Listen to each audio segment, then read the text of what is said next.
The worst sleepover I've ever had. For context reasons, I'm going to explain why I was in the room that I was in. But also that I didn't find out about the history of the room until I was about to go to sleep. My dad's girlfriend at the time had 2 kids. We were all around the same age.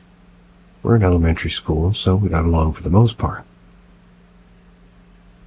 So occasionally we were having sleepovers, where my dad, brother, and me, we would all sleep over. It was usually somewhat fun, but I never really got along with, the daughters at times, but my brother and her son were best friends. And for privacy reasons, I'll call her daughter Liz. One night sleeping over, I suddenly wasn't allowed to sleep in the same room as Liz. She didn't want me to sleep in the same room, so she made me sleep in their new guest room. It looked nice, but there's a bunch of old photos that made me feel uncomfortable. I'd turned them down because, I felt like I was being watched from them. As a kid, I was scared super easily. I'd taken out my DS, and I was nice and comfy, drifting to sleep when Liz said goodnight. She also added before leaving that the room I was in was her grandmother's old room. The heck? That was my first thought, which was then followed by a realization that her grandma's dead, and has been for more than a week.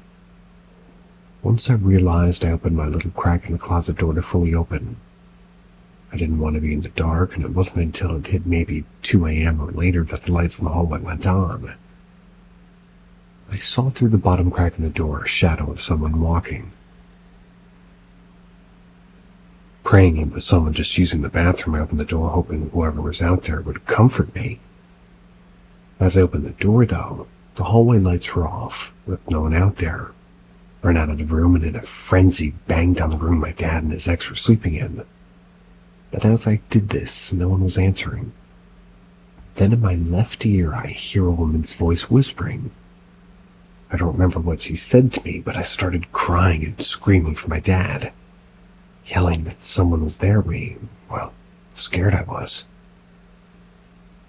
He opens the door and looked more worried than I've ever seen him. I hugged him and balled in his arms and didn't say anything, just hugged me and comforted me. He slept in the room with me so I wouldn't be scared, and so I could get some sleep, especially since I had school the next day. The next morning, my dad let me skip school, and, we ate breakfast downstairs, and he later mentioned that he was sorry he didn't answer the door as quick as he wanted to. So I asked him, what does he mean? He said that whole night he was kept awake by a large dark shadow in the corner of the room. He was scared as well. He was afraid to get up thinking the banging was something else. Once he heard my story, we both agreed something bad was in the house, because we both confessed to each other that just felt anxious or uneasy when coming over.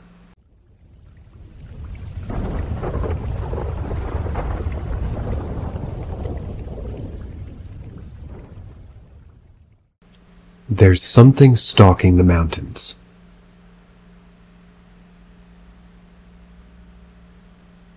Some background before we start. I live in the most northern part of Norway, which is almost the northern part of Europe. My home lies well above the Arctic Circle, which means for those of you unaware that we have a very short summer, so the sun never really sets very long, and winters where the sun never rises. Those long and cold months of darkness at the end of the beginning of the year made us into an understandably superstitious sort. There were many tales meant to safeguard us, to keep us, safe growing up. You have Stallo, the mountain troll who steals children who wander too far away from their home. You have Melanayyylmao, who you will not see, but you can hear it stalk you, letting out the cries of a baby. And the Nook, who lies in waiting beneath the surface of lakes and rivers, waiting to drown any unsuspecting swimmers. My story begins when I was 16. I had just gotten my hunting license. My father had just bought the shotgun for my birthday. This was big for me as I'd always followed my father on hunting trips as a child. I never had actually shot myself. My father is a stereotypical northern Norwegian. He knows everything about the outdoors, and he can endure any hardship or weather with the same unwavering sense of macabre humor. Once his fingers got stuck in a saw at the workplace, peeled the skin of his middle finger like a banana peel. He promptly bandaged it up by himself and kept going. He didn't consider going to the doctors to get it looked at before almost 2 weeks had passed, and the stench of the bandages made him unbearable just to stay in close proximity. In the end, we needed a skin transplant, several weeks off work before his hand was remotely usable again. So the time of the year comes when the sun is out for a few hours in the morning. Me and my dad take the journey to the cabin. This includes an hour of driving and a further hour of a boat. You see, our cabin is in a remote area without any road access, so the only way to get there is by ferry. This means we somewhat always know who's out there, since most people only stay over the weekend. So when there's no holidays and the ferry only goes Fridays and Sundays during the weekend. That being said,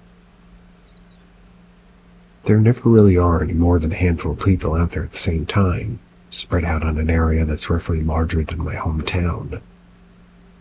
This time, on the other hand, it was only me and my father taking the ferry that Friday, so we knew that we were going to be left alone over the weekend. Arriving on that small pier by the cabin, I could finally breathe in the fresh air of untouched nature. It's always been soothing for my soul. It's like you leave behind all your troubles at home, because out there, things are irrelevant. At the cabin, the only things that matter are just things that keep you safe, warm, and fed. We then dug out our snowmobile. It was parked near the pier and drove the short trip over to the cabin. That night we mostly spent preparing noose traps and lunch for the next day. My father told old stories when he went hunting back in the days and such, and we shared a ceremonial hunter's shot of single malt whiskey. I slept well that night.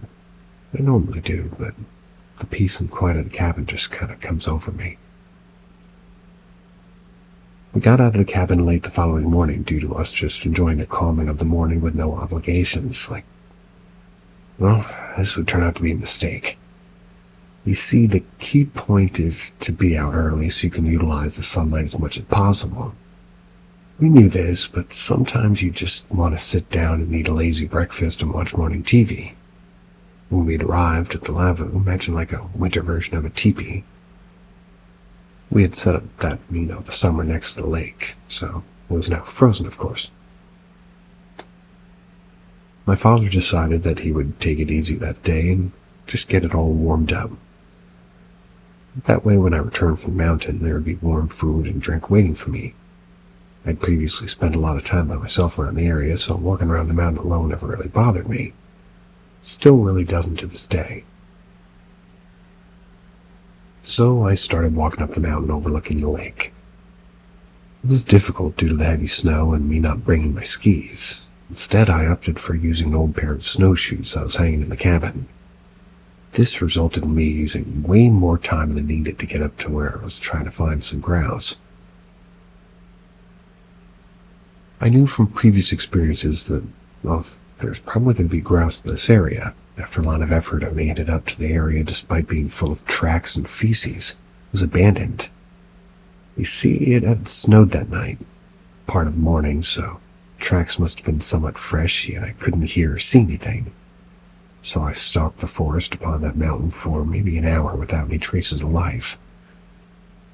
That's probably when I noticed the silence. It's like what people with similar experiences say. There's always this deafening silence that preludes something bad, like all the animals know to get out of there.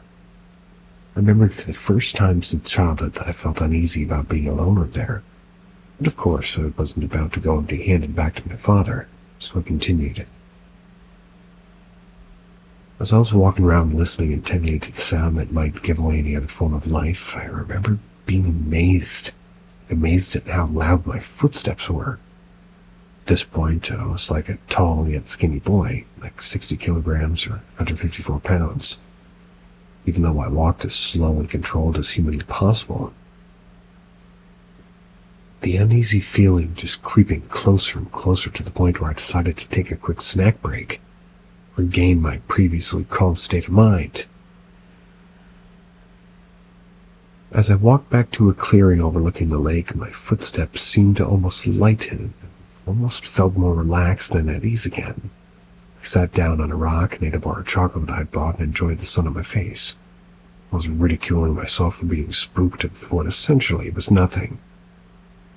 That's when I heard the footsteps coming from the direction I had just been in, loud and heavy footsteps of a grown man. I know this because, well, anybody can tell you the sound of a biped walking on 2 feet is quite distinct from 4-legged creatures, like moose or bear, especially in heavy snow. I tried calling out because I immediately thought it was my father who had like a change of heart, but no reply. I sat there in the rock watching the direction of the footsteps as they grew louder and louder. Several times I called out and yet I received no reply. Feeling uneasy again, I decided to take out my phone and try to call my father. There on my phone I had an unread message from my father delivered 3 minutes ago. Coffee and lunch is ready. Simultaneously, the footage where something was just getting louder and louder, and I knew whatever's on the other end was not my father. This, and knowing that, we're supposed to be the only 2 people in a radius of many, many kilometers, made me instantly jump up, grab my shotgun, and noped out of there as soon as I tied my snowshoes. As I was making my way at all heist, I could hear whatever was stalking me pick up the pace. I realized that the sound of my own footsteps and whatever it was that was after me was almost synchronized to the point that there was only a slight difference in when our feet hit the ground. I realized since that whatever it was had followed me since I had entered the forest of the mountain, it's because of why I felt like my footsteps were abnormally loud. I remember trying my best to run in like hip-deep snow, not carrying the thick layer of branches hitting my cold face or leaving red marks all over. It came to the point where I could hear the extra pair of footprints no more than 5 meters behind me, yet when I turned around, there was nothing. I pushed all I had and I finally managed to reach the frozen lake on the other side of the lagoon. The extra pair of footsteps just stopped. Exhausted by the kilometer-plus run in high snow, I made my way to the lagoon. My father seemed almost amused by how tired I seemed. He handed me a hot cup of coffee and asked if I saw anything. I don't know what to say and was honestly embarrassed by what had occurred, so I said I only spotted many tracks, yet no birds. In later years, I asked him about this and other strange occurrences around the area. The answers have always been roughly the same. Don't worry about it. Don't ask about it. Some things are better ignored.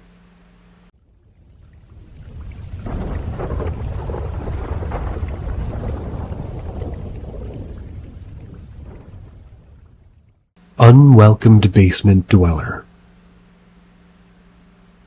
Some background. I moved in with my boyfriend and his roommate last January. The apartment's small, but we shared the bedroom, the boyfriend and I. Didn't bring all of my stuff with me. Long story short, I'm a college student and my housing fell through for the winter semester, so the move was very impromptu. The bulk of my stuff, anything aside from clothes, books, school, and my laptop, has been left at my parents' house back in my hometown. This past August, we moved out of an apartment and bought our first house, so I was excited to get my things. After we were moving in, I began unpacking my stuff, which had originally been packed nearly a year and a half ago, back when I had to pack to move in with my parents. Most of what I have are books, art supplies, and trinkets, things I found at thrift stores or inherited.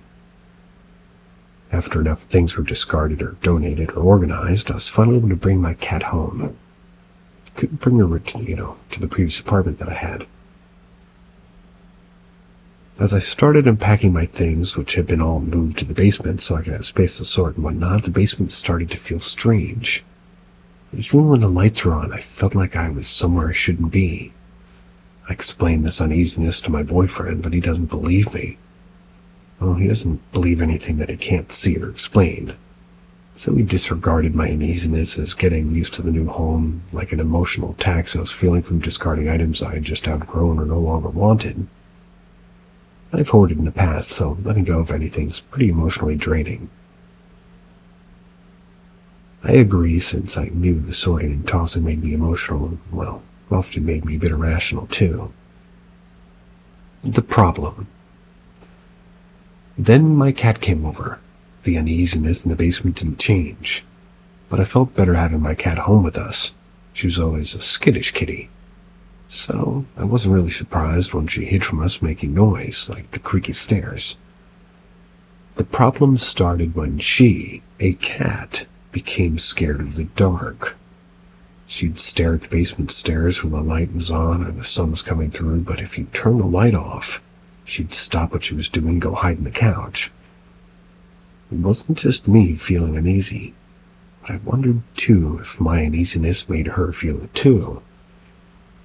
My vet says that she's just, still adjusting, but the sinking feeling I get from the basement now includes her kitchen. That's at the top of the steps next to the living room. I was ready to dismiss it as still adjusting to the change myself, so I just continued my routine. Earlier tonight I was washing up my coffee cup in the kitchen, getting ready for bed. Turned the light off, but forgot my phone, so I turned around and turned the light on. When I did, at the top of the stairs I saw a face staring at me. It was leaned out of the top of the doorframe as if it was standing behind the wall. It was a pale, fleshy color with hollow eyes and long, thinning, greasy blonde hair. It had a mouth. I just don't remember it. I ran to the stairwell going upstairs, opposite end of the living room and away from the kitchen, grabbed my cat who'd already retreated to the landing and ran into our bedroom, closing the door behind me. This was just an hour ago. My boyfriend's worried the stress of moving across state, the pandemic, my father's failing health, and my all online now classes are just too much for me all at once, but he went downstairs, grabbed my phone. He wants me to call my former therapist in the morning. I, on the other hand, am honestly worried that I brought something with me when I went to my hometown to gather my own things. Everything was fine until it got here, before I unpacked it, before I brought these things back into my life. Until his apartment in January, I've always lived in uneasy places, but it wasn't until I lived without it that I realized I had been. Our home was fine, everything felt normal until my stuff was brought over, so I honestly don't think it's our home's fault itself. How do I go about finding whatever item this thing might be attached to? Is there a way to get rid of the thing? I feel crazy posting here like this, but I have to know. How do I make it go so I can have a peaceful home back?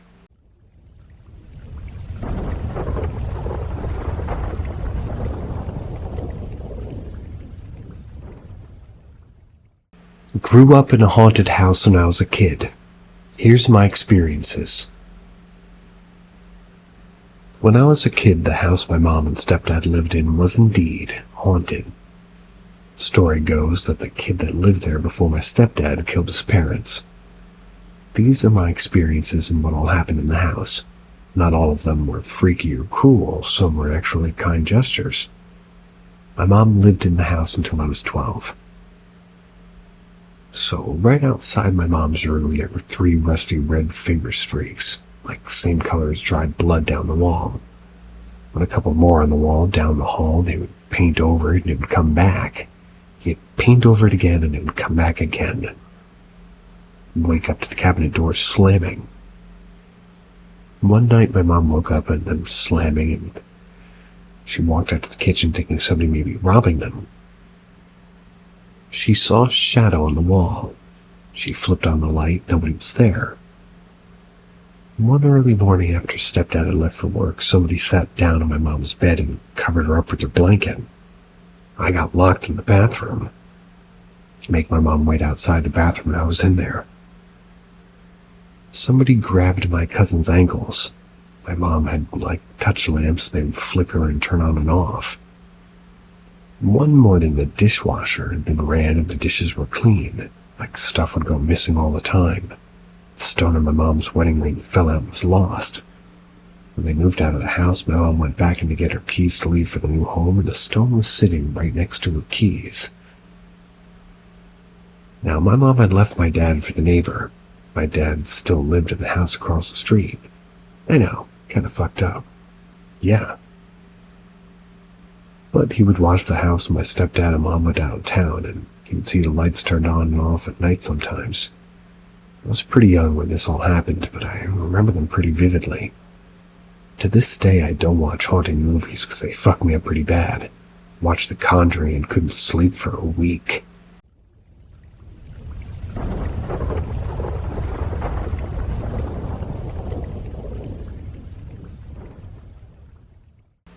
We went on vacation, so our ghost cat left. So my cat called Joe died from a heart attack around the age of 11. He was quite an aggressive cat in life and liked to play mind games with people just to be annoying. You know, block the stairs and the doorways knowing you were scared to walk over him because he might scratch you. Despite this, though, he still was a really lovely cat and would randomly jump on the bed during the night to cuddle and make sure you were alright. He was also a bit of a bully to her other cat, even though he was still protective of her. About a week after his death, I thought that I was still grieving. It was just my imagination when I started seeing Joe all around the house. It was never direct eye contact, always out of the corner of my eye in a doorway or on the stairs. I then started experiencing other things. When he was still alive, Joe and my other cat used to love opening up a cupboard in my room during the night. Don't know why, but they just did. When they did try and open it, it was always really loud and woke me up, leading to me shutting my bedroom door many times so they couldn't get in. But around the time I started to see Joe in the house, I would wake up in the morning and find my cupboard open even though my bedroom door had stayed closed all night so the other cat hadn't got in. And remember when I said he used to come in and sit on a bed during the night? There were many times where I'd wake up and find a dip in the bed, almost like someone or something was sitting there. After these occurrences, I began to suspect that it wasn't just my imagination. Joe was here to stay with us during his afterlife, but I wasn't yet truly convinced. A month into his casual hauntings, and the family all went for holiday for 2 weeks. When we returned, these occurrences and sightings suddenly ceased, and I began to think once again I had imagined the whole thing. It was after a conversation with my mother that changed my opinion. I mentioned to my mom, who does believe in the paranormal, that my other cat was no longer acting strange.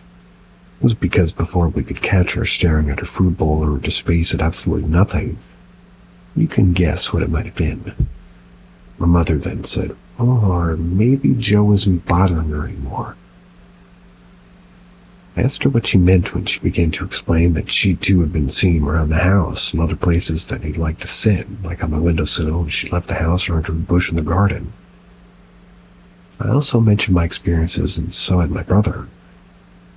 Then I had realized that when we had gone on vacation for 2 weeks leaving the house empty, Joe must have thought that we had left the house and, well, left him, giving him no more reason to be there. Still feel pretty bad to this day for leaving him. Hope he's found peace.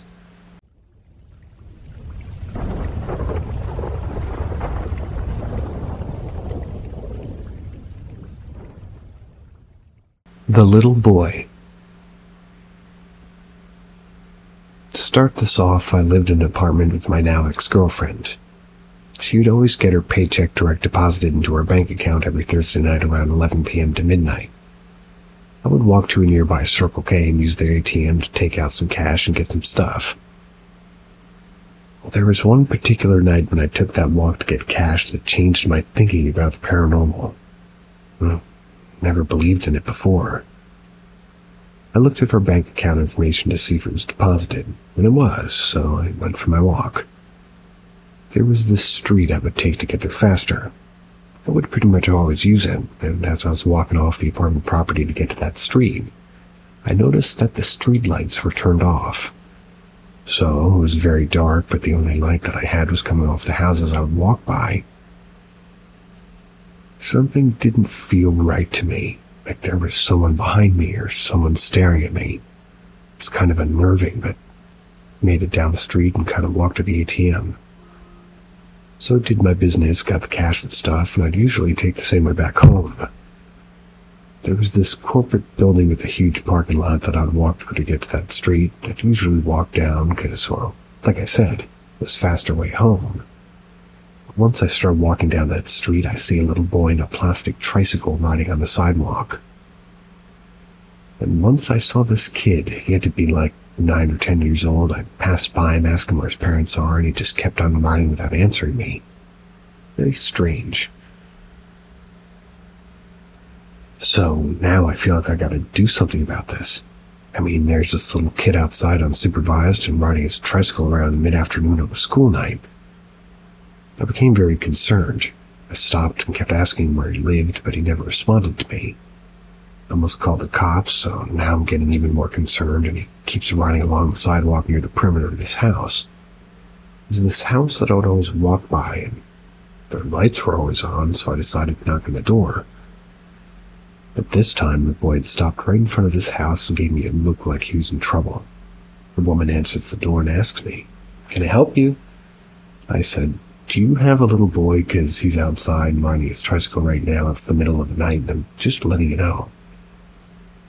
She gave me this very cold look, like she wanted to punch me or hurt me, like she was mad. Anyway, she told me to leave or she'd call the cops, so I left. Now, here's where it gets very strange. The boy was nowhere to be found. He vanished. I would have heard him take off on his tricycle since it was a loud sound, but he was gone. Started to think that this little boy was playing with me, but as soon as I got off the woman's property, a man came out of the house very upset. He was crying and asked me why I made his wife upset. Well, I told him why. I'll never forget his tone and his demeanor when he explained. What I saw was the ghost of his son that died 30 years ago. He told me he was hit by a drunk driver on the same street around midnight when he was riding his plastic tricycle and died instantly.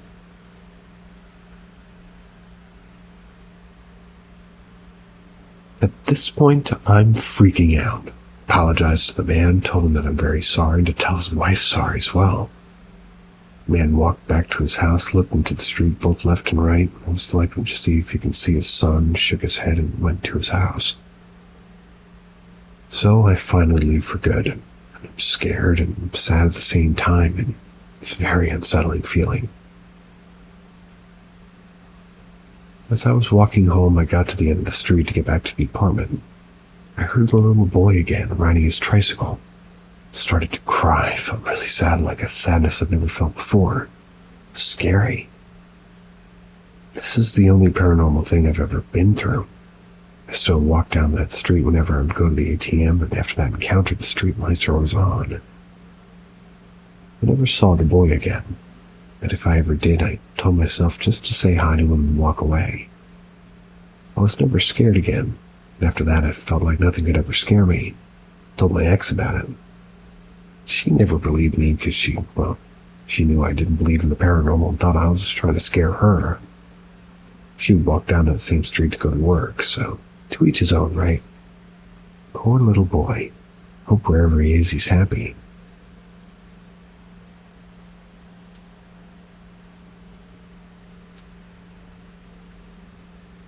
Some of you may remember a couple of months ago when I told the story about a little boy riding his tricycle late at night when I was walking back from the Circle K.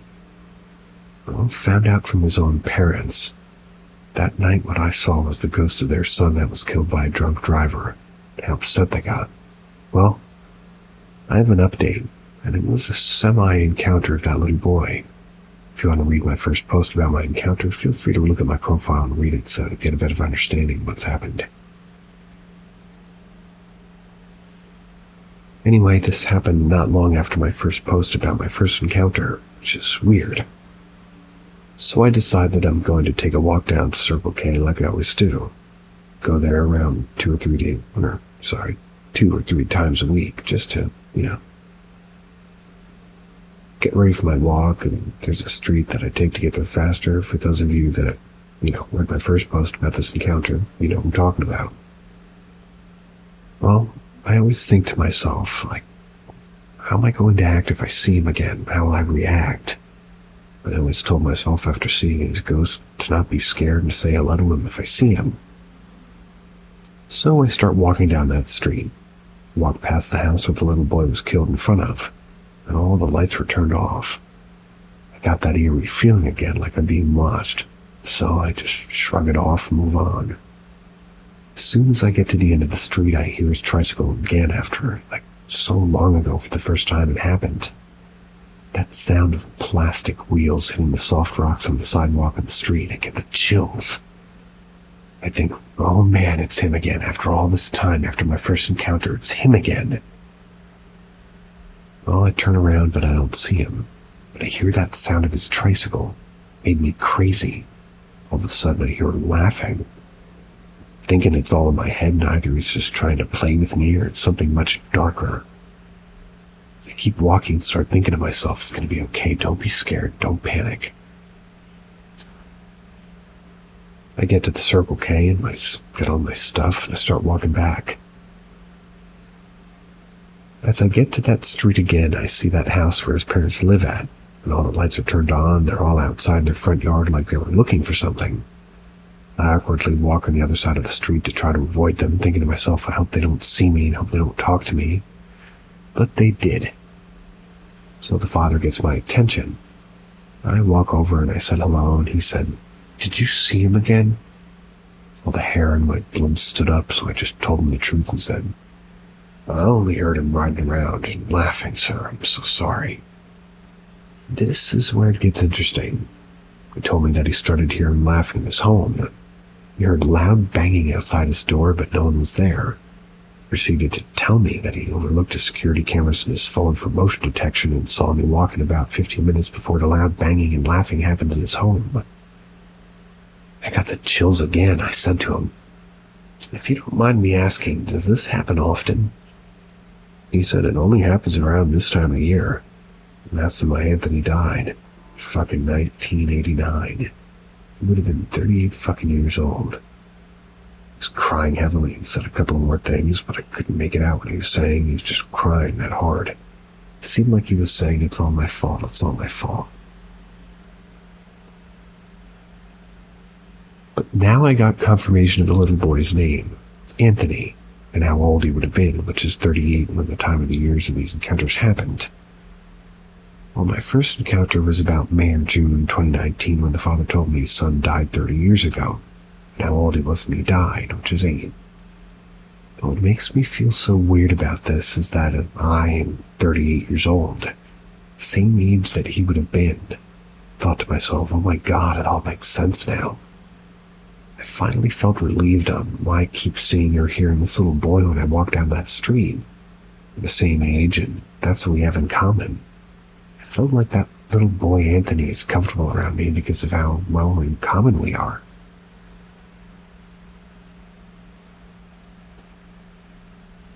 We said our goodbyes, and I told him, "I'm sorry you had to go through this. You're one of the strongest people I've ever met. Don't blame yourself for what happened, please." He replied with, "I'm 68 years old. I don't have much time left. Hope I see him again one day." You have a lot of time left and you'll see him again. We shook hands and exchanged names, finally. So I'm walking home and I felt so bad for those parents. The mother didn't even, want to talk to me, just like the first encounter. Felt like she was blaming me for the reason why these ghostly encounters of their son are happening. But I know that's not true. I just happen to be there when it happens. Anyway, I felt like I was holding on to my heartstrings after that. I'll now feel 100% confident about seeing the little boy now. I'll never be panicked or scared ever again.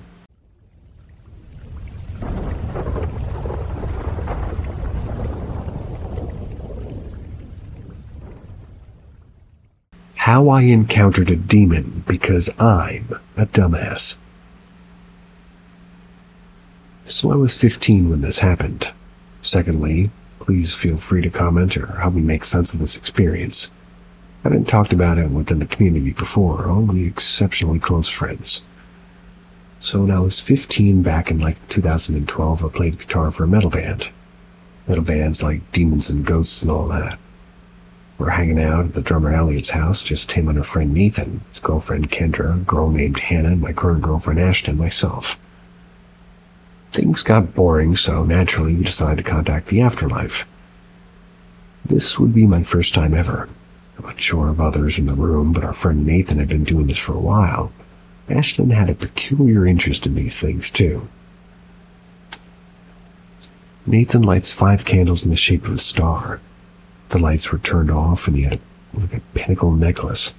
His hand was holding the necklace, pinnacle dangling from his knuckles. Began asking questions to anything that could hear us. Hello, are you there with us? Is there anything with us? Those types of questions. We asked it to reveal itself. The pinnacle moved faster, just swinging over the candle with every single question. Nathan's hand still was just completely not moving. Blood was introduced by Nathan. The pinnacle now covered in his own. No one else used their blood. The activity picked up. A notebook flew across the room. Her friend Hannah had 3 scratches on her upper back, parallel to each other. I heard what sounded like an animal growling deeply, deeper than any growl I've ever heard, and I listened to that heavy music, so I knew what a growl sounded like. It was almost within the walls. It was like I was hearing it, not with my ears, but with my mind's ear, if that makes sense. The growling was in the walls, but also in my ears simultaneously, getting cold chills just reading this. Nathan began feeling a burning sensation across his chest. It was from his right hip to his left shoulder. We stopped the encounter, no goodbyes, no closing anything, just turning the lights on, blowing out the candles and talking. Hannah showed her scratches, Nathan showed where that sensation was. Both red, both same characteristics. Elliot mentioned to us shortly after the encounter that the previous owner of the home was an abusive alcoholic. He forced his son into the car with them while he was drunk and ended up crashing the car, killing both father and son. We concluded that Nathan's burn and mark was from the hip diagonally to shoulder was pretty consistent with the seatbelt burn one would get in a car accident, which was quite likely to be on the previous owner of the house's body after the crash, consistent with the driver's seat seatbelt. But that wasn't the end of it. For months, Elliot reported to us that he would hear whispers, that he would see his dog barking at nothing, that things would move, that he would feel watched. He would hear things in his ear saying his name, Elliot. Confused in fear, confessed the incident to his mother, who had been witness to the paranormal events in the house. They didn't think the other would believe them. I don't know any of her recounts, just that she's had them. They said the house has been cleansed and blessed shortly after, I believe with holy water and sage by a preacher. We're in the South Bible Belt, so it's hard to imagine the social dilemma of telling a preacher what you've been experiencing. We would just go back over there to that house, and same room, it was never the same again. The energies between us were strained, and I believe everybody could read the fear in each other's eyes, but we're just too scared to mention it. 23 now. My friends make me tell the story at campfires. I want to understand it deeper. So if anybody'd like to add to this or help enlighten me on what I would have encountered, how it could be affecting us today. I have manic depression and anxiety, much to my girlfriend Ashton, I'm still with her. If somebody could please relate to me on the whole hearing it with your mind, but also the walls thing, that would help a lot. Nathan's also currently on hard drugs. He's constantly fighting for an identity. We haven't talked in years. I believe I really just want some answers. I do pray. I just heard a door squeak open in my house, so I'll check it out. Then pray.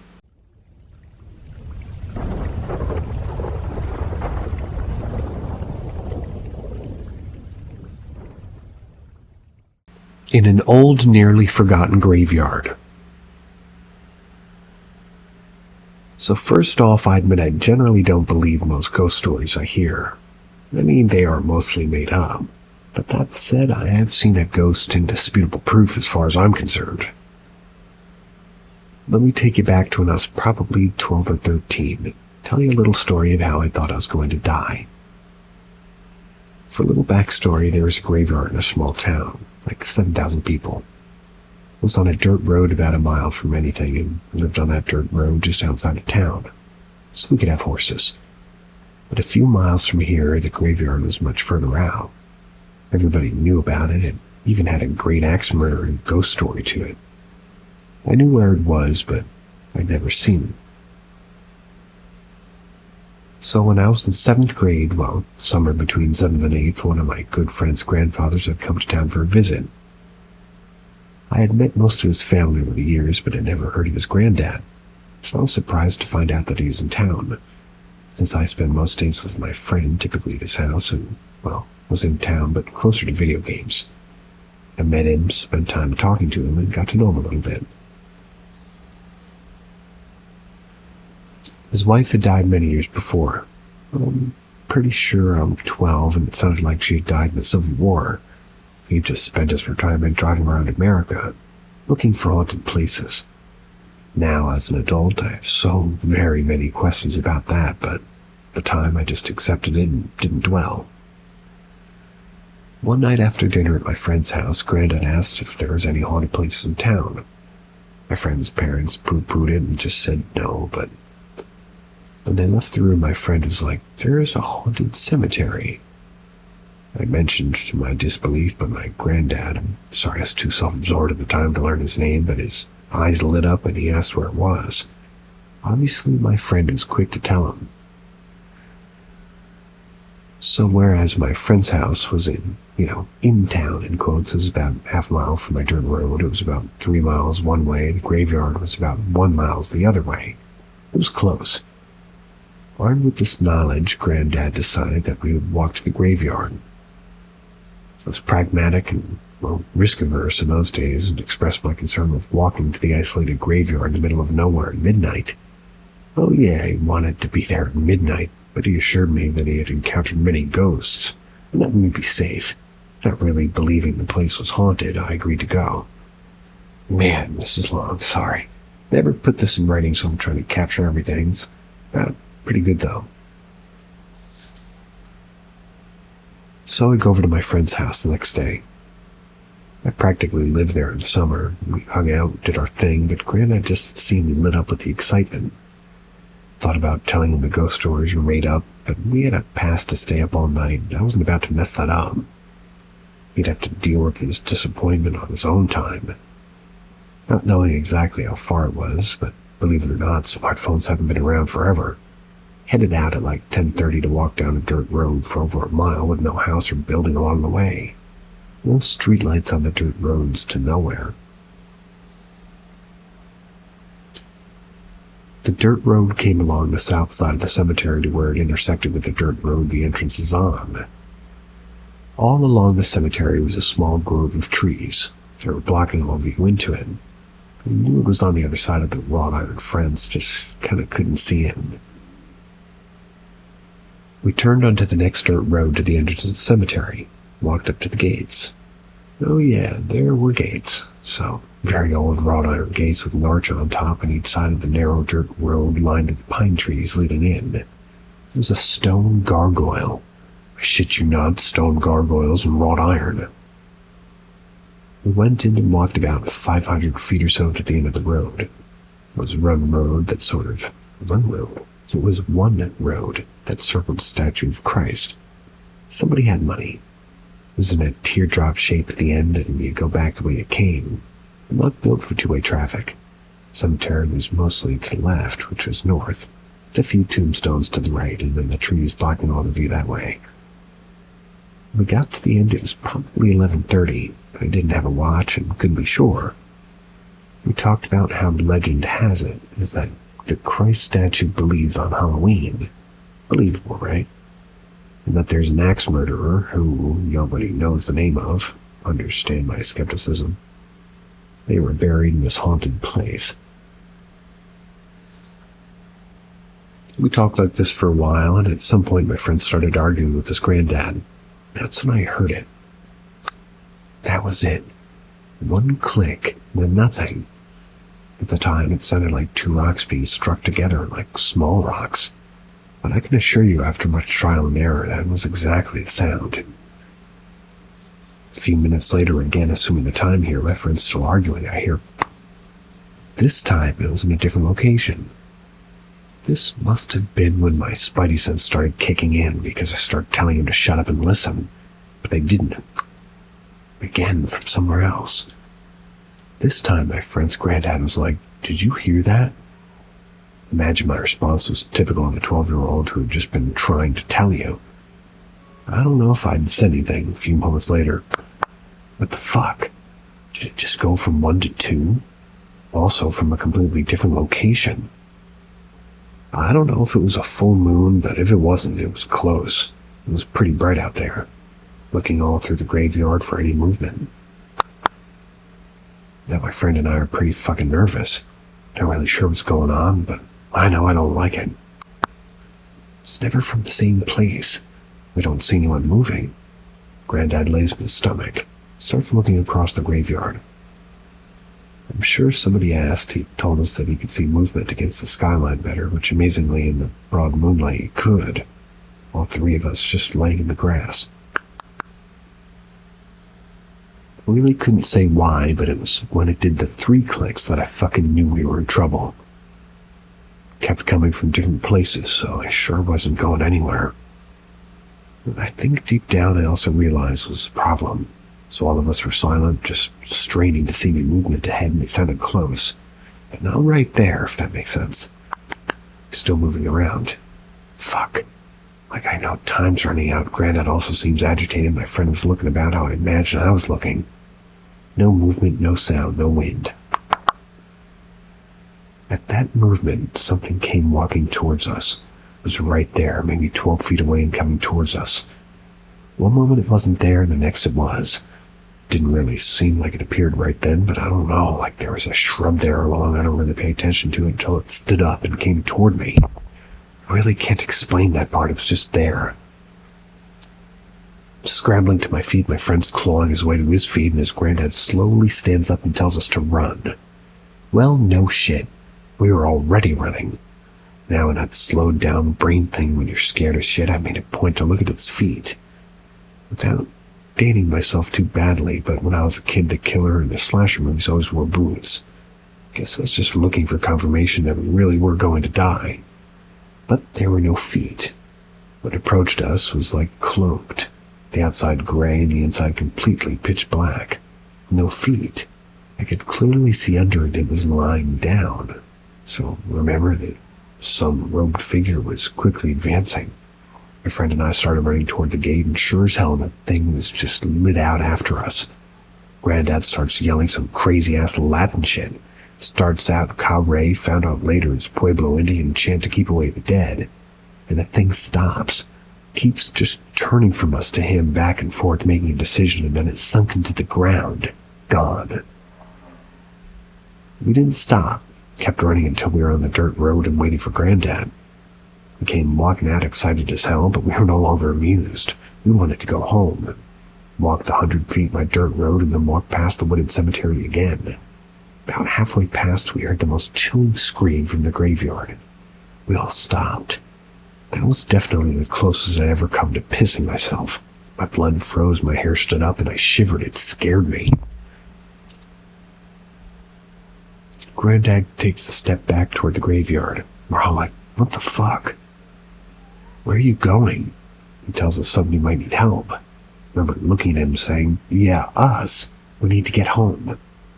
We turned and walked the rest of the way to my friend's house.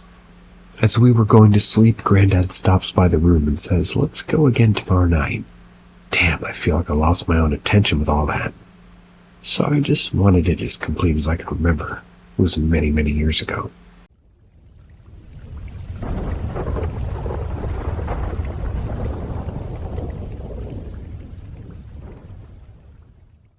So of course I went back to a nearly forgotten graveyard, otherwise known as How Stupid Are You?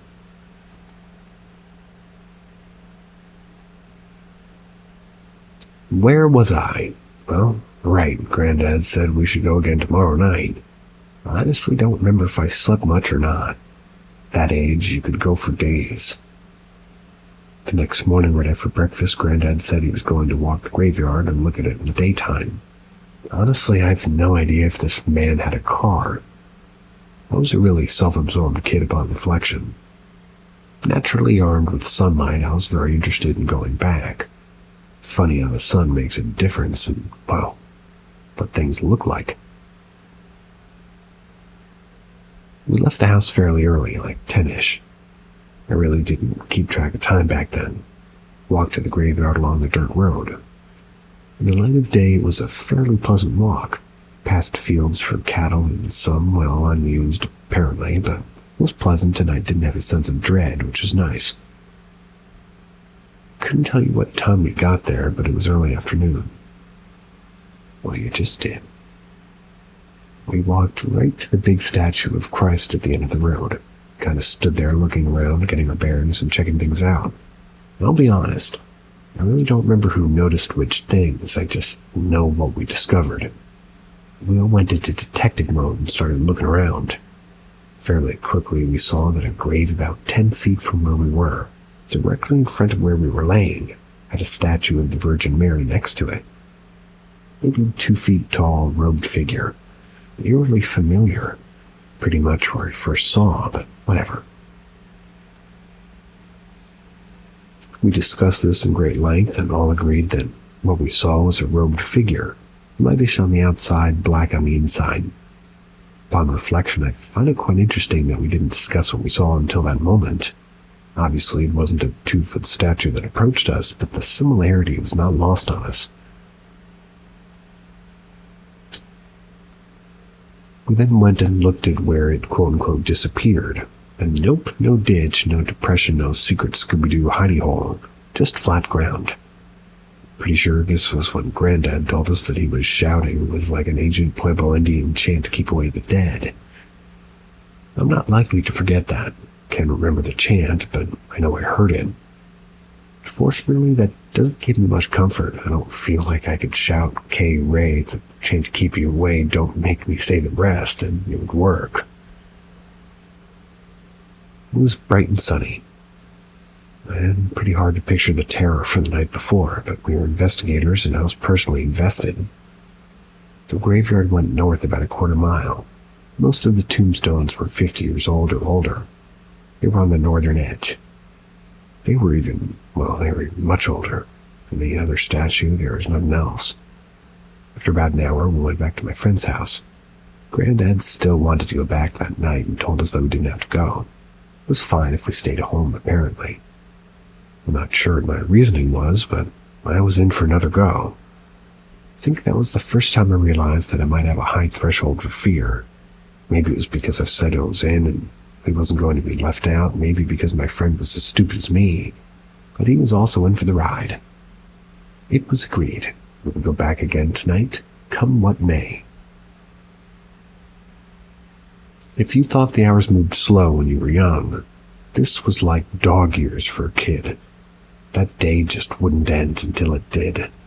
We were watching something on TV when Granddad walks up and says, "It's time." It felt like I was part of an A-team. We were about to run a mission. It was time. We left later this time, and then we knew how long it took to get there. Of course, the goal was still midnight. It went so well the first time, and as we walked, I started wondering what was up with the ghost. Like, why did it come after my friend and me and not Granddad, who was just standing there? Started to be a bit concerned about it, to be honest. But we were nearly there, and I was sure that I wasn't going to wimp out. Got to the gate just before midnight. Who knew Granddad wore a watch? Stood there, looking at the gargoyle of the dark entrance. Yeah, full moon or not, it was overcast and dark as hell. We all looked at each other, took a deep breath, and my friend and I wimped out. "I can't do it, sorry." I don't know which one said it first, but the other immediately agreed. And just so we're clear, it was probably it was me who chickened out. But regardless, I'm glad we did. "That's fine, I'm going to go in there for a minute and look around." And there we are, slowly realizing that we're standing alone in a dirt road, surrounded by trees on all sides of the road, watching Granddad disappear into the darkness of the tree-covered entrance. He was just out of sight when we heard it. Somewhere in that graveyard, it was starting up again. My friend and I alone in the dark in the front alley, just fucking creepy graveyard. This was a bad idea. Without saying a word, we were just in a very in-depth conversation without running away. Like, wait, what? What happened to the other two with the one clicks? This is happening fast. two 13-year-old boys alone in the dark, miles from help. Granddad's in there somewhere, but he's not here. And if he just comes for us, where's Granddad? Doesn't he know we have to go now? What if we just run? Will he be okay? What if we run and it finds us and Granddad isn't there? K-Ray, in a loud booming voice moving towards us quickly. Everything stands still, no wind, no sound other than the chanting by Granddad. Then movement in the darkness coming towards us, moving fast. It's entirely possible we were holding hands at this point because it's like we were moving as one, no communication needed. 1 step, 2 steps. We're just starting to run when we see Granddad running down a narrow road out of the graveyard toward us. We stop and here comes help. It occurs to me that it's not a good sign that he's running. I don't know what level of scared shitless I was before I thought about why he would be running, but I was plenty scared shitless and I realized Granddad was scared enough to run. Despite every inclination to run upon seeing Granddad, we stopped. We waited for him to get to us. It felt like years watching him run towards us. We were across the dirt road from the entrance, I guess, like 12 feet away.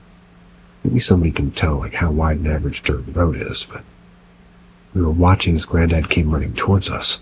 At the time I didn't think anything of it, but upon reflection that man was pretty badass. He was full on jogging, no sign of age there. Out of the darkness of the tree line, he ran. I can't describe the relief I felt when he got to us. I knew I was completely out of my depth and just had no business being there. Granddad did. This was his thing, and now he was with us. We were safe. Thought you two might have run away. That's why I ran out. Didn't want you out here alone. That's what he said as he turned around to look at the graveyard. Nothing. Silence. We turn and start walking home. Many questions on my mind when I feel it. We all felt it. We all turn around and look at the entrance of cemeteries we walk away. I feel it long before I see it. Angry, hateful, violent in the darkness between the trees is another darker darkness. It's moving fast. I'm positive there was no sound, but in my head it was a loud scream. Full of anger and disappointment. This might just be my imagination, but shit was a bit out of control right then. And that's when I felt like racing up the strip of gravel that was the road in the cemetery was a cloaked figure that I knew too well. It was moving fast, incredibly fast. We started to run as it raced toward the gate. My feet are moving, we're starting to run, but not nearly as fast as this thing. I feel dread, hopelessness. I know there's no way we're going to outrun this, but I'm sure giving it my best. And just as we start moving, it flies down that road to the gate, moving so fucking very fast. It'll only take a second before it's on us. Yes, Kako. I feel weak, but I keep moving my feet, and it's so fast it's closing the last few feet to the gate, and we're running, looking back as it's closing in. Bam! It stops. Like it hit a brick wall, it stops the gate. We run. It watches. I feel the anger radiating from it. I run faster.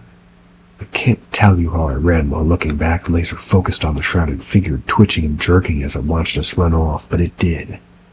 I ran like the wind, and so did my friend and Granddad. They had watched us far longer than we could. We eventually stopped running and walked the rest of the way home, and nobody talked. We got home, and my friend and I went to bed. I doubt I slept that night. Went home the next day and didn't go back to my friend's house for a while.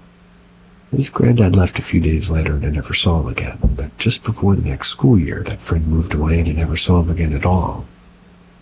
Another friend of mine, actually a fairly new friend at the time, who would, well, later be with me for the next 30 plus years and then tell all the kids the story, but they did call Grandpa after I told them all this. I don't know exactly what was said, but at the end my friend said the 12-year-old equivalent of "oh fuck" had one person who believed me. That same friend. I've had some pretty crazy things happen after that, but those are stories for another time. Besides, only one of them is a ghost story. The rest are just stories. When I'm not being the most average boring man, I tend to get myself in predicaments. If you don't believe this, I don't blame you. That said, every part of the story is true. I don't have answers. I don't know why us, why then. I've been back there a few times, not at midnight. I'm only partially stupid. Never seen anything like that since.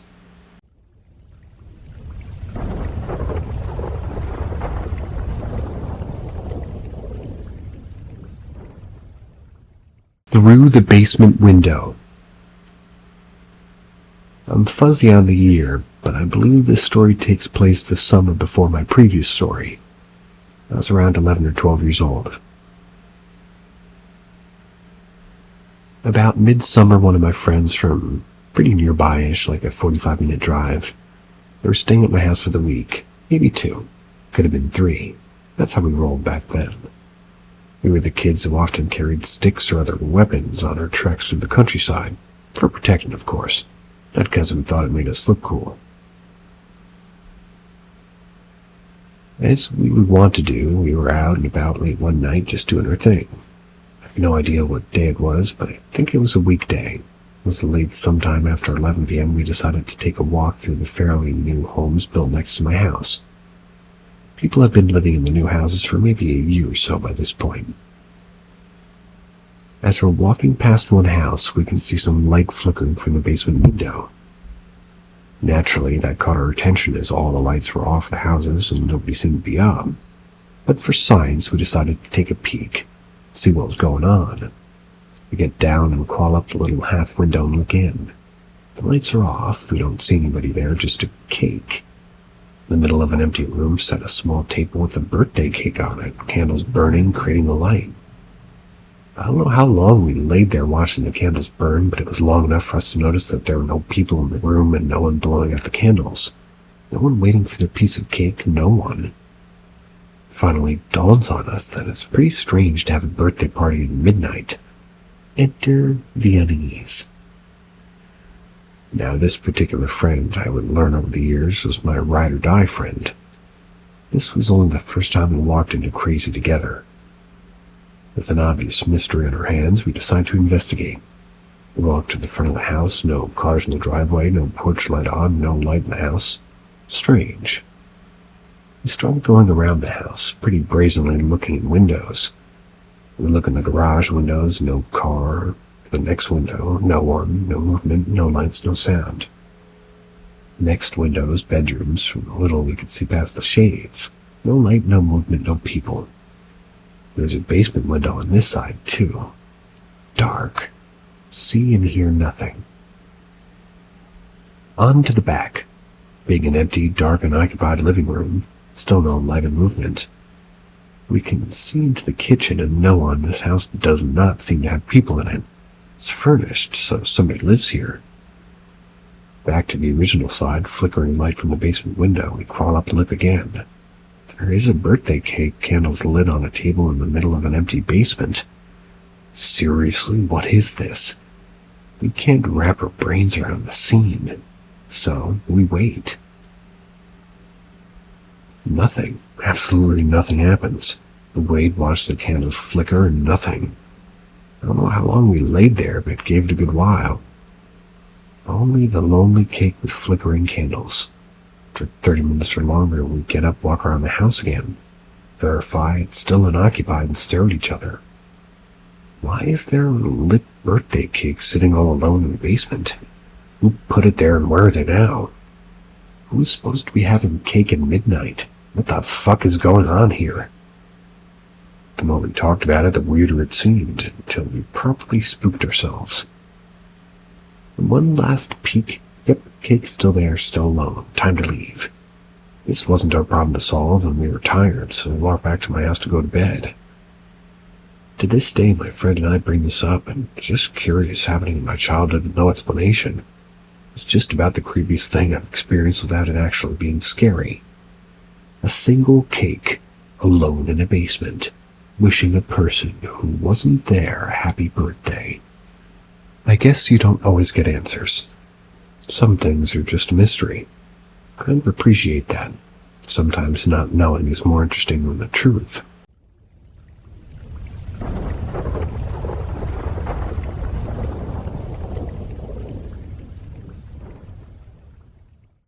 I hate how cliche this sounds, but I had an experience on Friday the 13th. To preface this, I'm pretty sure the area my friend lives in has occultists because we've had a few strange run-ins while out in the wood suburbs.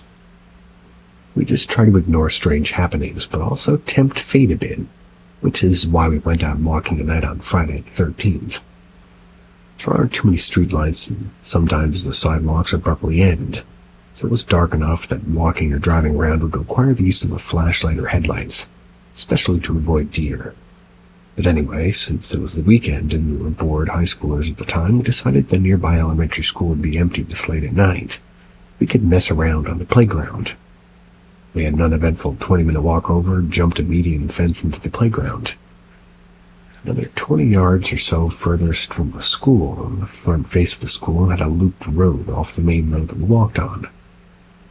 The only lights on were the outdoor ones on the school's entrance. The front of the school was empty. We walked into the playground, sat on the swings, talked for half an hour before I noticed there was a cop car sitting outside the school's front. Pointed it out to my friend, she froze.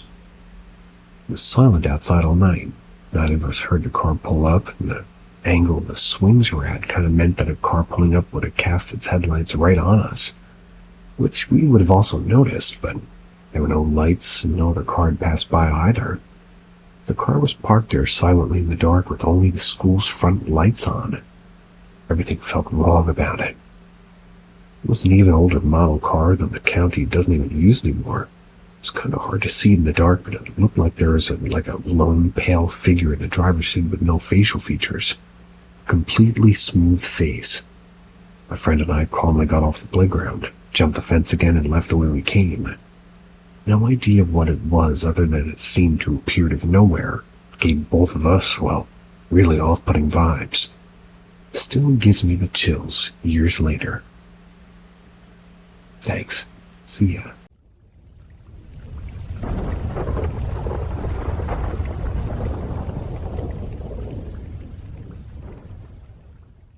Welcome to Paranormal M, where the boundary between reality and the supernatural blurs. Make sure to subscribe and turn on notifications so you never miss a spine-chilling story. Enjoy the ride into the unknown.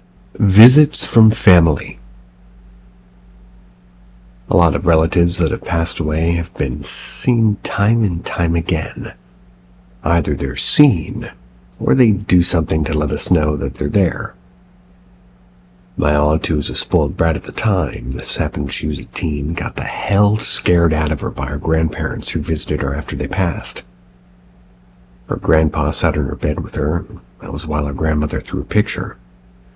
She began to behave and she never saw them again. My Uncle Eddie was the first. He passed away from a gunshot wound in the Marines. It was murder, not in the line of duty, and no one ever knew what happened. Even now. I never met him because he died in 1994. I was born in 97. But my mom told me all about it. The day of his funeral, it both snowed and rained in the same day. She said it was pretty surreal. That alone wasn't what makes us think that he visited. My mom thought that the night the funeral ended, she had a dream. She saw who did it, what car he drove, and where he lived. She said it was like Eddie was telling her what happened involving his death. After he died, his picture was placed in a porcelain picture frame with a music box in the back of it. It played "The Wind Beneath My Wings," a song that played at his funeral. My experiences start with that. I never knew Eddie, but my mom told me about him, and, well, when I was little, I liked that music box. It held meaning. Well, that thing would play at random times.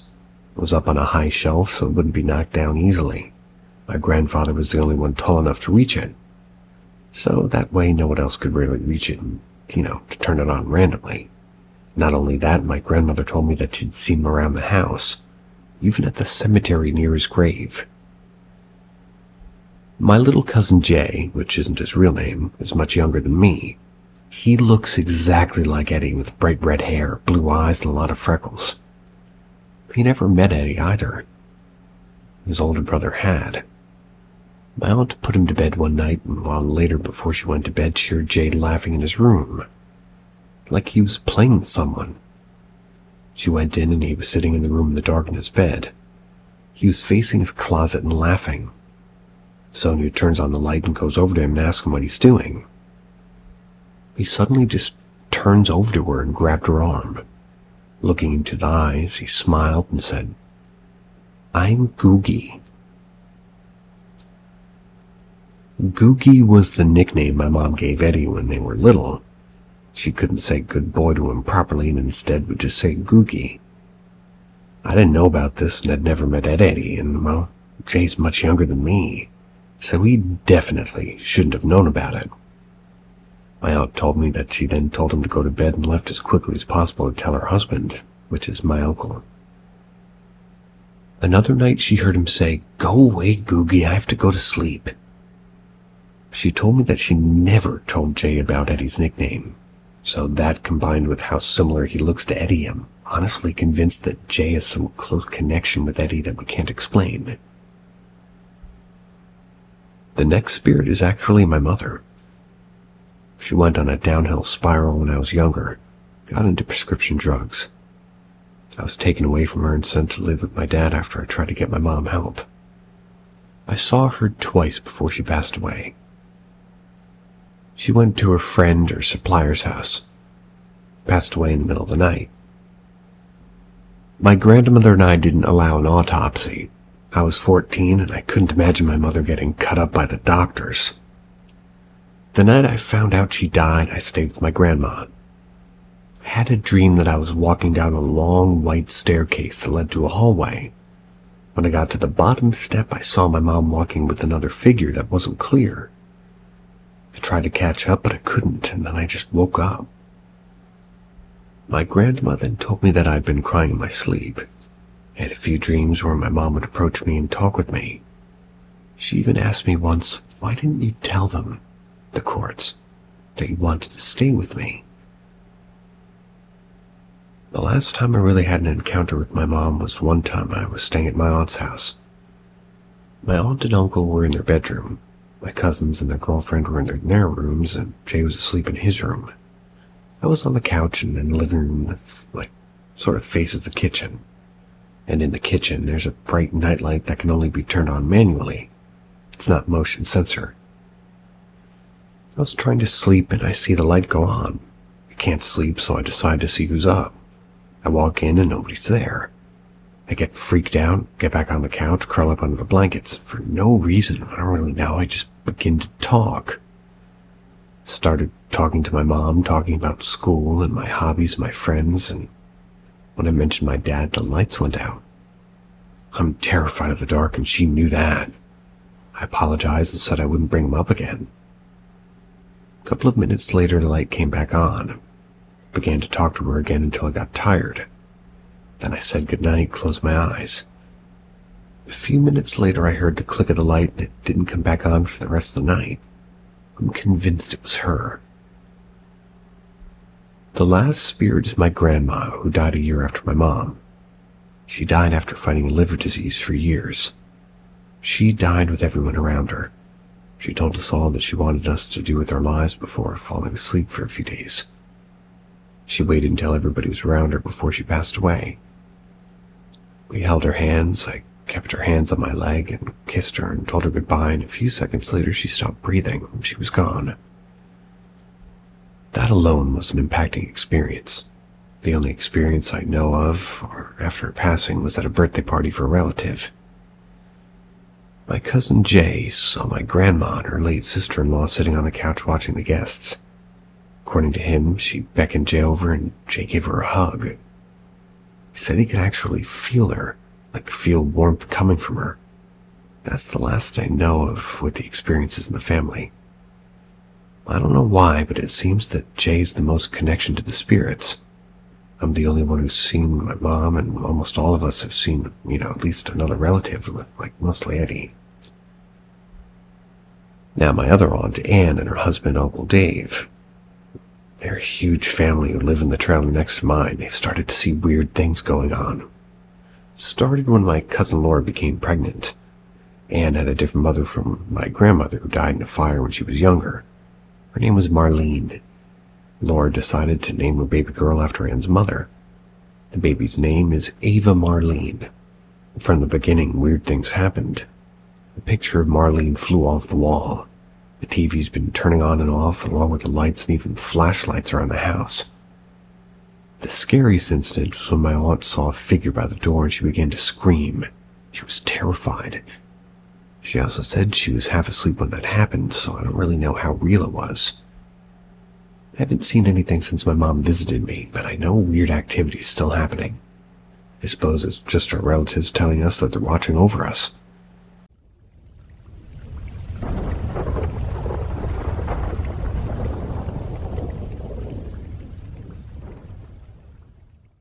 Run, run. This is about my little niece. They're named Ava. She's actually my second cousin, but her mother, my cousin, told me that I could be her aunt. That's how close we are.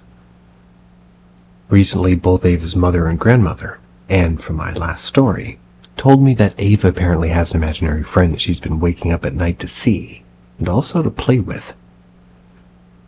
Her mother's told me that she also has been feeling watched in the house. Apparently, an elderly woman has lived there before them passed away, so I think it's her playing with Ava. Well, tonight I was watching Ava while our grandmother was inside for a few minutes, and Ava's wearing footy pajamas and no shoes, so I've been carrying her around to put her in her seat. That's when she wants to sit down so she doesn't hurt her feet. She's 2 years old and doesn't really like being held anymore, since she likes moving around on her own. I asked about her imaginary friend because I was curious, and for a 2-year-old she was talking clearly, giving me yes or no answers. I asked if she had an imaginary friend. She said yes. She didn't answer anymore until I asked if her friend was here. She said no, so no big deal. I was just watching the fire. That was until she came up to me and moved to sit on my lap and snuggle. Remember, she doesn't like being held anymore. She then pointed to the large lawn in front of us and said, "What's that?" I didn't see anything, so I said, "I don't know, I don't see anything." She actually looked at me like I was crazy. She looked around and would point in random directions and say the same thing until she got really startled, like something was in her face and pulled my sleeve. So she was hiding her face in my arm. She began to panic. I heard the cows next door moaning in distress. I can relate. She began to cry and wanted her grandma. She said, "Ma," for grandma. He picked her up to take her inside. My house and her grandmother's house are next door to each other, with sort of a fire pit in the middle. We live in the country surrounded by woods, so I got about halfway across the yard to get her to her grandmother's when she begins to panic in my arms and yells, "Run, run!" She doesn't stop until I begin to run. I was getting freaked out, but sue me. I slowed down to get to the porch steps safely. She yells it again. She actually reminded me to run when I slowed down. I didn't stop until we got inside.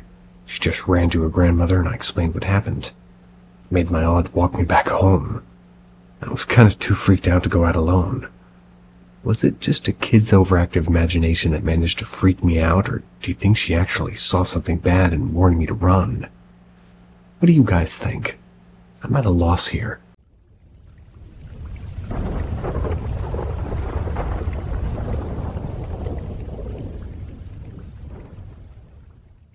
My dad's strange encounter in the hospital. I live in Madagascar, that island on the east of Africa. A lot of people here still believe in magic, sorcery, and all that stuff, despite being a big Christian country. My dad died in 2002. He lived and experienced a lot of things in his life. He was a Christian and didn't believe in witchcraft and magic stuff, although he experienced a very strange thing back in the 80s. My mom and an aunt did confirm a story. In 1985, before I was even born, my dad caught pneumonia, was rushed to the hospital. My mom and an auntie were there to look for him, buying medics and stuff. My uncle, that aunt's husband, knew things about black magic and traditional malignancy. Witchcraft. When he once visited my dad on the 4th or 5th day in the hospital, he told him something. He gave him a piece of ginger and asked him to keep it in his hand for the next 2 days. Dad asked why, and my uncle told him that on the next 2 days, an evil person who wanted to hurt him, or even worse, he would come to visit him in his hospital room. Holding that piece of ginger will keep the evil person away. My dad didn't believe a single word of it, but my mom insisted to do it. She knew my uncle was really serious about it. So my dad kept the ginger in his hand for 2 days. The very next day, while he and my mom were at the room, somebody knocked on the door.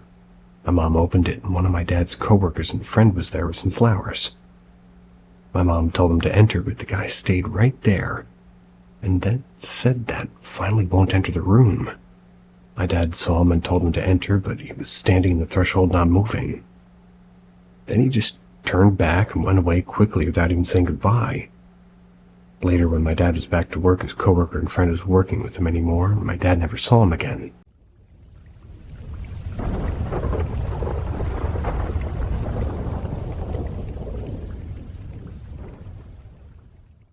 The experience that made me believe in real paranormal shit. This story happened in 2001. I was 14 at the time. I live in Madagascar, and like my previous post here, I'd like to tell you a lot of strange things happens in everyday life here. One day, the mother of my friend lost her expensive handbag with valuables also in it. She really loved that handbag. It was a gift. She desperately wanted to find it. So one person told her that somewhere an old lady could find everything you've lost. She had some kind of supernatural sense to find everything, especially when stolen. So my friend, his mom, and me went to this lady. Her house was like 10 kilometers from my friend's house. None of us have ever seen this old woman. My friend and I stayed in the car while his mom went inside the lady's house. When she came back, she told us that the lady gave her an exact description of where the bag was. She said, "You lost your bag at home. The day you lost it, there were 3 people in the house. A young kid, an older kid, and you, the mom. The younger kid stole the bag. Close to your house, there's a house where an old man lives. The kid often stays in that house. There's a dog in this property. The bag is inside the dog's house." The old lady even gave physical descriptions of my friend and his young cousin who were in their house the day the bag disappeared. The house she was talking about was the house of the kid's grandfather. We went directly to that house immediately after seeing the lady. The bag was where she said it was. It was fucking insane. The bag was right in the dog's house. There was everything in it except the money. And like the lady said, it was pretty believable. Well, unbelievable. That lady was living 10 kilometers away from that neighborhood. Neither my friend, his mom, or me had ever heard about her. It was a very old lady who could barely walk, so it was impossible for her to know the face of my friend and his cousin, and even what happened that day. His cousin was like 10 or 11 years old, and neither him or his family could have known the existence of that woman. I don't know how that lady could know all that stuff. And when we were at that lady's house, there was a goddamn queue to see her. There was like 15 people waiting to see her and ask her for things that were lost. Funny thing is that you didn't even ask money for it. You give what you want. People, some of them at least, give money, others gifts, and others nothing. It was the most insane and unexplainable thing I've ever experienced. I think we'd all enjoy a little bit of her.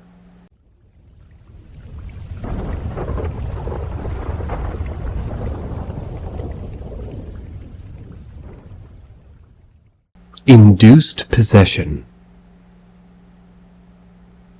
Here in Madagascar, we have a tradition called tromba. You can Google it. It's a possession provoked.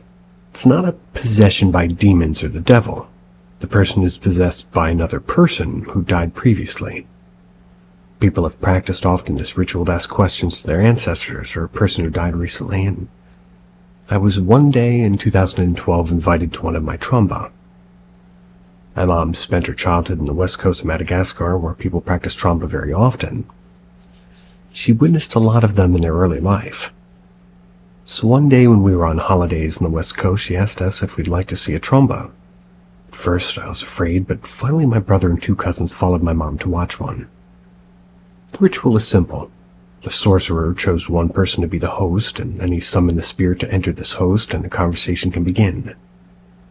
This time, the tromba happened in a remote village. There wasn't even electricity in the small town. The chosen host was an old lady, a very, very old one, maybe in her 70s. After the summoning, the old lady started to have convulsions like an epilepsy crisis. Then everything stops. So she started to smoke cigarettes, a ton of cigarettes. She was smoking like 3 cigarettes at the same time. She also drank a lot of alcohol, like very heavy rum. But she never seemed to be drunk. Then she started to talk. My God, it was a goddamn man voice.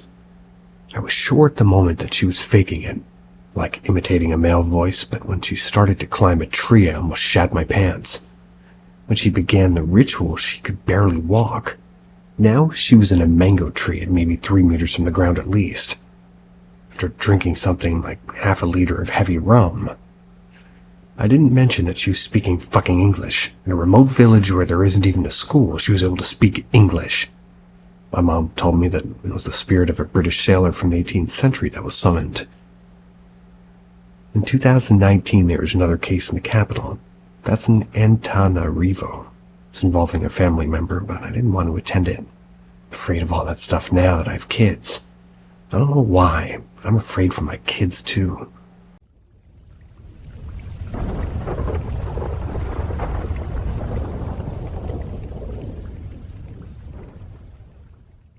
My boys met my grandfather. Currently, my boys are 8 and 6. At the time, they were like 4 and 2. We'd been living in a place for about 5 or 6 months, and my oldest, who wasn't firing on all cylinders, to be honest, kept walking to the corner, looking up and then talking. Still doing a lot of babbling until he was almost 6. Then after a few times he walked over, grabbed his brother by the hand, and walked him to the corner. He also looked up and started talking. They were both smiling and giggling like an adult was interacting with them. After my youngest 3rd trip over, I just asked, "What in the world are you 2 doing?" Thinking it was some kind of game. The oldest giggled and said, "I'm talking to Grandpa." Confused, like, "Baby, your grandpa lives in Nebraska. He's very far away." Talking and pointing, and he's laughing in the corner. He's like, laughing. "No, Mommy," points at me, "is your grandpa." As I said, my oldest was still doing a lot of babbling, so for him to suddenly speak so clearly and in complete coherent thought was very unnerving. I look at the corner. Both boys are talking and just like showing toys up to the corner. Watch for a few minutes, like minutes, and this happened over a grand total of about 30 minutes. "Babies, come watch your movie so Mommy can fix dinner," because little ones have zero logic. They waddle over and sit back down, and they pick up the toys that have pretty much accumulated in the corner, and holy shit, put them away. Then went and sat next to his brother. I start dinner, and I keep looking at the corner. Shot in the dark, "Thanks, Grandpa."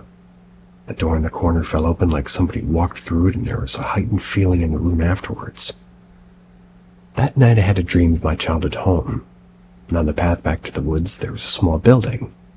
Granite, like a mausoleum, but was more like, well, more than an awning, like one wall that held a door, 4 pillars, and a bench swing. I walked to it and lit the incense and sat on the swing, started rocking and staring at the ground. Then there they were, those old ratty sneakers. My grandpa was sitting next to me with that smile. Sitting on the swing, I just started talking, mostly about the boys. Told him I missed him so much and that I named my oldest after him, and he sat and listened with that smile on his face. After a while, we both stood up.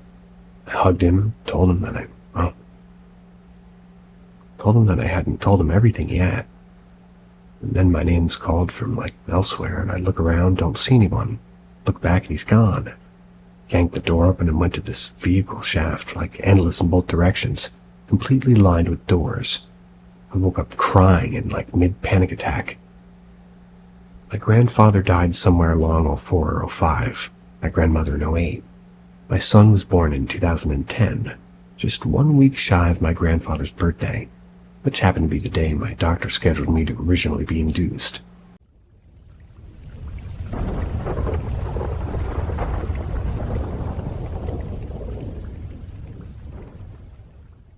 Phantom Vase.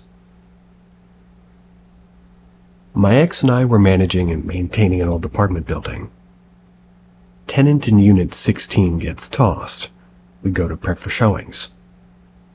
We're tearing up carpet, paint, epoxy the tub, paint, garbage, etc. I come across this vase sitting by the support beam. Nothing wrong with it, and too nice to throw out. Decorated with little roses and cherubs. What should I do with this vase? I don't see a reason to toss it. The one sitting on the floor, put it back in the kitchen where I left it. Odd statement, but my ex has a funny way of processing information, so I put it back on the kitchen and worked for a couple more hours. Took all the tools and cleaning supplies with us, left the vase in the kitchen, locked the door, went home for the night, which was 2 floors down. Come back the next day to finish up final touch-ups. The vase is back in the floor.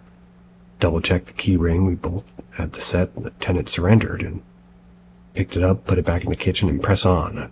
Changed the lock, new doorknob, new deadbolt, new keys. A week or so later, awesome new tenant takes the place. Vase is nowhere to be found during the walkthrough. Sign the lease, give him the keys, and press on. 3 days after moving in, tenant knocks on our door. Can I get a new lock for my door? He just replaced it. It is a new lock. Everything okay? I think somebody's been in my place, but nothing's been taken. Thanks. Next day, tenant comes home, new lock gets installed in front of him so he knows there's nothing sketchy. Lock works, everyone's happy. I started hanging out with the tenant because everybody else in the area sucked. If you ever lived in the historic district of Elgin, Illinois, you know exactly what I mean. Drop my ass on the couch, and what do I see sitting by the TV? That vase. So what made you think someone had been in here? When you asked for a new lock, if something was taken? That vase, I came home and it was sitting right here on my coffee table. So a year or so passes. I'm decent friends with guy number 16. Always keeps the door locked even when he's home. Video games, nerd shit, music, people, etc. I've seen some shit in this building, and I'm comfortable enough to ask if he's seen anything other than the vase, which was still by the TV. He tells me about a woman in white, and how he's been, paced in the hallway and climbing the stairs, and children's voices in the kitchen and cold spots. And that shit right there's driving me nuts. Lock that door right behind you, knob and bolt.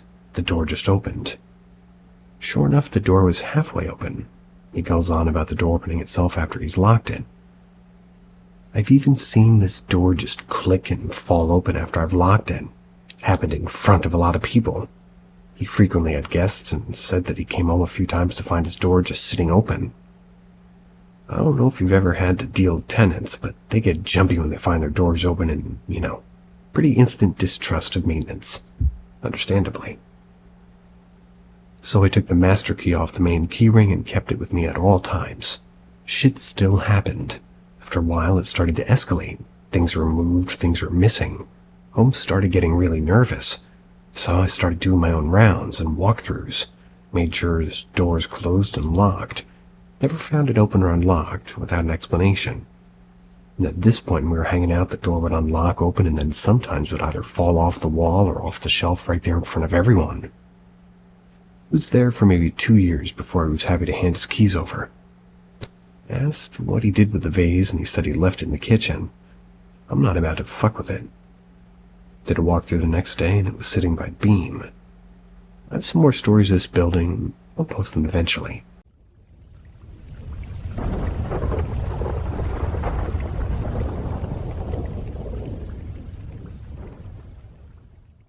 An extra roommate. Saturday morning. My friend leaves for work and I go take a shower. I don't close the curtain all the way, I just keep seeing a dark-haired woman peeking past.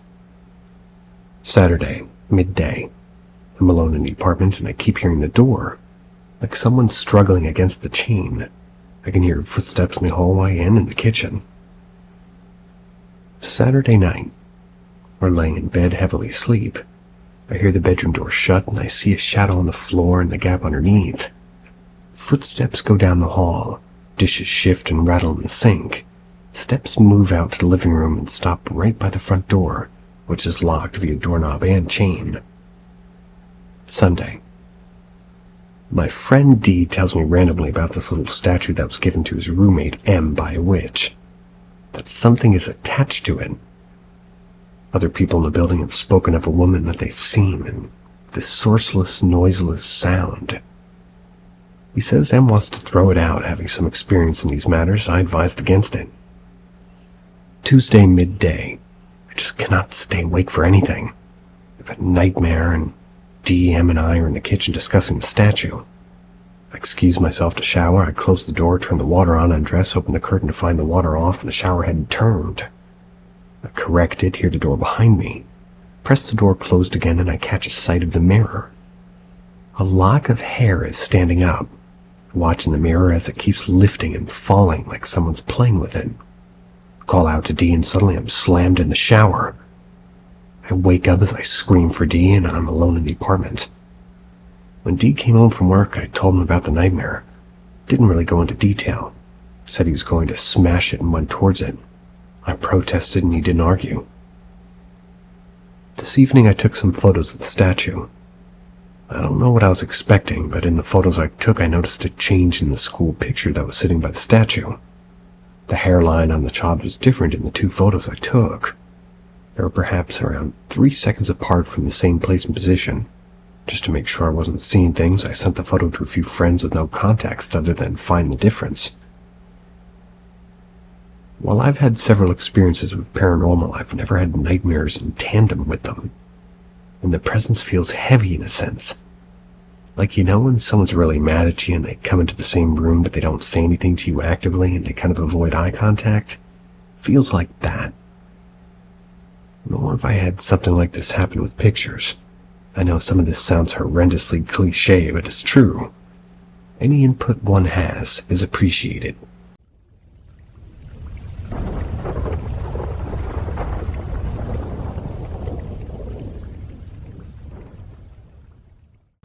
More Everett Building spookies.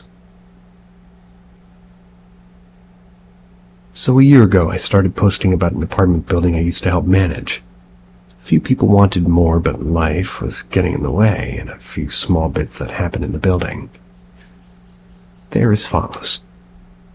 My boys were 2 and 4 at that time. My oldest was and is a runner. If he wanted to go, there's little that could be done to stop him. So he was frequently dipping out of the door and running through the building. I was looking for CC as he'd been quiet for far too long and wasn't answering me. And on this particular day, my ex-D had just stepped in our apartment to ask me about some work I had done that night before in the empty unit.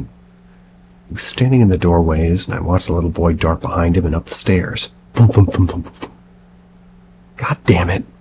I pushed past D, and as the steps continued around the landing and up the next flight, I got halfway up the bottom set, and D stops me.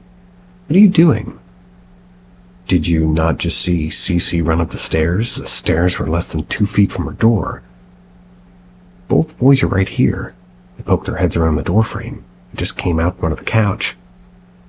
Then who just ran up the stairs? Could have swore he just ran out from the back room, past you, and all the way up the stairs. Well, it wasn't CC. What he looked like. It looked exactly like CC, like yay tall, blonde hair, and he was wearing brown. Make note of CC wearing blue. So, you see him too. End of that conversation. I don't know how many times I killed myself running up 3 flights of stairs chasing that little boy thinking my son had slipped out. We had the only kid in the building. Couldn't be a neighborhood kid, you need keys to get in. And D sometimes later informed me that when he'd be working at the night in the unit, or on days when all the tenants were out, he would hear giggling and the doors would close. His tools and keys would be moved if he left the room. Word in the neighborhood was that the building was once an orphanage belonging to the church next door. Being a softy for kids, D would ask that his tools and keys please be put back, and he'd leave the room. find something to do for a few minutes and he'd come back and his stuff had been returned.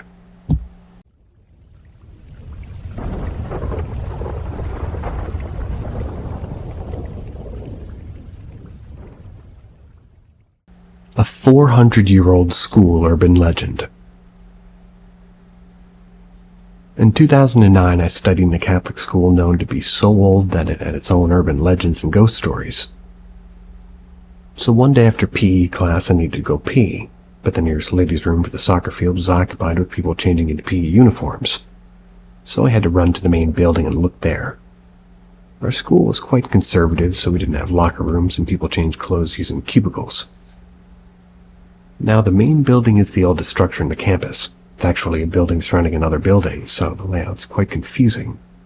Ran around the ground floor until I found a small ladies' room. There were 2 cubicles only and a small mirror, and a sink by the wall. There was the smallest public ladies' room I've ever been in, but not the time for me to be choosy, as all I needed to do was really to pee. Once I'm done, I went out the cubicle and was surprised to see 2 nuns standing by the mirror. Not really a big deal for me, as it was a Catholic school, and there are priests and nuns everywhere. But it was just quiet, so I didn't really think there'd be anybody else around. Now, these 2 nuns looked also quite surprised to see me, so I just excused and squeezed myself between them and washed my hands. I then bowed to them and left. I'm not comfortable in this small room, and the silence isn't helping either. As I was browsing urban legends, I remembered an urban legend in that school. The first one is about a ladies' room in the main building where people inside cubicles used to see rotting feet hanging from the ceiling, as if somebody had hanged themselves there. The second is about a ghost nun who would show itself in the ladies' room. If you see this nun and you started to pray, this nun will imitate you and say the prayer word for word in your face. So now looking back, I was actually wondering why the nuns are surprised to see me. How the hell did I not hear them go inside or even move inside that small room? I'm just thankful they looked human. They might really be human. I might be scaring myself now.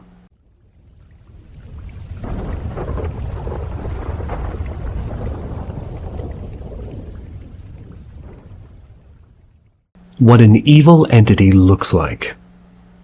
Discussion. I've always been enthusiastic about the paranormal, because I like the mystery behind unexplainable things. Maybe also partly because I haven't actually seen a ghost, so I'm not scared.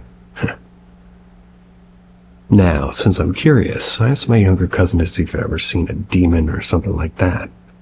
This cousin of mine has been telling his parents that he can see people who aren't there since he was young. So we actually started to believe him when he ran out of their house naked and frantic and into my other aunt's house because he saw what looked like a woman's figure. Though there was no face. That was by the bathroom window. So back to my question on what demons look like. My cousin said that he has no idea what a demon looks like, although he saw a dark presence that, to him, was closest to one. He was about 12 at the time, playing hide-and-seek in their school grounds just before sunset. School was just literally a few steps behind their house, so he was allowed to play there. He was hiding behind a tree when he saw this dark presence. To him, it was the darkest void he'd ever saw. If anything could be blacker than black, he said that was it. He said it has no face, no discernible shape or body part. It was just a mass of blackness. It wasn't moving, but when my cousin saw it, he froze from fear. Actually admitted that he wanted to cry on the spot. He said it gave off a very bad feeling and he felt as if his life was in danger. Couldn't move or run. He only came back to his senses when a playmate tapped him. He ran home as fast as he could. Since that day, he never played by the school grounds after class again, as the school is also known for all sorts of paranormal activities. Even my aunt who teaches affirmed to this.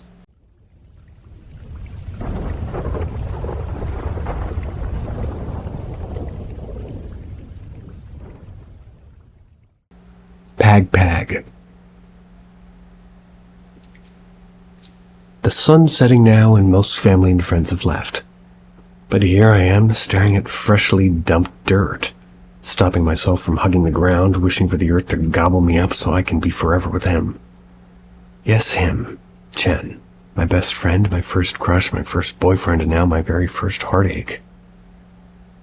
It's only our consolation that he passed away in his sleep, so at least there's no pain. He's gone and I can't make myself leave his grave. I can't admit to myself that I'll never see him again. If I do, well, here I stand. Hey. My grandmother came up to me and held my arm. We're going home now. You can stay if you want, just don't forget to buy me some ointment on your way home. Then she hugged me and left with my parents. Just don't forget to buy me some ointment on your way home. Grandma knows so well that I don't believe in superstitions, so she suddenly asked me to buy her some ointment so I don't go straight home from the funeral. Just don't forget to buy me some ointment on your way home. But somehow those words felt like a suggestion to me, and as the superstition goes, if you come from a wake or a funeral, don't go straight home or else the soul of the deceased will follow you. It's called pag pag pag on our native tongue, which loosely translates to shaking off, as in literally shaking off bad juju somewhere else before heading home. But what is there to lose in this scenario? It's a superstition, so more or less it's unreal. If it's real, then I get more time to be with him. I then found my courage and walked to the path at the cemetery and stared at my phone, just contemplating where to put my Uber destination at. Home or just some convenience store or pharmacy. Grandma will surely nag me over and do some nasty rituals if I don't have her ointment. So I decided to put the convenience store as my destination. My Uber arrived shortly, and before I can breathe, Chen's like flashing through my eyes. We arrived at the store. Outside I met Dave. That's Chen's third-grade cousin. He had come to the funeral and went to the same convenience store with his family to do their pag-a-pag, or pag-pag-pag-pag. Excuse me. As soon as I got the ointment, I bid my goodbye to Dave, and I don't really want to converse with anyone else. I don't want to share the pain and sadness, the loss of it all. I arrived home with Grandma sitting on her favorite chair on her porch. Saw her smile when I gave her the ointment. I then went to my room, changed my clothes, and went to sleep, alternating between tears and ugly sobbing, hoping I'll dream of Chen one more time. I woke up to the sound of a pebble hitting my window. My eyes were swollen from crying and not sleeping. I decided not to wake up until something dawned on me. It's Chen. It's how he sneaks up to my room back in the day. Like first he'd throw stones at my window, wake me up, and then he'd climb up and sneak through my window to get to my room. I'm both excited and scared as I got up and walked toward the window. I looked down as my room's on the second floor, but no one's there. I opened the window and waited, but nothing came through. Kept the window open that night. The next morning I have like a hammering headache and puffy eyes. I got sunny side up eggs and bacon for breakfast. And for some reason I can't taste a thing, so I went looking for salt. If you're looking for salt, go ask Mama, my mother said, pertaining to my grandmother. But before I could ask why, I saw Grandma by the window hugging a small sack and pouring salt around the house. What was that for? I asked Mother, and I'm honestly thinking that Grandma's going nuts. Last night she said she heard a rustling outside her window, and the crickets went silent. And she's basically sure there was a spirit looking outside her house. She said that she cursed the spirit and threw salt out her window for it to go away, and it did. Then the crickets were chirping again. There's a spirit lurking outside her house. So the superstition must be true then. Chen might have really come home with me, but why? Because I didn't go inside the convenience store? Dave was there, so I asked him to buy the ointment for me. That was while I waited in the road and went straight home after the funeral. Went to school like nothing happened. When I came home later that day, I still saw the solid path of salt that Grandma laid. Went around the house and smudged off the portion of salt path right below my window, so that Chen could find his way to me. Luckily, Grandma didn't notice, and I happily waited for Chen to come. As expected, I was awoken by pebbles hitting my window. I ran and opened it and felt wind rush through my room. If I could embrace the wind, I would. I know it was Chen. Is everything all right, Cynthia? I heard Grandma knock and call from the other side of my door, to which I replied, yeah, it's just the wind. I then heard my closet doors open and close, and I laughed, as this is really how Chen was when he sneaks. He'd go into my closet, and when someone's about to go into my room, he'd stay there until we're clear. But today I'm feeling better than ever, and my heart's warm knowing Chen's here. As I lay in bed, I felt the mattress shift, as if someone's crawling on it. My cheeks felt so warm, and the warmth stretched to my neck, but now it felt like burning. I'm being choked by this burning sensation, and I can't get it off. I'm struggling and writhing my arms around, and there's nothing I could hold on to. I can no longer breathe, and my eyes are about to close. I caught a glimpse of what was above me. A burnt lady with charcoal-colored hair. Her eyes were bloodshot red, and her hands and arms were like charcoal still in flame, burning and choking me. I came to my senses, grasping for breath, and Grandma and my parents were around me, shaking me to come back to life. They said I was wailing and struggling, but I wouldn't wake up, and from time to time I was scratching my neck as if removing something. I met Dave earlier today, and he said he brought the ointment for you, Grandma finally told me as I calmed down. Do you know why we perform Pog Pog? Touched my neck trying to remember what I saw, and it wasn't Chen. It's because we don't know whose soul will come home with us.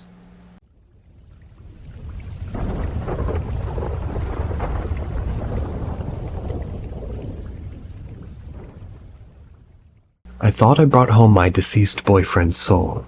I didn't. My boyfriend passed away and I did a stupid thing. Now, maybe something else came home with me, but I watched my grandma do her own cleansing of the house. She has this small but deep iron pan that she fills with burning charcoal, and she puts yellow and white crystals on top of the coal to burn with it. The intention was to fill the whole house with smoke and hope to purge out the bad spirit. Luop is what she calls it. Very much like fumigation, and the smoke smells calming, and kind of oddly enough, it doesn't hurt my eyes. This doesn't really bother me. Looking back, it was selfish of me to want to bring Chen home with me, since that means that he won't get eternal rest, or he won't get, reincarnated. The next morning, I asked Grandma to come with me and to apologize to Chen's family about my mistake. I moved to give me peace and show my penance. Fortunately, they understood what I did, as we all call Miss Chen, and told me I'd been forgiven.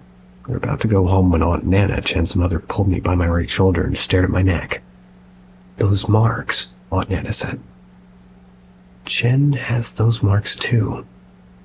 She was talking about the burnt, choking marks on my neck. Chen was holding his neck when he saw him lifeless. A lot of things rushed into my mind while Grandma just talked to Aunt Nana to calm her down. What if Chen didn't die peacefully in his sleep? What if whatever I saw last night killed him? Like how it attempted to do to me. If this thing caught him, will he ever find peace? Who is this burnt lady? What does she want with us? Before we left Chen's house, Grandma performed her luop too, and Aunt Nana burned some incense at Chen's peace. She also created a salt path around the house for added peace of mind. Grandma? I called while walking on her way home. Yes? If whatever choked me down last night killed Chen, what will happen to him? What will happen to me? I asked and stopped in my tracks with all the superstitions and rituals that she knows and follows. She must know something for this. She sighed and looked back to me in her sincerest way. There are some things we can counter and some things that we should not meddle with. She held my hand and pulled me so we could start walking again. We can counter whatever's on you right now. We can do all the rituals that we have and hope it goes away. Then she stopped. She didn't face me. Her eyes remained focused on the clouds. She gripped my hand tightly while saying, As for Chen's soul, we should not meddle. We can pray for him, burn incense, appease the gods and all, but we should never meddle with life and death. I skipped school today and followed every single ritual that Grandma asked me to do. I bathed in salted water. I helped her lay in the salt path around her house. We even put salt lines by her windowsill. She still did her pag-lu-luop again, but that was sundown. She gave me a rosary to put underneath my pillow, too. Grandma's a Catholic, but her father, bless his soul, was a shaman. So she inherited his book of healing and rituals with his passing. It's a weird mix of strict religion and traditional wisdom, but if it works, it works. That night I left my lights on. I even drank a cup of salted water. If my kidney fails, at least my soul might still be saved. I couldn't sleep, so I stayed up and browsed Instagram. but it aches to see goodbye posts and memories for Chen by our mutual friends, so I stayed off and went to my room just to have a midnight snack. By the kitchen counter, I saw Grandma's iron pan, and beside it the jar full of crystals and the book of rituals. I grabbed the book, browsed it, and saw that it's both in Tagalog and in Latin. The first few pages were about herbs, what they cure and when and where to find them. Then the rituals to diagnose whatever spirit or entity attached itself to a person or a thing. The rituals to purge and the rituals to communicate. The rituals to communicate. If it's in a ritual book and the rules are laid out pretty strictly, then maybe it's safe to follow. Maybe if I can communicate with Chen to know how he's doing. Reading the instructions and other notes, the ritual includes what looks like astral projection, meaning my soul would need to leave my body, so I could go where the dearly departed are. All in all, what I only needed was an item that belongs to whoever I want to contact, and in this case Chen, and a few phrases that will put the projection in action. If I want to get back to my body, I just simply touch it. Fair enough, easy enough. Now, what I only need is an item of his, and it'll be easy since I volunteered to help Aunt Nana store away Chen's belongings tomorrow. So I took a picture of the ritual page just in case Grandma hides the book tomorrow, and I went to my room to try to get some sleep. Morning came and I went to school, and that afternoon I went straight to Chen's house to help Aunt Nana store Chen's items. I managed to take home with me Chen's favorite black and gray t-shirt. I just waited for everybody in the house to sleep to perform the ritual. I also know that I'd be safe since I helped Grandma with the salt path and the salt line by her windowsills. I even drank the salt water. I promised myself that this is the last thing I would do for Chen, but I'll only do this to know if he's well in the afterlife. 2 a.m. came and I knew it was time. I wore Chen's shirt and chanted the required phrases. Slowly, I felt my soul being ripped from my body, as if I was riding a Viking's boat, my body being ripped into two from like push and pull motions. Burns. Somehow my soul was being thrown from my body, as if being kicked out and expelled from a door. I looked back and I only looked like asleep. So I proceeded to do my original plan. I must look for Chen. I went out of my bedroom and was immediately attracted to the smell of the incense that we burnt earlier in the day. I was kind of dizzy walking inside her house, as if nothing was really solid in the spirit world but for all this mist and lights. Finally managed to get out of her house. I saw the salt path that we had made. In the spirit world, salt was glowing like polished gold. It felt so warm and inviting. The salt path was no longer a path, though. From where the path was, the shimmering thin boundary rose, and maybe this is what prevented any bad spirit from coming through. I walked through without a problem. I only felt kind of fuzzy and a really warm feeling all over me. Now that I'm out, I just realized that here in the spirit world, it's odd, but there seems to be no time. It's not day nor night, and there's no souls wearing old clothes, and there's those wearing what looks like stuff from present time, all just wandering around, as if not noticing each other. If Chen's soul is wandering, where would he be? Would he still be by the cemetery? Would he be by his house, where he passed away? I was still lost in my thoughts, and I saw Chen walking past me. I was almost shocked that I froze in my place, and I barely managed to snap out of my senses to follow him. He's in his school uniform. He seems to be walking home. If souls could shed a tear, I'd be crying a river, since my heart's pouring out from cherishing this moment that Chen just looks alive and well. He went home into his room, laid down as if getting ready to sleep. When it looked as if he was asleep, I went closer to touch his cheek.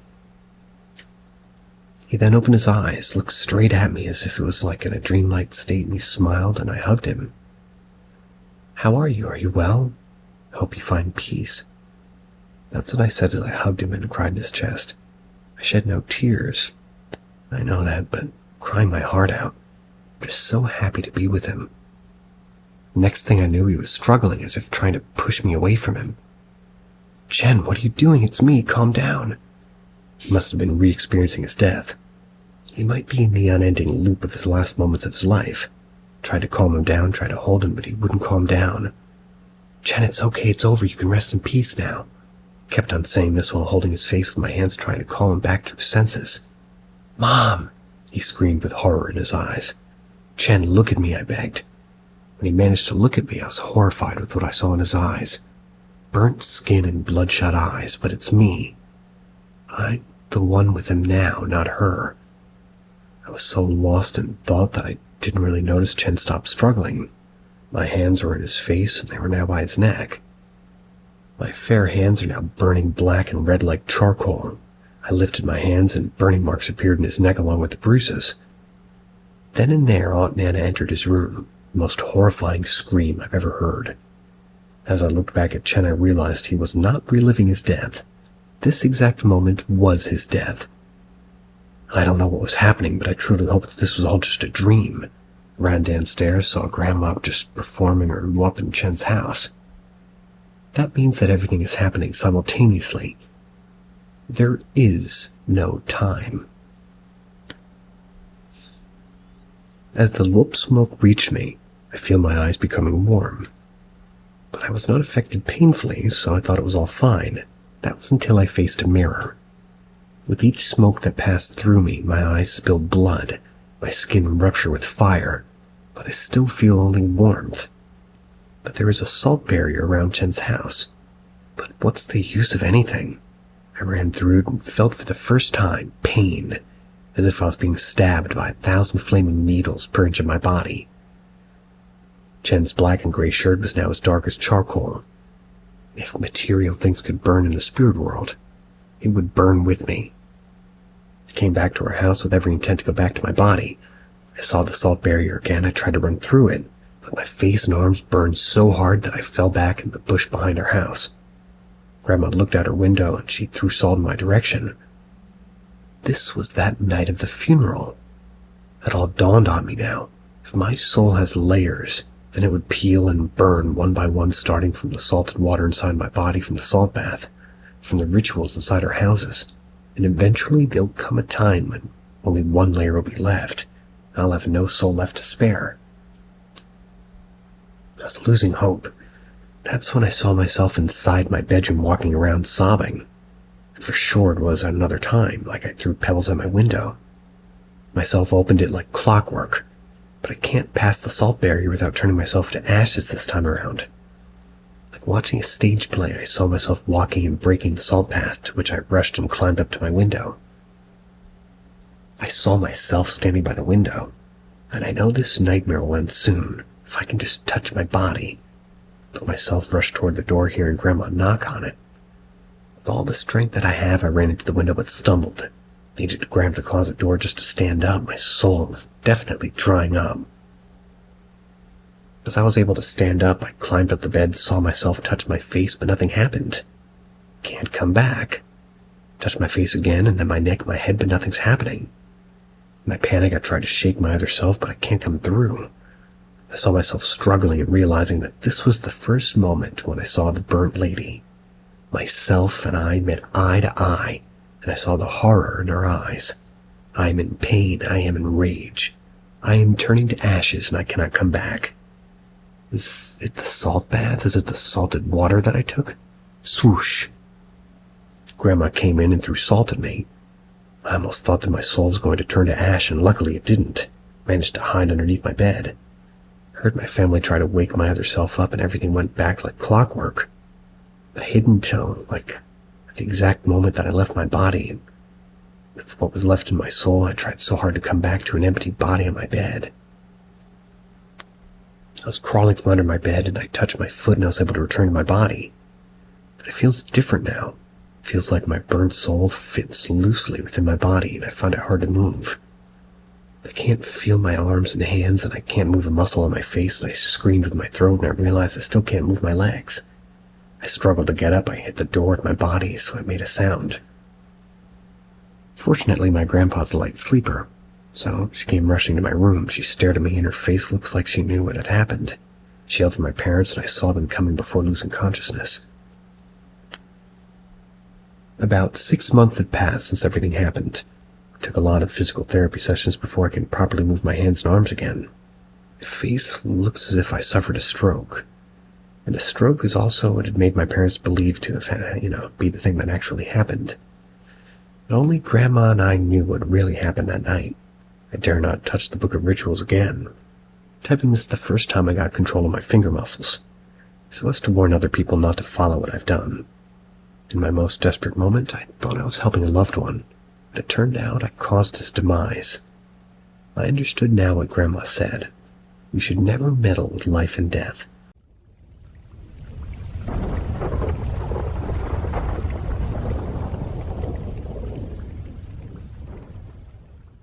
My one and only extremely odd experience. I don't think I'll ever know what the hell I saw. Just not sure what happened. I just want to explain first that I'm somebody that likes to be scared.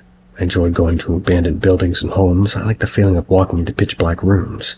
Not being able to see anything in front of you is just a good adrenaline feeling for me. Just trying to explain that, I don't really feel it dark or like pushing my mental boundaries. But anyway, this happened a year or so back when I was renting a suite that was on a very large property. All flat farming fields with nothing growing on them across from my front door. I was on the side of this massive house, and it was a big barn. The barn had floodlights on the top that would go off, and anything went in front of it, like motion sensor, would light up the space between my door and the barn. Anyway, I was out there smoking a joint, and all of a sudden I would see something moving toward me from the field toward the middle part of the barn in my place. I couldn't see anything, just the movement of it. That was until it came to the moonlight. I'm unsure exactly how to explain it, but this is my best try. It's like a ball of black with almost tentacles or wavy arms coming off of it. And I, at this point, still can't really see. It's almost like it was darker than actual darkness. That made it somewhat more visible against the barn behind it. I remember kind of getting down on one knee, kind of like a hunter's stance to try to see it better. Kind of got shocked on what I was seeing, like all of a sudden, back a bit farther from the field, a very small in size, but a very super bright light shined in my face. It wasn't like blinding at all, it was more legit like a small little mag flashlight. As soon as it hit me, I just tossed my joint, hopped in my door, and locked it behind me. Went to my room that faced the direction, grabbed my gun, and looked out the window. Super weird. All those balls of black masses were messed up by themselves.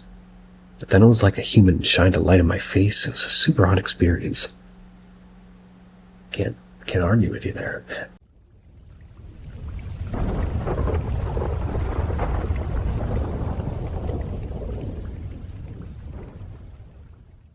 Angel or a stalker ghost? This is a story I heard from my cousin. I also overheard some of the details. I'll tell what I personally heard and what was told to me.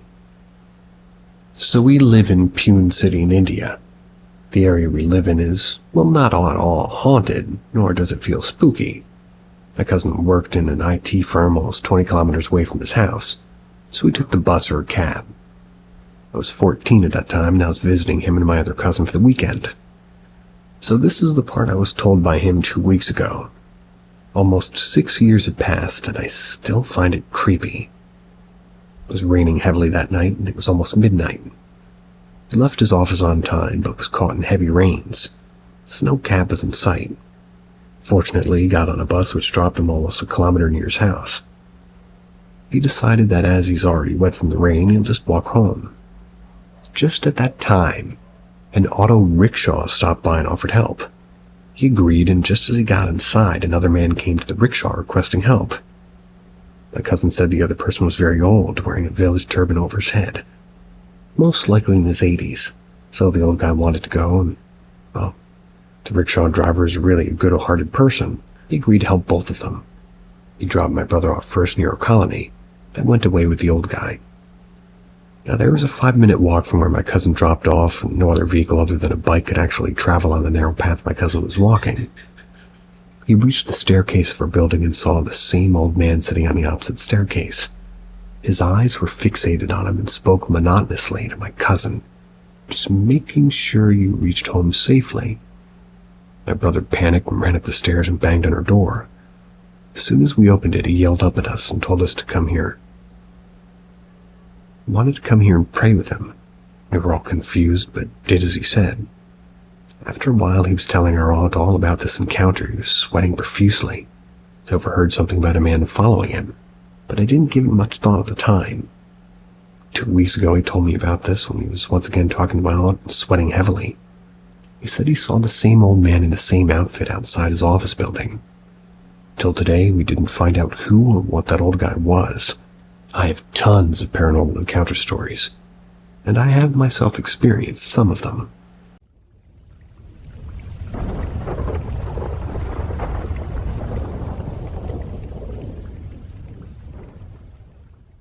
Three bald kids. About 2 years back, I've experienced something that gives me the chills to this day whenever I think about it. I had to submit a short film for my exam. We were short on time, so we had to shoot during our EID holidays. It was the last day of our holidays and our last shoot day as well. We went to our location, which was actually my friend's house.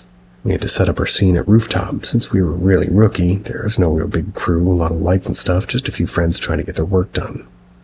When we got there, it was after 12 at night. We were setting up our stuff. Our friend whose place it was wasn't with us. Kept checking on batteries and cards and stuff beforehand. So the shoot, But when we turned on our cameras, both of them ran out of batteries. It's very strange. However, nobody said anything. We put them on charge since we had some to spare. After a while, when the batteries were just enough to work with, we set up our scene. The terrace that we had, or that we were on rather, was merely 2 feet distance from the terrace of the house beside it. One wall of that place was completely covered with dense plants and leaves. When we started shooting our scene, we noticed that after a while that 3 kids are standing on that terrace. They're watching us. Nothing was unusual for us, since people do notice you when you're taking out cameras. We got busy with our work, and then I looked at my left to see if those kids were still there, like a subconscious action. They weren't there, got busy to work again. When we were done with our shoot, it was like maybe 2:30 a.m. Those kids were there again. Their formation was a girl about 8 or 9 on the right, a boy about 6 or 7 in the middle, and a boy like 3 or 4 on the left. All 3 of them were bald. One of my friends got suspicious and asked the kids, "Hey kids, where are your parents?" The middle one replied, "I don't know, maybe they're having dinner." My friend called me to come closer, showed me their house, and asked me, "Are you having a fucking candlelight dinner at this hour? Why the hell is it completely dark?" I got a bit nervous. Another friend of mine asked them, "Where'd you come from?" The girl replied with a word that's so rare in our language that only 2 of my friends knew the meaning. What she said meant, "We are prisoners."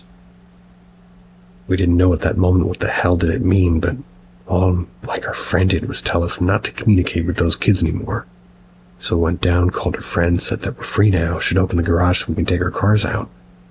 When he came, we asked him, "Who are those kids?" He said, "What kids? No one lives in that house." I was really nervous, so I shouted, "Dude, that's not funny at all." He got kind of angry and said, "Come." That house had 2 gates. He showed us both and said, "Look at that." I can't put into words what kind of spine-chilling feeling I had right at that moment when I saw those giant padlocks. Then he told us there used to be a mental asylum, like an NGO type, in this very house many, many years ago. That was the last time I went there. And hopefully not the last time you hear from me. See ya.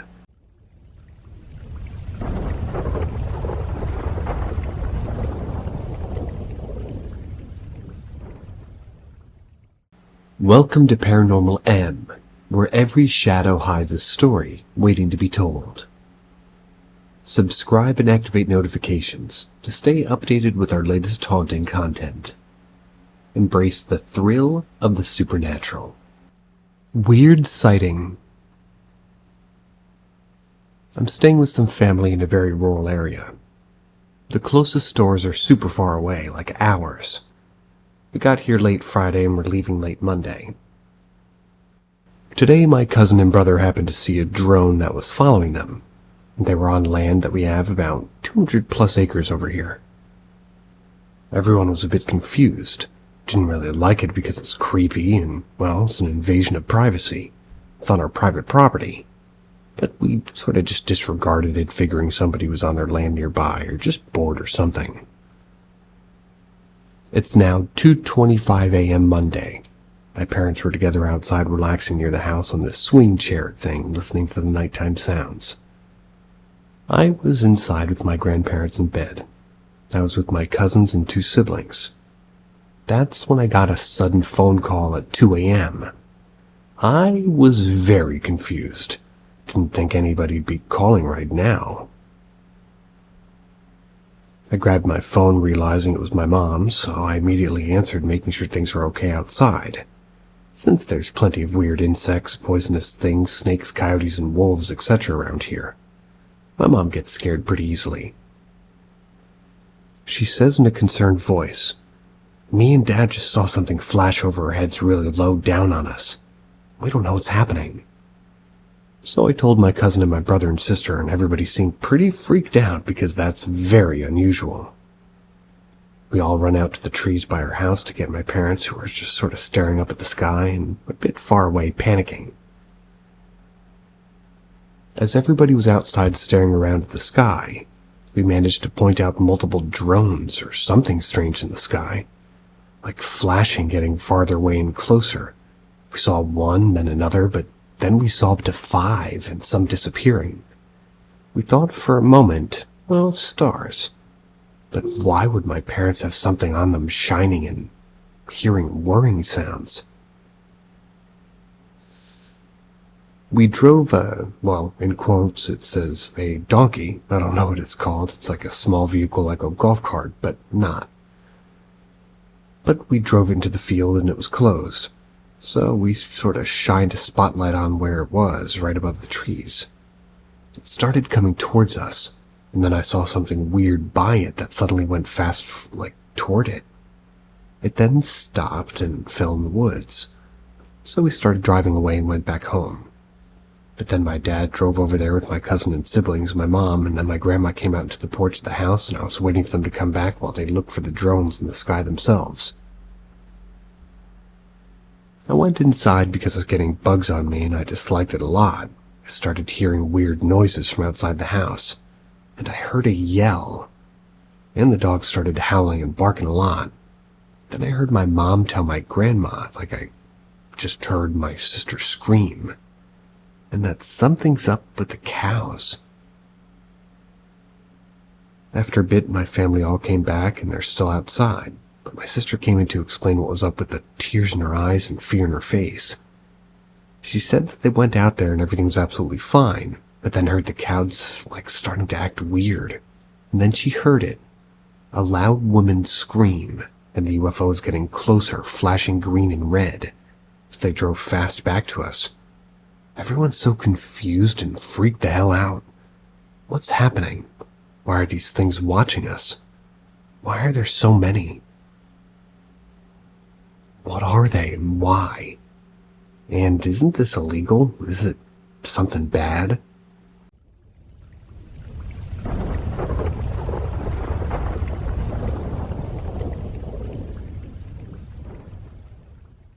New vehicle blind spot sensors, and my wife. So I will preface this by saying thank you for reading. If you don't believe, well, that's okay by me. But this is a true story.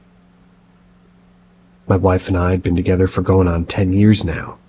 She's always had what I perceive as a connection to like a separate unseen world that I'm just not privy to. It kind of runs in her family. Her mother, sister, niece, and nephew all seem to have some of it. But by far, my wife is one that's the most in tune, so to speak. For example, she's seen her mother in the house.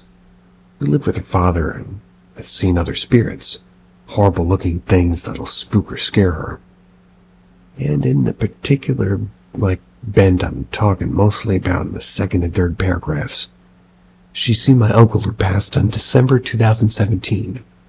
That was at his house in the same town. At the end of April, we brought a newer car. It's a 2014 Infiniti JX35.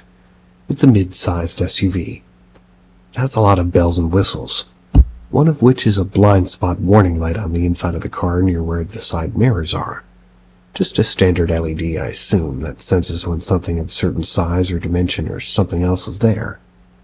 But anyway, we live currently in a little rural town outside a decent city of almost 1 million people. Well, the town that we live in is right outside of it, about 20-minute drive. Very rural, very open desert in the southwest. Now, as far as I knew when we got the vehicle, those sensors only picked up other vehicles and large objects. Not really seen if it picks up smaller motorcycles or bicycles. Well, one night we turn off the highway onto the road that leads into our town. My wife points out that the sensor lights lit up. Now, this is a 2-lane highway, pretty sharp bend after you make the turn off the highway. So we're going on this road. There's about 5 feet of sand and dirt once you get off the pavement. In this same bend is where, just by the way the blind spots are and how the bend is, I assume that there's been at least a couple of accidents. However, it would take some reckless driving to really make a bad crash, specifically because you need to turn on and off the highway. But anyway, she points out the light and informs me that she's seen this light and sensor light frequently, like 3 or 5 times a month since we got this vehicle. But we had just brought this up about a month ago. So now I'm starting to pay more attention to it, because the bend is to the left and the sensor that lights up is to the passenger side, most times I don't see it. That night she just brought it up. I tried to trigger it by driving really close to fences or trash bins or light posts. We did this at varying speeds, but to no avail. It lights up when there's a vehicle at random. All this brings us to the events of last night. We bought a house in the city. It's at the end of the last month. We've been working on almost a nightly basis to paint and fix it prior to us moving in. We had just finished painting and taping walls and trim at close to 9 p.m. It was a nice, clear, not too hot night, and my wife decided that we should open our windows and sunroof, turn off the AC. This is kind of out of the ordinary for us, since we live in a very dry and hot part of the country. So we do. I turn off our street and just are headed down to my dad's place to pick up her kids, and we have the windows down. My wife has her right hand out of the window. We're in a decently lit part of town near sort of a Pep Boys, a Walgreens, and other stores. That's when my wife suddenly gives out a scream and a shiver, places her face into her arm, and is holding onto my arm with both hands, not wanting to look anywhere. Alarmed because it's normally not this bad, I ask her what's going on. Is she okay? All those basic questions. But after about 10 or 15 seconds, she looks back at the window, raises the window, closes the sunroof, and tells me to close mine, and I do. It's at this time that she tells me what happened. With her hand out the window, she, out of the corner of her eye, saw the same sensor light come on, and as she was turning her head to look, she felt what she described as like if a hand had grazed the top of her arm and hand. She didn't say that she saw anything at this time, and I just assumed that she didn't, because it kind of made it look like after she felt what grazed her hand and arm. But after closing the window and sunroof, she stated that they're not welcome, and they should leave right now. About 5 seconds later, she shivered and stated that she felt cold for a second, but that it was gone now. We went to pick the kids up, go eat dinner, and her niece and our aunt, and they're helping us with the house, and drove separately. We went home, we were almost home again, and we saw the light come on, much closer to the house that we currently live in. We tried to drive really close and slow next to a pole on our property. Not surprisingly, the pole didn't get the sensor to light up, even though it was within 4 feet of our vehicle. Well, that was a boring one. No offense.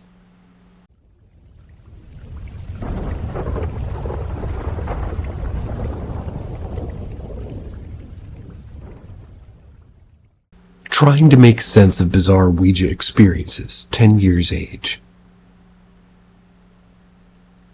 10 years ago, my cousin and I were just messing around with the paper Ouija board. I was in a weird skeptic phase. I followed all kinds of people in the skeptic community like Penn Jillette, Hitchens, and James Randi. I wanted to see what happened if I arranged the experiment differently. I wanted to disprove Ouija boards, but I got a completely unexpected and unexplained but repeatable result. We set up a printed Ouija board with a paper cursor. We asked it questions. Then we would see if it would respond with the paper cursor. To my complete surprise, it did. It's been buzzing in my head once in a while, completely shattering everything I thought I knew. I just can't get over it. I'm desperately seeking answers only to be told that something else is blowing on it. And I repeated this several times. Maybe the AC was doing it, but later explained how that didn't even make sense. I guess I'll try again here. This is just one of the several sessions, including one that I did alone. Here's some details. I did this in 4 different locations. The place where I was living and work, the hotel room, which works, the aunt's house, who was always fascinated with stuff, also works, and the new apartment. Didn't work. I did this with different groups of people, like me alone, me with my cousin, me with my uncle, me with my cousin, me with my uncle, me with my cousin, me with my cousin. It responded consistently after asking questions, but it'll become weaker as the session goes. We did ask it to flicker the candle, and it did flicker the candle noticeably many times. Later on the video, I asked it, math questions, and it did correctly blow to the letters. Also, later on the video, I stupidly taunted it. It got angry, I guess, and kept blowing the cursor every time I placed it. We did these sessions across almost an entire year, including in January early evening when the AC was on. I did suspect maybe it was an amazing coincidence that the AC could be blowing on it. I literally had to put the thing 2 feet next to the AC to make it blow. Temperature during the session dropped. I can only feel the wave of coldness while waiting for an answer. This has been bugging me for years. I really want answers. What's really happening? Would appreciate somebody pointing me in the right direction.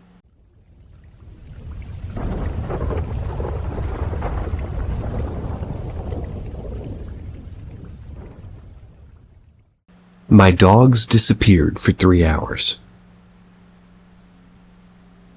One time my mom and I were going out for lunch. We have 2 dogs. One that's 100 pounds and another that's 50. So they aren't really small.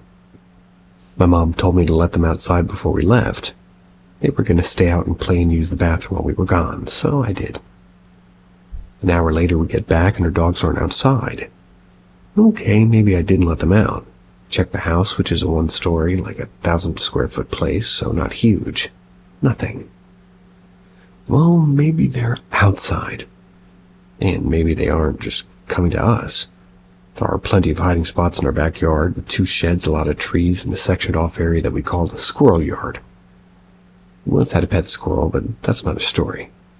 The dogs could also get into it, but I don't really have squirrels anymore, so I go outside searching everywhere for them and nothing. Well, now we're considering the fact that our dogs got out. So we check the perimeter of our yard, and we have a 6-foot privacy fence so our dogs can't jump it. But they have been known to dig holes under the fence. And here's the thing, no holes. None. Absolutely no way they could have squeezed under the fence. Now we're thinking somebody stole our dogs. Our 100-pound dog looks like a pit bull mix. So it makes sense because of the dog fights, and maybe they took the 50-pound one for similar reasons. Well, the thing is they would have had to climb the privacy fence because the fence is padlocked, and the locks are still in place. So how could they get these dogs over the fence? Well, I nixed that idea. Turned to checking our house locks, and maybe they came inside. Everything was locked, even the windows. Well, maybe the dogs are inside and they're hiding. We checked everywhere, under the beds and closets, even the rooms where they were closed off. Nothing. I go back outside, end up taking the grate off for access point to crawl space. I crawl around under the house and they aren't there.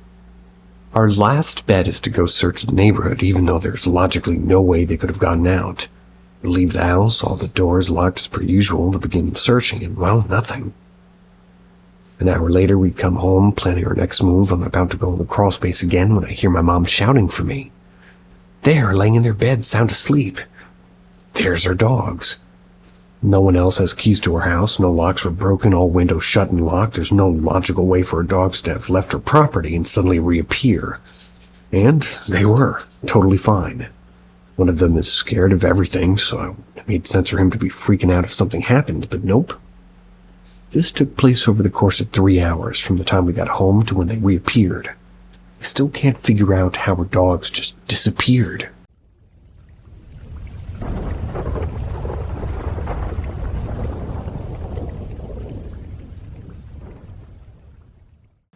My great-grandmother was swinging with me. Yesterday I posted a comment detailing the story of my disappearing dogs. Later made a separate post for it. But since then I've been thinking about the weird stuff that's been happening in my life. I've always thought that my life was pretty uneventful in the paranormal or unexplained category, because I've never seen anything that would turn a skeptic into a believer. However, lately I've found myself discussing the weird stuff that happened in my life with several different people. I've begun to realize that just because I haven't seen any shadow people or felt a hand grabbing me or no one around, that doesn't mean I haven't had brushes with the paranormal. So here's another story. I have to start off by telling you that my grandmother was a bitch. I know that sounds cold, but let me explain. When my mother was young, my grandmother would tell her to go and roll on the floor. That was because her hips were too wide. She would use my mom as her personal assistant to the point where my mom would be forced to tickle her for hours. The relaxed, soothing kind, obviously. Okay. I'm not familiar with this brand of tickle. Anyway, my mom never had any girl talk with my grandmother, never felt truly loved by her, and I always felt that my grandma saw her as competition. This abuse led to my mom becoming anorexic, eating only 1 can of Campbell's soup a day, and eventually leading her to say fuck it, do a complete 360 eating whatever she wanted, becoming overweight. My mom's been through a lot because of my grandmother's mental and emotional abuse. This is where my great-grandmother comes in. She lived in my mom's sort of childhood house with the family until the day she died. My mom called her Nani, as did her brothers. My mom and Nani ended up being more like her mother and daughter. My mom would seek her out for advice. She learned a lot of life lessons from Nani. My mom's told her stories of how she'd go walk with Nani and sit behind the makeup counter and just playing with her test products. She told me about how her bedroom was above Nani's, that she would stomp 3 times to say I love you. My great-grandmother would take a broom handle and hit the ceiling 4 times to say I love you too. When Nani died, my mother could sense it. She left the hospital to go home and rest. When she entered the kitchen, she got this wave of relaxed sadness, if that makes any sense. Like relief yet grief, I guess. A minute later, the phone rang and it was my grandfather calling to say that Nani had passed. Now, fast forward several years. My mom's married and has a young child, otherwise known as me. I don't know exactly what age I was, but I had just started speaking. I wasn't at the age where you would expect one to, understand death or care about a past relative, but during this time, my mom took me to the park in her neighborhood. It was just my mom and I, nobody else out there with us. My favorite thing at the park was always been swings. So my mom put me on and started pushing me. A few minutes in, I look over at an empty swing. My mom didn't really notice until I said something that shook her to her core. "Mommy, Nani's swinging with us." I didn't know about Nani. My mom never mentioned her, never talked about her, because how would I understand who this person was? And to say that name, a name that was specific to this one person who passed, was beyond comprehension. My mom asked me, "Who's swinging with us?" I replied, "Nani." I have no memory of this, but my mom tells me this story all the time. It's one of her favorite memories.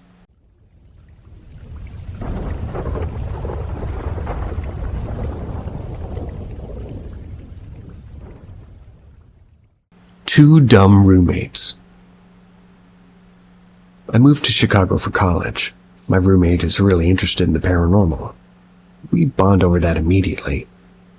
The first few days in the dorm are spent introducing ourselves to the neighbors. Two of them, both sophomores, tell us about a residence hall being haunted.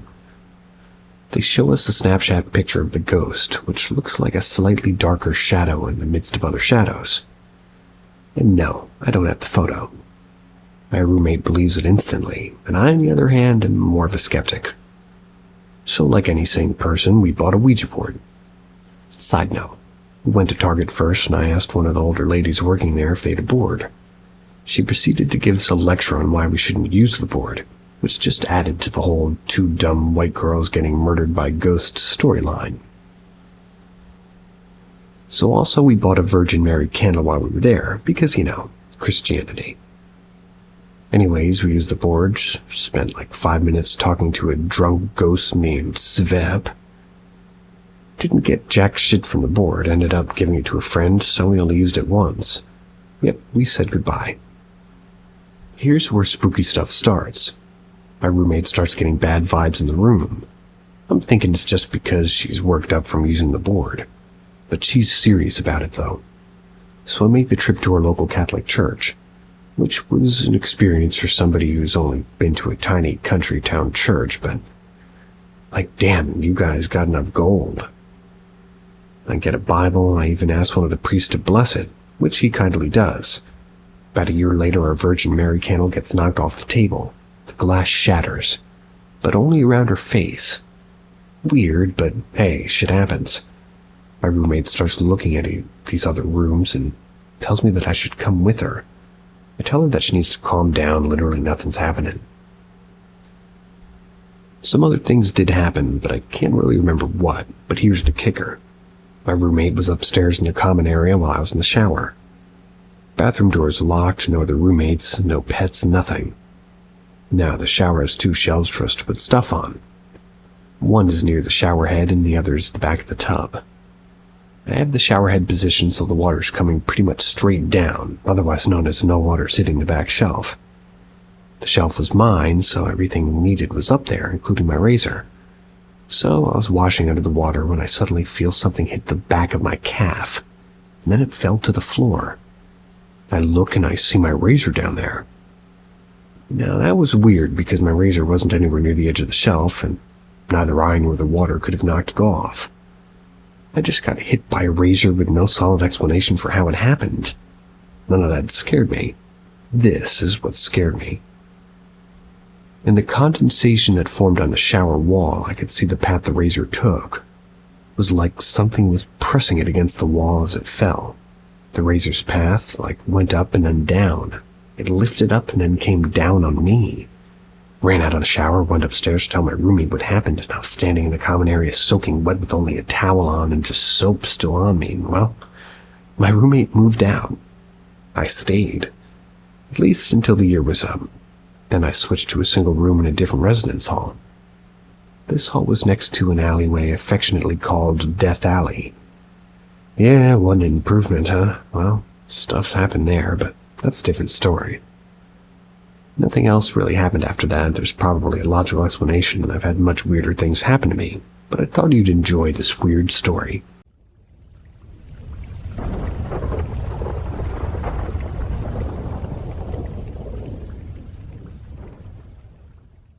Strange person/apparition on the beach. This happened in Daytona Beach, Florida in 2012. It was the summer between my freshman and sophomore years in high school. A little bit of background. My grandparents lived in Florida at the time, closest to Daytona but not Daytona itself. We decided to take a vacation within a vacation, spent a week at a hotel in Daytona. When we got there, for whatever reason, my grandparents decided they didn't want to stay. They would just come pick me and my mom up at the end of the weekend, since they lived maybe only an hour away. My mom and I asked them to drop us off at a Joe's Crab Shack for dinner, and we were going to go walk back to our hotel. Somehow we completely misjudged how far away the restaurant was from our hotel, so it ended up being an insanely long walk. 6 or 7 miles, which is we were thinking 2 or 3. So on the way back to the hotel, it got pretty dark on us. There was enough light from the street to be able to see pretty decently, but To get up to the street, we'd have to go through an alleyway. We didn't feel comfortable with that, so we decided to stay at the beach. Now, I want to say even though it was dark, there was a full moon and enough light from the street that whenever we passed by a person, we could clearly make out their face, if we were close enough. So while the dark may have played a small factor in this, I don't think it was enough of a factor to dismiss the experience. So as we're walking, we see a light, sort of a light-headed thing toward us, 6-ish feet off the ground. We weren't too concerned because it looked like somebody going the opposite direction as us, wearing a headlamp, taking a nighttime stroll on the beach. As the light got closer, we noticed that the light was extremely steady, not like somebody walking, especially not like somebody walking on the sand. As it got close to us, this is what we saw. Cloaked figure wearing a brown monk-like cloak with a large hood. Wasn't walking, but just gliding along. There were no visible feet, there was no light shining out from under the hood of the cloak. And there was no face, except for the light. It appeared to be completely black inside, almost like an empty cloak just floating through the air without a person inside of it. It didn't seem to notice us and just glided on past. My mom and I remembered this exactly the same, and I'm a very scientific person and pretty skeptical, but I still can't really explain this. It was definitely light enough that we should have seen a face or feet. Has anybody else come across something like this?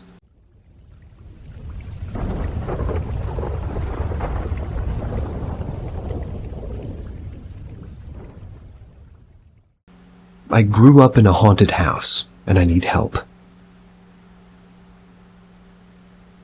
I grew up in a haunted house. My parents still live there, and previous to that, my grandmother drank herself to death there. You don't have to believe me at all. I have many photos, videos of ghosts, and, well, I'm a librarian. I researched the property. It was once apartments, and it was the sole location hit by a tornado once. There was a young boy waiting for the school bus in our driveway. That was before we lived there. He was hit by a diesel truck and died. This happened in maybe the 40s or 50s. I need to look the date up again. My parents added a second story and a back part to the house. I lived upstairs, and there's a door to the attic attached to the closet space. I often dreamed about the little boy coming out of the attic. Non-relatives, have seen the boy appear. I even got a photo of him like a full-body apparition, well, at least his top half. We had asked him to appear, and he did. Growing up, it was all more of an annoyance, like items missing, footsteps at night, the TV with knobs, before remotes. Turning and changing channels, radio stations changing wildly. It just did stuff mostly to mess with us. Sometimes scary things would ramp up, especially if my parents talked about moving. It would appear as a shadow, would appear as a boy looking in the window, would swing belts in the closet. Often when someone outside the family visits, they feel drained and tired, like it drains their energy. You can see physical orbs flying with intent. Sometimes they come to my video camera, they stop, go another direction. I really feel like there's more than just a boy ghost present. My mom was visiting My mom was visited by my grandmother's ghost. I was once visited by a headless black dog that had, blood spurting out that decapitated part, and I could feel his hot breath on my face, even though he had no face. And once I even levitated in front of my family. And today, while visiting my parents, I got pictures on my phone that became red in appearance of giant orbs. But for the first time, I tried to record an EVP. I've always been hesitant to communicate with the ghosts because it's scary. I asked it how it died, and it said something. With the naked ear, people think they heard front yard. I was wondering if somebody would be willing to clean it up so I could understand the reply. This is only evidence I'm willing to share at the moment. I'm pretty protective since my elderly parents still reside there. I'm dead serious about this, and I don't really want to argue with anybody. You can believe me or you can not. It won't change my story.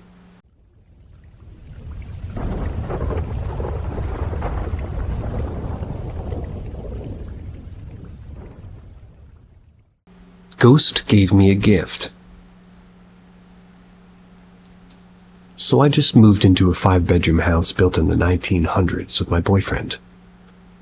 The energy in the house has always felt super off. We hear banging a lot and footsteps upstairs. We have 4 roommates and at least all of us at one point we've left the house due to feeling uneasy or feeling scared. Every room in the house has 2 access points in the closet, one in the attic and one on the inside of the wall. Because the house is so old, it has double-walled insulation, meaning I'm literally able to stand up and walk inside the walls if I remove the little door. Like each room has a little door that's poorly nailed into the closet. There's also like an attic tunnel which leads from my boyfriend and I, like upstairs bedroom, to our roommate's bedroom. Often the sounds we hear come from places where people can't walk. I also wake up around 2 or 3 a.m. most mornings feeling really scared. But other than the above creepiness, nothing's actually happened that I would consider paranormal. But last week it was really stormy. The energy felt super off. We're having a really loud conversation, just talking over each other, when we heard what sounded like a basketball dribbling upstairs. It was loud enough that we all stopped talking to listen to it. Then we heard footsteps from inside the upstairs wall. The bedrooms don't go back as far as we heard the noise, but roommates had to go to work. I practiced Wicca. I was feeling very uneasy, so I decided I'd also leave and get some stuff to protect the house from dark energies. But here's the part I cannot explain. I was burning sage, walking around the house, basically saying only positive energies are welcome here, to please not scare us and to stop bringing negative energy into the home. And at the other end of the house, I had some crystals set up, like jet for protection specifically. Cat was with me when this happened, but I heard what sounded like a pig squealing from the other side of the house, like a clatter.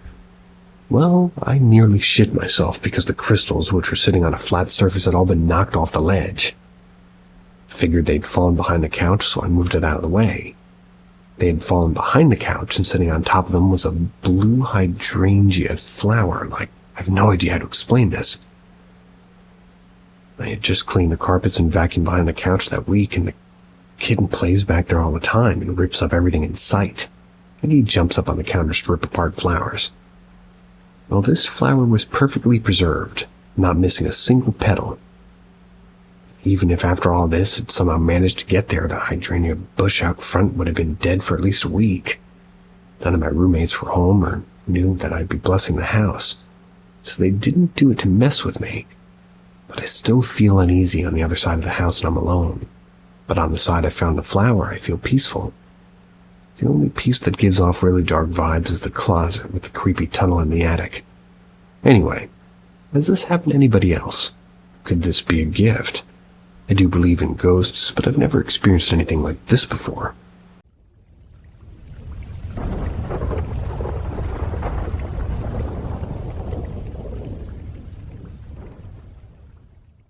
My Great-Grandmother, the Devil, and Aliens.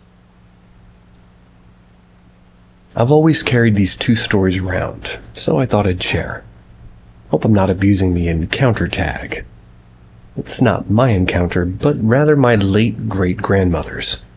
How she met the devil and aliens gave her a stroke. First, some information about my great-grandparents, specifically my great-grandmother. She was born to immigrant parents in 1911, passed away at the age of 94. Her father was an Englishman, and her mother was from Luxembourg. Most of her family spoke German as well as English. However, great-grandmother only knew a little bit of German. Great-grandmother's mother only spoke German, and was also almost completely deaf. Great-grandmother relied on either her sisters to translate the mangled German or crude family sign language that they developed. Great-grandmother grew up in rural North Dakota, and to frame the time period, she once told me about how when she was a little girl her family would regularly barter with members of the Mandan tribe, whom she described as real Indians, not like today. She also only attended a local school to about 6th grade. Later in life, she was not particularly bright, but not dumb. She was religious, but not a Bible thumper. The type of woman who would give you a religious birthday card and a Ninja Turtle action figure, with a picture of Jesus, but never said grace. The one thing she was always really serious about was how she met the devil. Great-grandmother would tell this story when prompted, but she never seemed to enjoy it, and was always consistent in her descriptions. When she was 10 years old, she was misbehaving. Her father wasn't home, and her mother again didn't speak English. Her mother attempted to control her, but great-grandmother just ignored her. Finally, her mother tried to grab a hold of her, but great-grandmother flailed and almost hit her mother. Great-grandmother's mother caught great-grandmother's hand and looked great-grandmother cold in the eyes. She let great-grandmother go and pointed at the closet and left the room. So she and her siblings were often sent to the closet as a sort of timeout. But great-grandmother knew that she was messed up, or rather she had messed up, so she went to accept her punishment. When she opened the door, however, something was inside.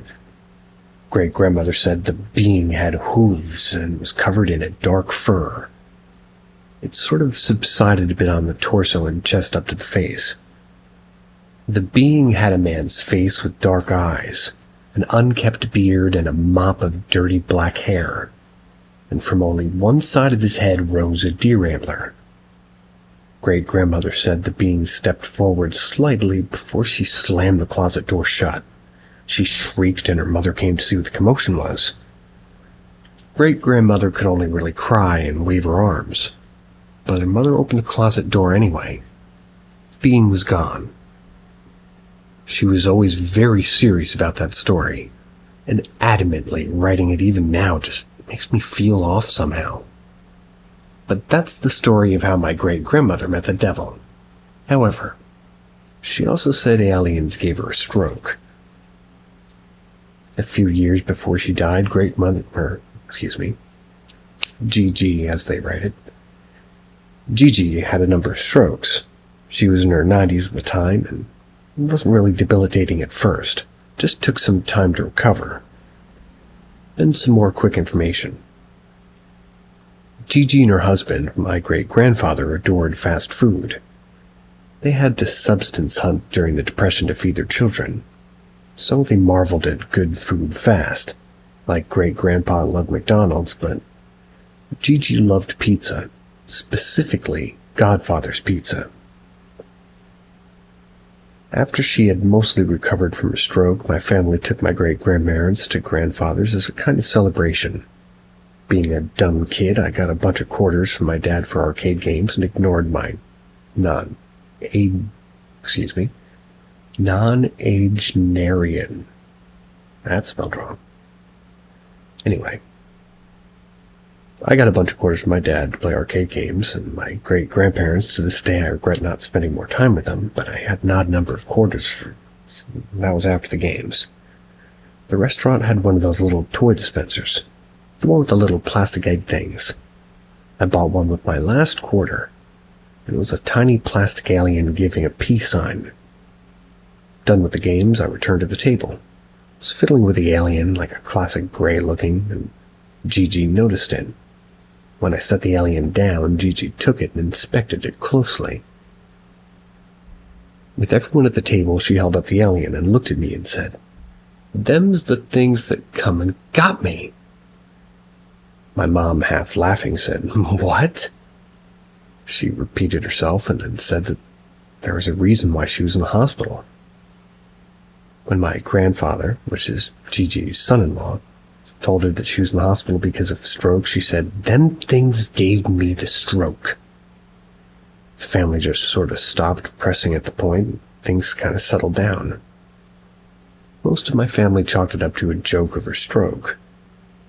I don't buy it as a joke. Gigi was very sweet, but not a joker. Furthermore, I don't think she knew what a gray alien was. She hadn't seen a movie since like the 50s. She didn't even watch TV. She only really read the newspaper, and she mostly did crafts and listened to music in her spare time. As for it being a stroke hallucination, well, maybe, but it's still weird. Anywho, those are the stories of my great-grandmother and how she met the devil and how space aliens gave her a stroke. I like her.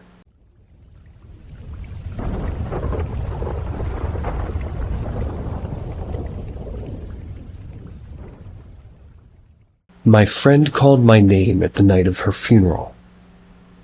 And a quick note before I begin. I am 100% Asian, so please forgive my English. So a 16-year-old female friend of mine passed away last week. This was on Wednesday.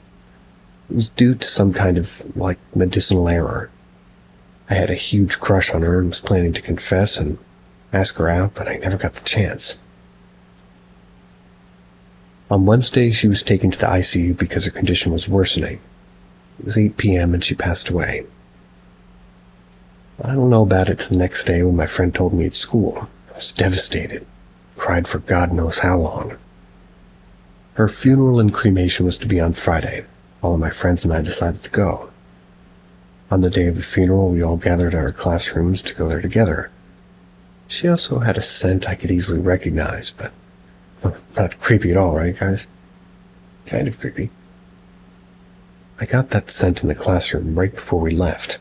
Thought I was imagining things and ignored it. At the funeral, we said goodbye to her, gave her flowers and letters to all those things that you do at a funeral, including crying. I told her that I love her, that I miss her, and I left a bouquet of red roses on her chest. Although I said my goodbye, I didn't want to let her go yet. When I got back home, I took a shower, tried to relax, but I could only think about her. Things I didn't say, and I'd start crying. Before, I thought I would take my mind off of it by playing some video games. So I started playing FIFA 19 on my PS4, and it was going well. However, at around 8 p.m., my cat was rummaging around upstairs, so I went to bring her down. After I successfully driven my cat away, I started making my way back downstairs. But as I halfway inched down the stairs, I heard my deceased friend yelling, "Hey, Red!" I still wanted to see her and talk to her, and I quickly went around the house looking for where the voice came from. When I went outside, I could hear the neighbors' kids playing loudly. The voice I heard was quite different from theirs. My cat was staring at the garage, but I couldn't see anything. I gave up and thought to myself, maybe I'm hallucinating. Went back to playing FIFA. But 30 minutes later, I heard another "hey" right beside me. I looked around me and saw nothing, and then started crying again. I told myself I'll never see her again. Fast forward to this week, Monday. My friends and I gathered again to just chill. I then brought up what happened on Friday, and turns out my friends also had something to share. My mate said that he heard knocks on his window, but he's too afraid to open them. My other friend said some kind of motor made sounds while she and her mother were talking about a friend who died. As soon as we finished our stories, I caught a scent of her again. I searched for her, but nothing. On Tuesday, we did some kind of sermon or ritual that would release her spirit. In the middle of it, I got one last scent of her as she was sitting beside me. After that, it was gone. I no longer get those scents or any visits at all, really. So yeah, that's my story of how I got visited by my crush.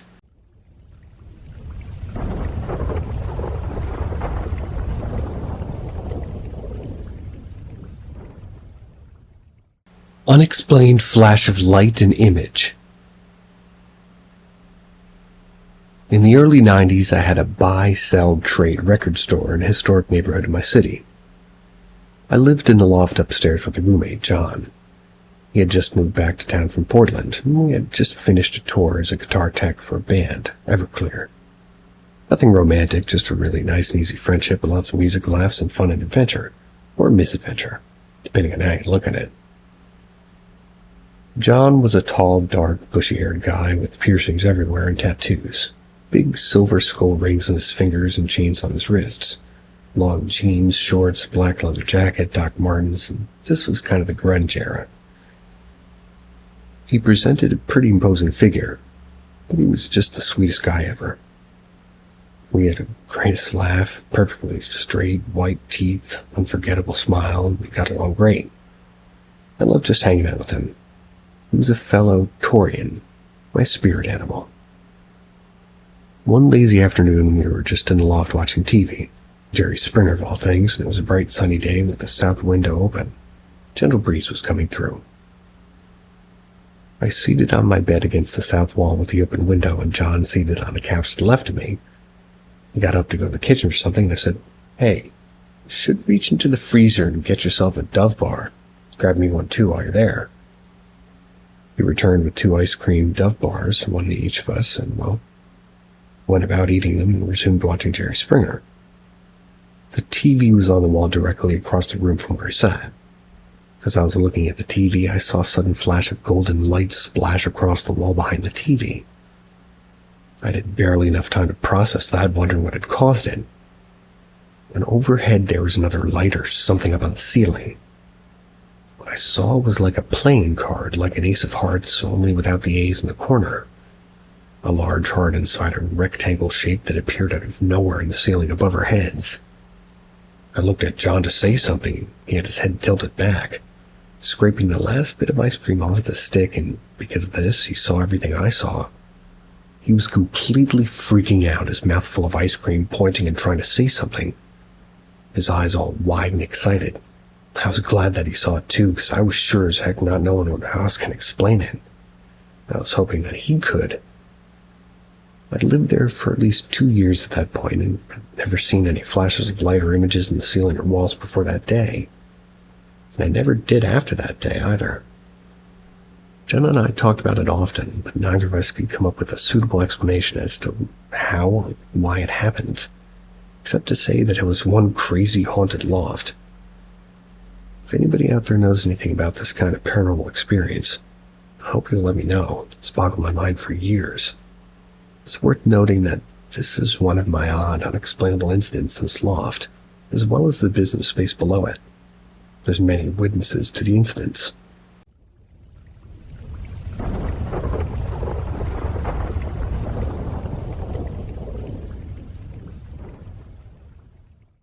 An old plantation house in Georgia. My parents divorced when I was 5. We lived in a small town. It's Glenwood, Georgia. That's where everybody knows everybody, probably too well. My mother had to find a place and a job quickly. She ended up working at a convenience store and renting a house near town. The house was built sometime but not long before the Civil War.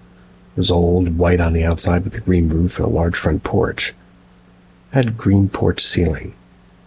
Inside, the ceilings were about 14 feet high. The walls were sort of tongue and groove.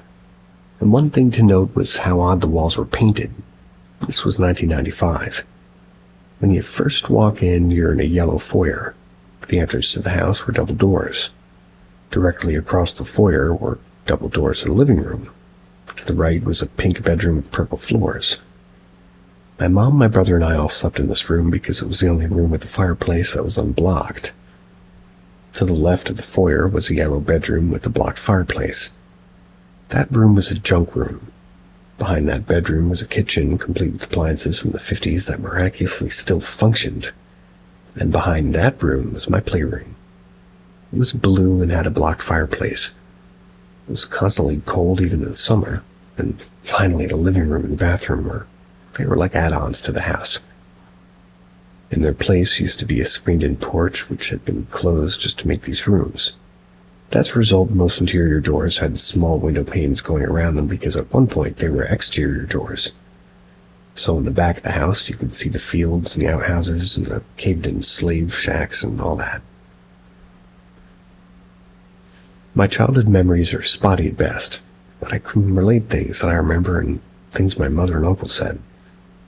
I remember being in the front foyer and looking up at the ceiling while sitting on the floor, feeling as if I were dizzy and falling, as if gravity reversed itself. I would often stick my head between my knees and look out behind trying to duplicate this feeling, scary and kind of fun at the same time.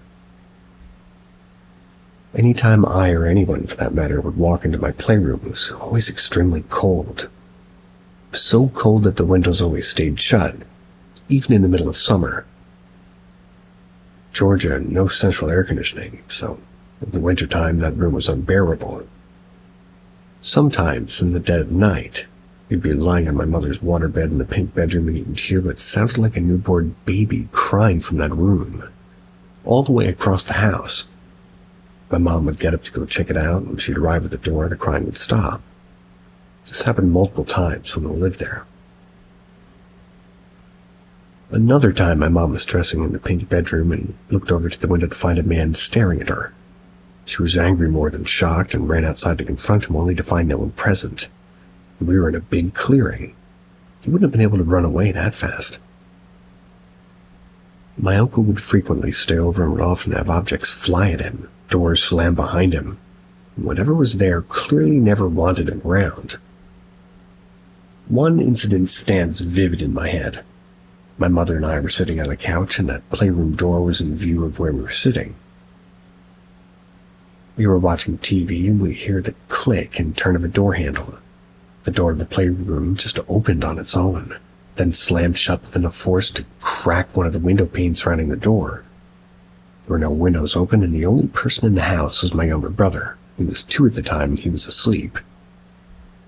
These doors are heavy, solid wood with huge, hard-to-turn brass doorknobs. There's no way that door should have done that on its own. My mother looked over at me and said, "I think it's time we go to bed." The neighbor across the street lived in this house for at least 20 years prior to our move-in. He knew the family that owned the house, who my mom rented from. The same family have owned the house for the entire time it stood. So he was told by the member of the family who previously lived in our house, around the turn of the century, a woman lived in this house. She wasn't mentally well, and at some point she gave birth to a baby. The baby was deformed.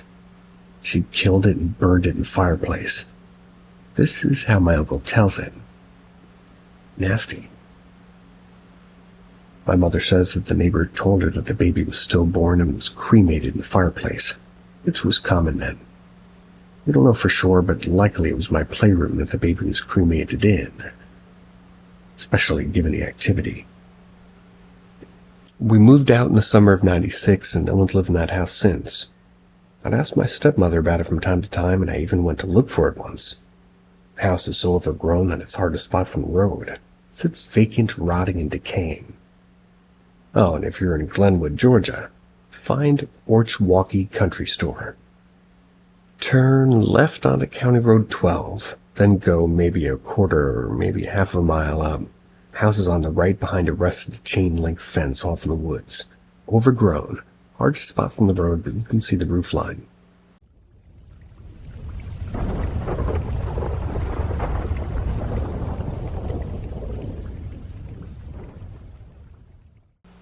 I believe me and my friends saw something or someone disguised as a human.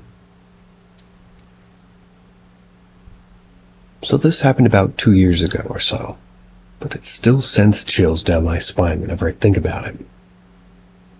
There's a local factory that was made in 1890, opened in 91 as a sewing factory where people handcrafted detachable collars and cuffs. In 1999, it was repurposed as a bunch of little consignment shops throughout the whole building in each room. Today, there's still the original huge elevator shaft with the rickety gated doors. Anyways, one night me and my friend decided to go and check out one of the bookshops that just opened up there. We headed downstairs, went and left to the store. Eventually took a break on one of the benches before leaving. To our knowledge, nobody else was in the building, or at least in the basement with us. So we're sitting there, and on the way to the bench, it's positioned pretty flat up against a wall where you can see all the way to the hallway, with a flight of stairs to the right and one of the shops to our left. While we were sitting there talking, I started feeling this uncomfortable feeling. Tried telling my friend I wanted to leave and hurry up, and I just didn't like this feeling. Told me to calm down and that we'd leave in a minute, and the uncomfortable feeling just went away. As we were about to get up, we just saw somebody come around the corner.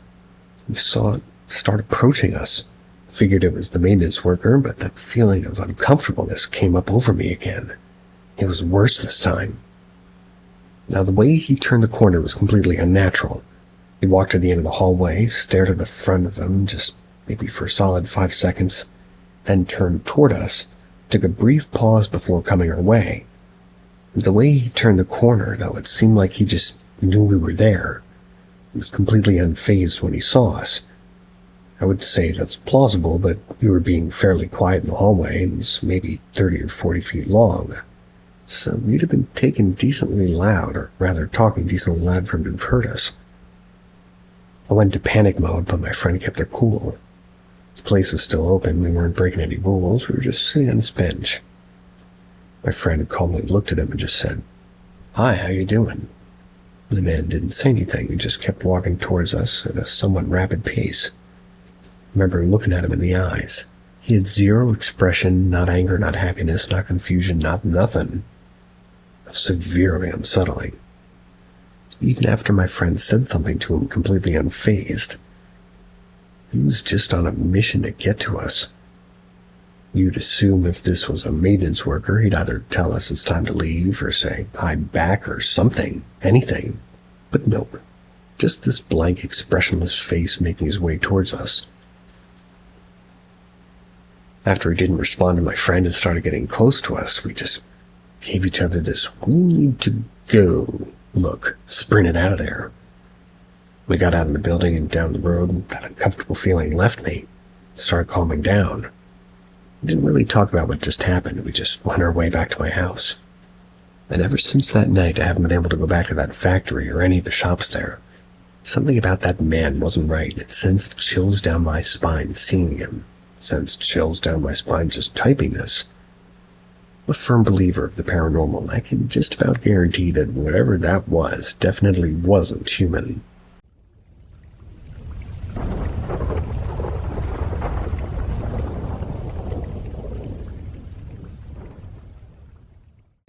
Terrifying experience last night.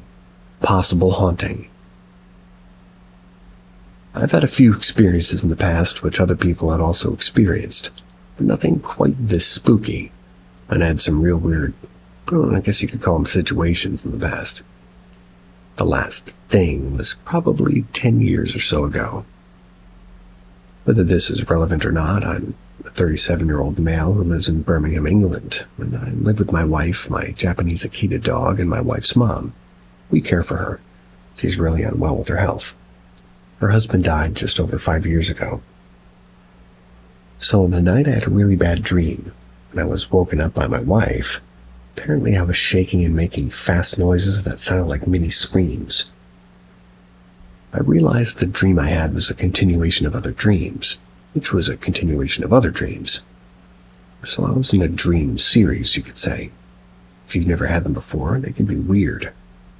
In this dream, there was a giant pink balloon in what will be our child's bedroom. We're planning on starting a family soon, and upsetting, I know, but this balloon is sort of in memory of a child who's died. Presumably our daughter, who wasn't even born yet. My wife sort of made this balloon, but no idea how.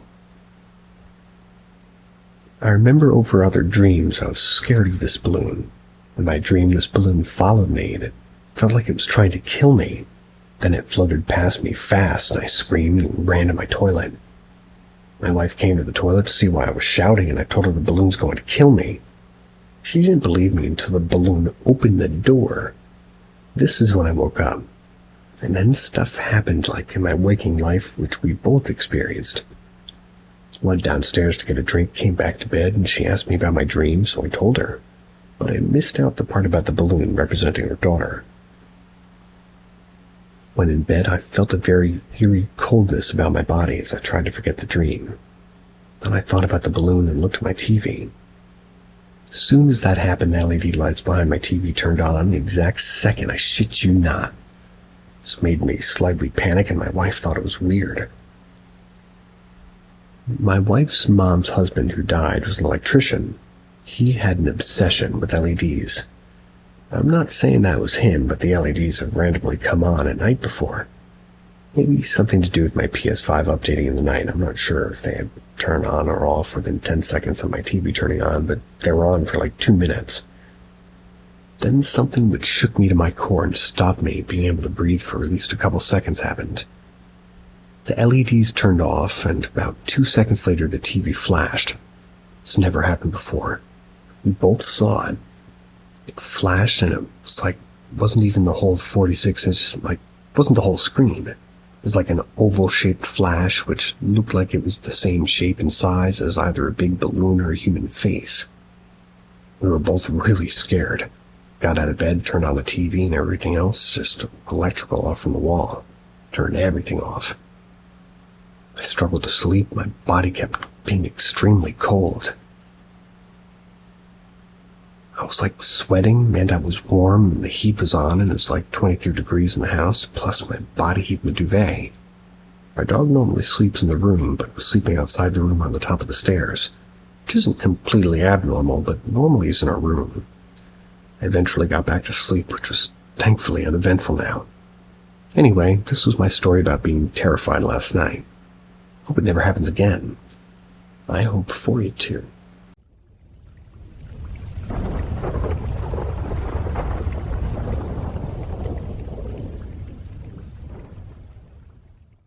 Skeptics who keep being skeptical despite terrorized colleagues. I'm a 24-year-old male, and I'm Italian. And I'm pretty skeptical and don't believe in ghosts, despite a series of unexplainable events, mostly during night shift, which terrorize my colleagues while I try my best to investigate them to no avail.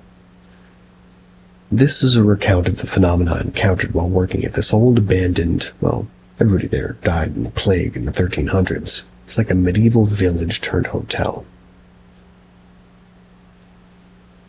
It started with a Russian woman on holiday with her husband. As I was leading her to her room, she stopped in front of the door asking me something bad happened there. She felt a bad energy. Imagine this said with a strong accent. I brushed it off and, when going back to the front desk, cracked a joke to my colleagues. They told me the old owner hanged himself in that room. The private church bell rang 3 times by itself. It's a small medieval church with nothing really electric. I held the key to the only door. The other female coworkers didn't want to go investigate, but I didn't want to guess breaking into the place or something, so I went to check the door. Still locked. As was the door to the bell. It opened to the rope and it was swinging as if it was pulled up that moment. Night shift coworker never goes into the kitchens to eat ever again after he came running upstairs when I was not telling me really what happened, but I'll update on that later. As I was having a meal, multiple weird events over following nights happened, including one table blanket slowly flapping around as if moved by wind, despite no windows or air conditionings or tables being perfectly still. Chairs moving upstairs and doing a lot of noise. When I confronted my supervisor about it, he said he never moved from, well, only the chair to the office. Okay. Me having an overwhelming feeling of something looking at me while eating, I started looking around the room just to find a door curtain immediately swing closed. I rushed to open it and found nothing outside, and the odd thing is atop a big flight of stairs. Nothing could possibly get away that quickly, as my coworker was pranking me and said he never moved from the office. I heard my name distinctly called from upstairs. I was annoyed at the interruption and was going upstairs, and the other guy said he never called me nor heard any voices. And one night I was passing by an old village well. I don't know why, but I had the urge to look down into it. As I did, I noticed something swimming away in a flash and submerging. Can rats fall in wells? Finally, a question that I can answer. Absolutely. Rats can fall in wells. See you later.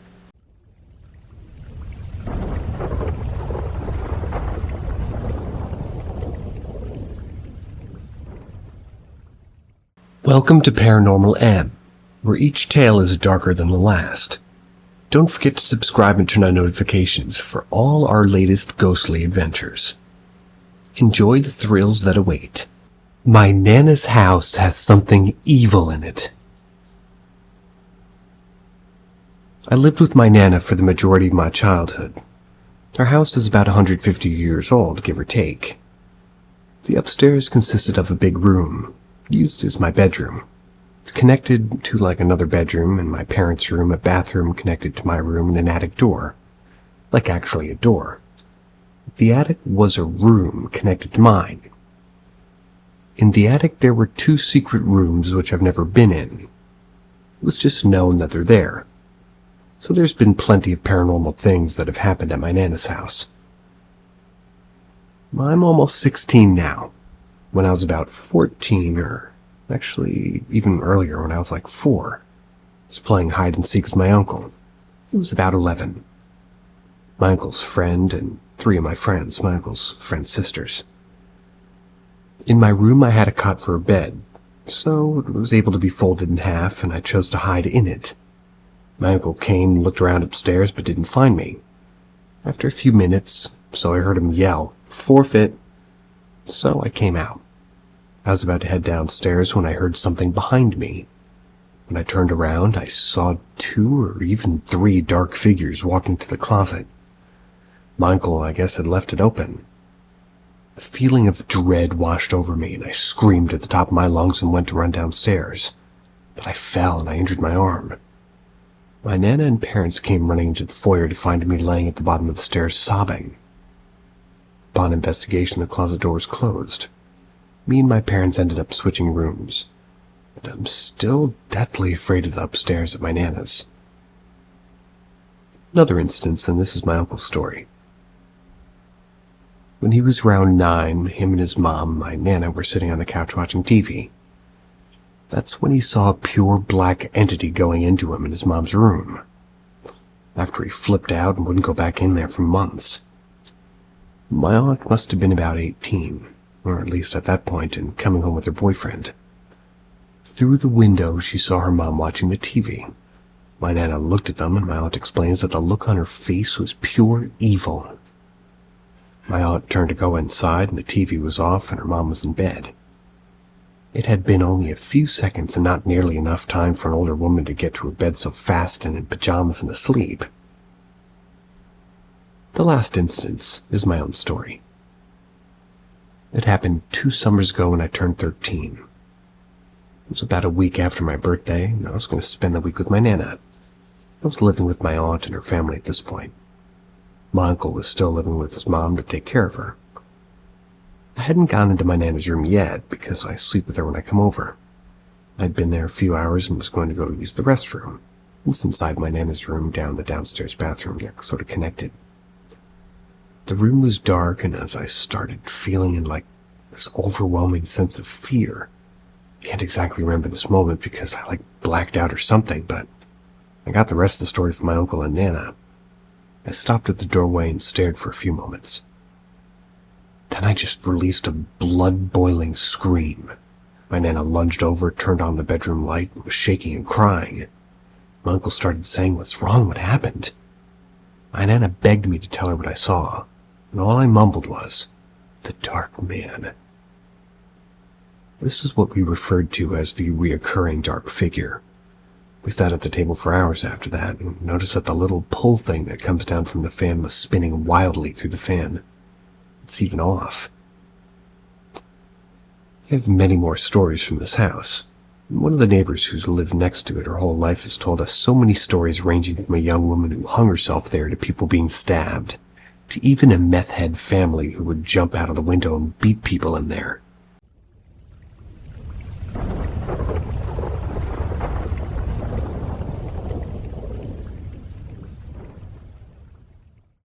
There's something in the sky in Springfield, Missouri. I think it's a UFO.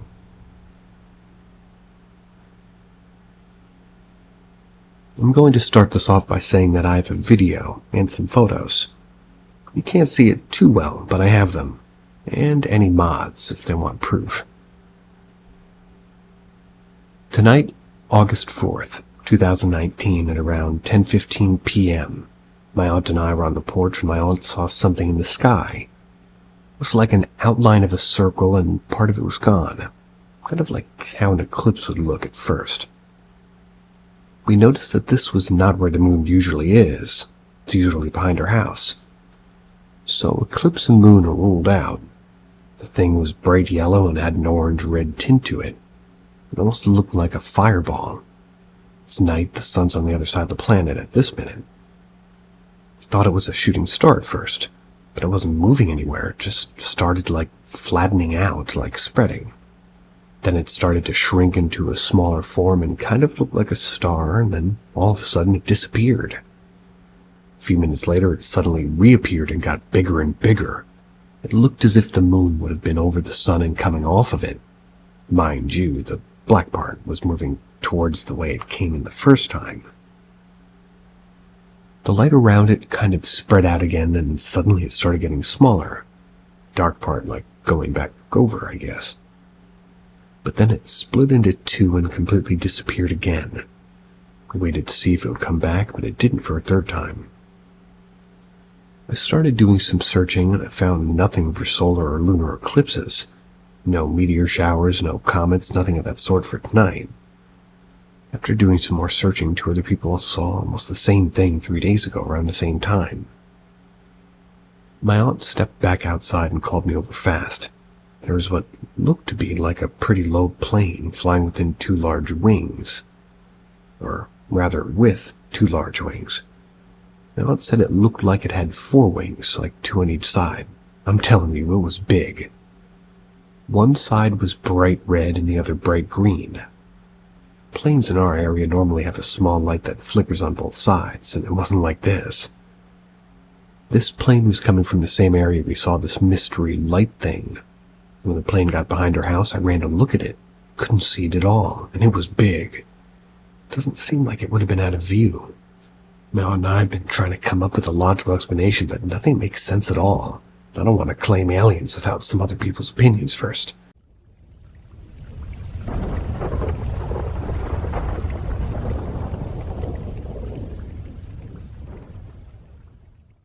Haunted Church. Before getting started, I want to give you a brief backstory on me, the town, and the church that I grew up in, so you can better understand the situation. I come from a small town in northern Minnesota, where everybody literally knows everybody. Growing up, I attended the same Lutheran church that my family's attended for generations, since before the structure was brought from the country into town in the 1940s. I know every corner and sound in that church. Might as well have lived there while growing up. I know a lot of the history, but unfortunately not enough to answer some of the questions I have about who's haunting it. For my family and I, this started in 2012. The pastor was taking a vacation since he was struggling with depression, had just recruited me to take up the job of typing, printing, folding, and distributing bulletins to our church and our sister church in the country. My father, brother, and sister would also and pretty often help with the tasks of printing and folding. Since we're so bad about procrastinating, this usually happened at the last minute later on Saturday night. One day when we were all on our way to church to work on the bulletins, my dad and brother were telling my sister and I about what had happened to them on 2 separate occasions weeks before. My dad is a deacon for the church and had kind of brought my brother along late on these Saturday nights, like last minute as was pretty much our custom. That was to help him set up for the communion the next Sundays. Now, the church used to have this old rotary phone for decades, before somebody finally decided to upgrade to a newer model in maybe 2010. The phone's in our basement, right outside the door of the kitchen. And outside that kitchen, there's a larger room with a bunch of tables for when we have a potluck or an adult Sunday school. My dad and brother were in the area with the tables, not far from the kitchen when they heard the old rotary phone start to ring. And if you're old enough, you remember that those phones made more of a brrrring sort of sound. Much different from the phones they have now. My dad didn't pick up because A, he was in no mood to talk to anybody on the phone, and B, who calls a church that late in the evening when no one's likely to be there? You can find the pastor's number in the phone book. And C, Dad knew that they had a new phone that didn't ring like that. So they kept working. But the rotary phone that wasn't there anymore kept ringing from the same wall which it used to hang. The second Saturday, my dad and brother were there at least. They were in the basement again.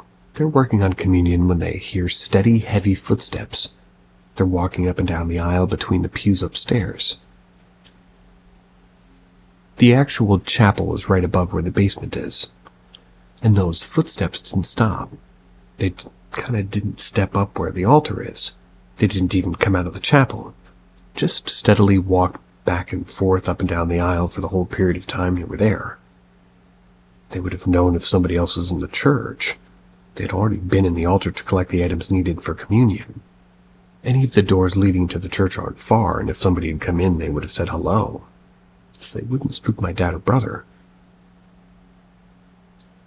Fast forward a few weeks to us working on the bulletins in the basement. I had been a little spooked by what had happened and kind of pissed that they told my mom and sister any sooner, but we finished folding and counting the bulletins, and Dad had found an old photo album under the desk. It's the desk that the printer sits on when we hear those steady, heavy footsteps again. This time they're coming from the staircase that leads from the altar into the kitchen, just across the basement from us. We couldn't see the actual stairs, but it was obvious that somebody was walking and wouldn't pause at all, even to turn around and go back up or down the steps. My siblings and I were shitting our pants and trying to talk my dad into maybe looking at the photo album another time, when some spirit or something was walking up and down the staircase not 30 feet away from us. This was my first real experience with the paranormal. I'd watched TV shows and stuff about it to be done with friends when I was a kid, and you'd think that you'll be so brave if that sort of thing actually happens to you someday. But it is freaky as all hell. Wanted to go look up those stairs, but I just couldn't bring myself to do so. I still wish I could have, but I still remember how scary I was. The old math teacher had gone up to the same church and told her my dad got along pretty well, since they're both actual geniuses and math junkies. A few months after the staircase thing happened, my dad said he was talking with her after church when he brought up, what had happened to us. She played piano for the Sunday school and would sometimes stay late to organize and practice for Sunday. She said that one night when she was there, she was sitting up by the altar. She was actually at the piano, which is actually in front of the stairs where we had heard their footsteps, but she too heard steady, heavy footsteps going up and down the stairs leading to the balcony, which is the area of the church that overlooks everything else. Since she's a teacher and thought maybe some kids were playing a prank on her, she called out and she knew it was just them being dumb. It didn't stop, so she got up, went over to look up the steps. Upon looking, the steps stopped and there was no one there who could have been making them. But keep in mind, she was a very logical thinker. She was the kind of person that wouldn't have lied about anything like this. I'm pretty sure my dad and maybe her husband are the only people that she's told. I originally had thought that the haunting might be residual, because it was basically just sounds from things or people from the past. But I'm questioning that because the footsteps occur in different places. And since then, if I've ever had to go into that church after 8, I've always been really on guard. I don't think it's anything bad. I think it just sounds like some spirit's confused or something. It takes place in the basement as well, which is obviously an add-on after the church has moved into town, which leads me to believe that whoever it is, they came after the big move.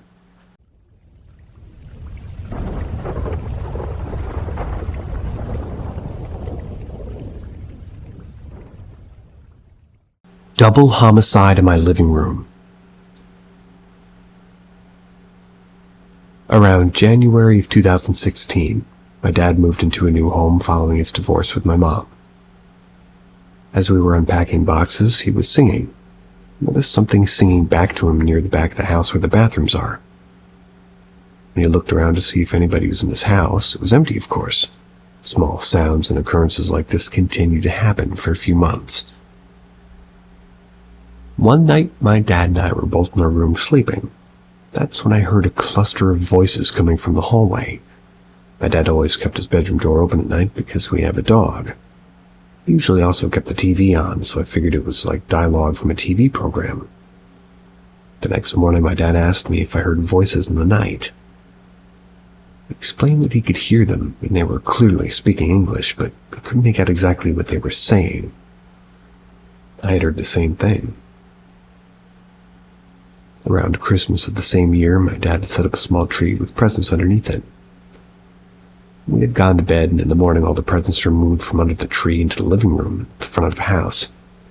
Our groceries were constantly being tampered with, and we could hear them rustling through the bags and looking at what we had bought. Small things of mine like hair clips and accessories were just constantly being misplaced and replaced in their original spot. After a few months of this, my dad found an article from 2013 regarding a gang-related double homicide at this exact address. Wow. A man had come to the house, shot 2 men in the front room while their children were in the home. After the man was apprehended, he was murdered in jail. Ever since then, the noises that we hear, they don't bother us as much anymore. It's still a little bit creepy, especially since no one disclosed the homicide when my dad initially bought the house. I asked one of her neighbors about it, but she didn't like talking about it. She told me that I shouldn't look into it further.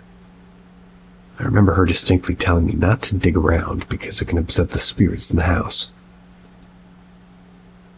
I don't know about you guys, but if I heard about a double homicide in my house, I would have to dig a little bit further.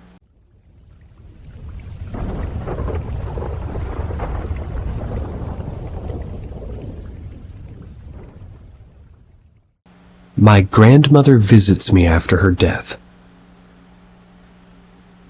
I've always believed in spirits and energy. As a child and even in my early teens, I had many strange paranormal experiences that I kept to myself for fear that no one would believe me. One of these experiences happened shortly after my grandmother passed away when I was 7 years old. My grandmother had been sick my whole life. I always had a sense that she wouldn't be around for long. On the night of her death, I was staying at a friend's house. I had a horrible dream that she had passed. When I woke up, I distinctly remember feeling that something wasn't right. As soon as I got home, my parents told me that she had died. I remember as a child having to process the fact that I knew that she was gone before anybody else did. I felt there must be something wrong with me because these sort of things didn't happen. The whole situation bothered me for weeks. I remember lying in bed, just unable to sleep despite being exhausted. Being a child, all I knew was to pray. Close my eyes and ask God to let me go to sleep and stop thinking about my grandmother. I knew she was gone and there was nothing I could do. I immediately felt at peace. It was until I realized somebody was standing over my bed watching me. I opened my eyes and saw what I can only describe as an angel. The person was neither masculine nor feminine, just a person with a gentle face and expression. The person didn't speak to me, but wanted me to know that they were there to keep me safe. I suppose God could have sent me down an angel to watch over me and help me sleep. I've also been told that loved ones who passed away can send down angels to comfort those they left behind. But either way, I know what I saw and how it made me feel. Since then, I've never encountered the angel person again. I have, however, seen mediums who've told me that my grandmother watches over me and takes responsibility for me on the other side. Little things happen here and there that make me feel that this is true. There are times when I feel as though I'm not alone, even in an empty room. I think of her often. It's a comfort to me to believe that she's out there.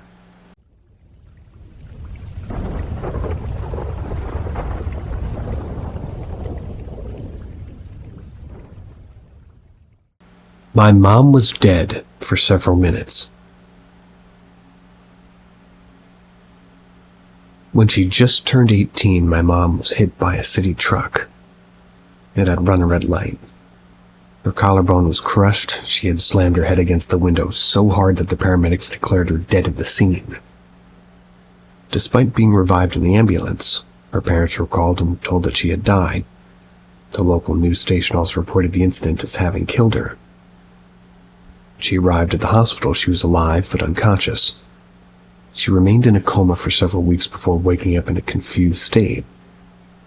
At the time, she couldn't remember what had happened to her in the moments leading up to the incident, nor could she recall anything from her comatose state. Her mother was sent to a rehabilitation center previously used as a tuberculosis ward in the 60s. While there, she was horribly mistreated by hospital staff, even recalls being molested and watched while taking showers. I'm a firm believer in the idea that some people, in order to heal from traumatic events, choose not to remember them at all. Yeah, definitely true. I also believed up until recently that this was the coping mechanism my mom used to overcome the trauma surrounding her incident. However, recently my mom started seeing a therapist in an attempt to unlock the memories of an event in order to, for her to heal from them further. She called me a couple of nights ago waking from a dream in which she could recall her comatose state. The following is what she told me she can remember. She told me that she remembers hearing people's voices around her, parents crying and my father staying by her side the entire time. She remembers hearing many voices all the time and being unable to respond to them. She remembers feeling trapped in her body, unable to move or tell anybody what was going on. She says that she can remember waking up and still feeling trapped for a long time while her body began to adjust to life again. She told me it was the most painful, miserable experience of her life. That she was so grateful that she could remember it because she'd always been racking her brain for those memories that she knew that she had. Moral of the story: if somebody you care about is in a coma, talk to them. Even if you know they can't respond, the sound of your voice will kind of calm them, let them know that you're there.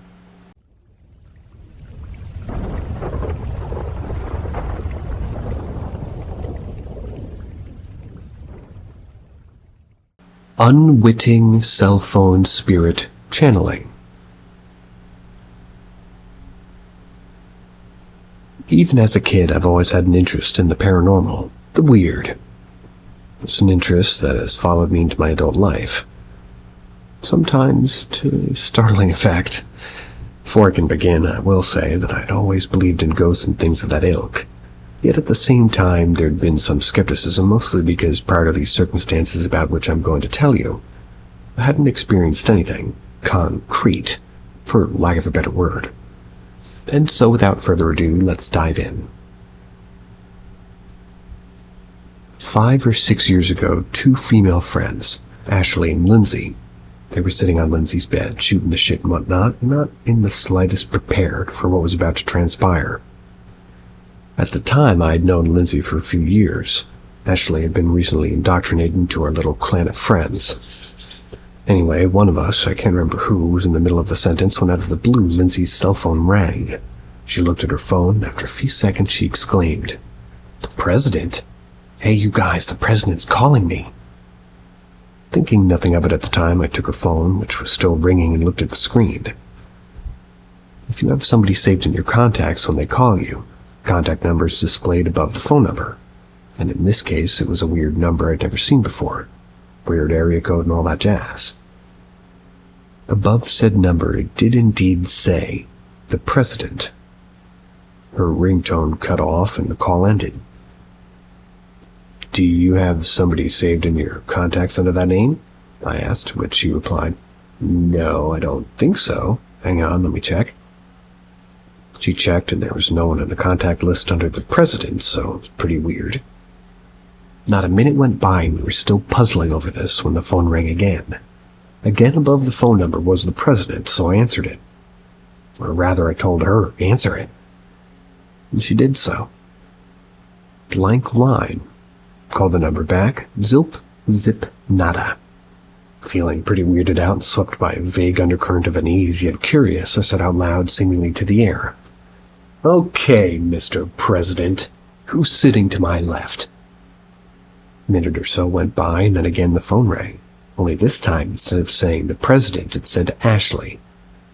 And she was sitting to my left. This went on for some time, both that night and other nights for a year or more. At one point at the party down the street, it told me that it was my grandma, who at the time had recently passed.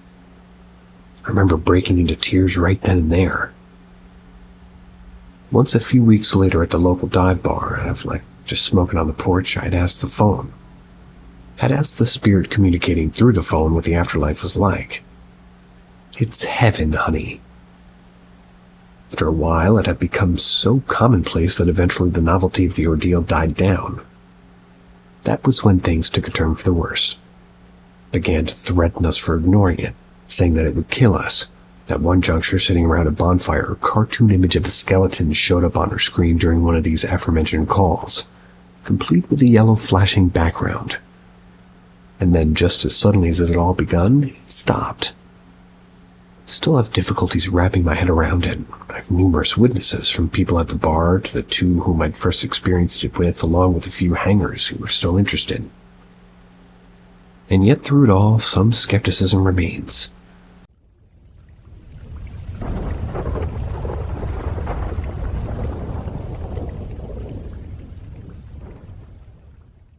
Uncomfortable comfort room.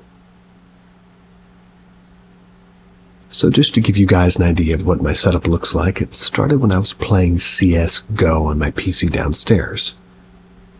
I don't have my own room. My two younger brothers and parents sleep in the same room, so we just have a separated bed, and my PC is actually under the stairs, and my PC is just a few steps away from our comfort room.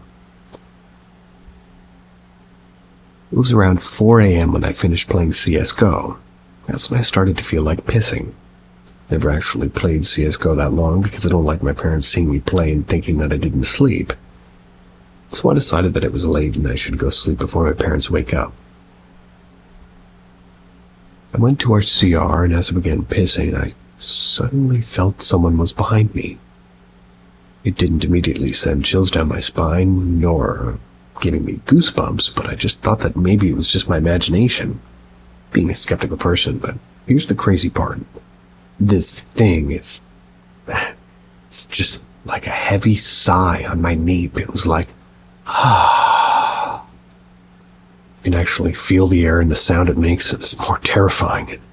But to be honest, I wanted to look around, but just thought I shouldn't be being a skeptical person. I thought maybe it was my pee making that sound as it hit the ceramic.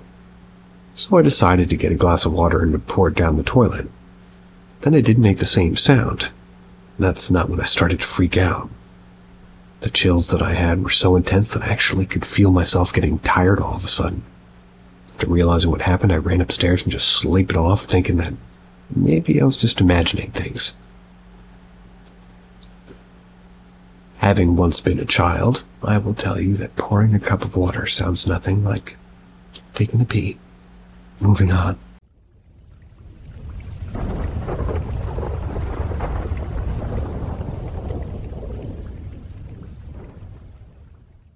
Shadow of a floating dress. It started as the usual night that you always have. It always did. So it was the summer of 2017 here in the Philippines. And us Filipinos, if you don't know, we have so many beliefs. It's like woven into our culture. We believe in certain things that other people don't. But me? Not me. I'm skeptical about these things. So here's what happened. We had a store in our front, and it had a metal roll-up because we sell rice. That was the time where my cousin, who's older than me, stayed at our house. My mom hired him to sell the rice. Every night we slept on the living room because our room upstairs isn't that big of a room. So we improvised on making a bed, so we lay some mattress in our living room so we can actually be comfortable sleeping, even though we're sleeping on the floor. This summer night was different from the summer night that I usually have. My cousin went back to their house to spend the night there, and I was actually going to sleep alone in our living room, but being a skeptical person, I'm not that intrigued that I'm actually sleeping alone. Mainly because why would I be scared of our own house? I've been living here since I was 4 years old, and I was already 21 at that time. So midnight came. I think it was around 1 or 2, and I felt like sleeping.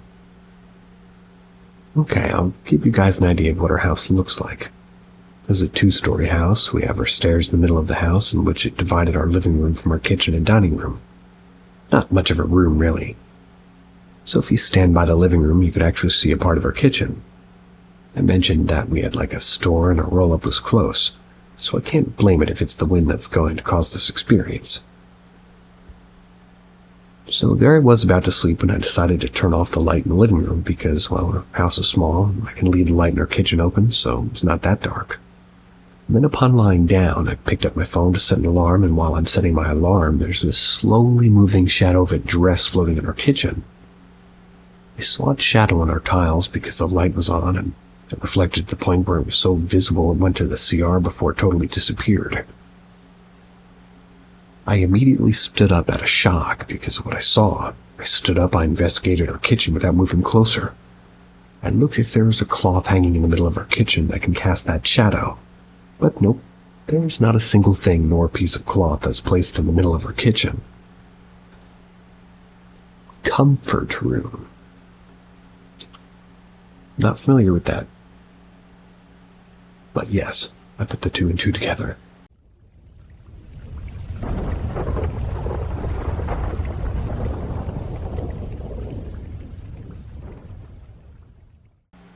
My ghost experience in the Army. I remember when I was in holding after completing my basic training. I lived in a little barrack block with 3 other people. We shared a common room and bathroom. There was this other room called the plant room, which had like a hot water heater and like cleaning supplies, and there was like a hole in the roof that we started experiencing weird things about the door. Like it would just be wide open after we would come back from the gym or work, and shortly after we experienced it. I'm gonna brace myself because there's no periods. Excuse me. So there's a hole in the roof in this room, and there's weird things about the door, apparently. Okay, so the door would be wide open after they got back from the gym. They'd experienced it opening by itself in front of all of them, which was disturbing. Kind of creeped them out after a few weeks. 2 of the other guys, they left and they went to visit their families for the weekend. And there was a guy called Mossy. Mossy and myself left for the weekend. And the Saturday night I was in my room on the laptop listening to music. The new Travis Scott album just came out. He sent me a message saying, "Did you hear that?" And I replied, "No." He said, "The ghost door is slamming." I said, "I can't hear it. Just ignore it and hopefully it'll stop." To be honest, I was just kind of pretending not to be scared because I really was. A few minutes go by and I heard a loud slam. And instantly Mossy messages me.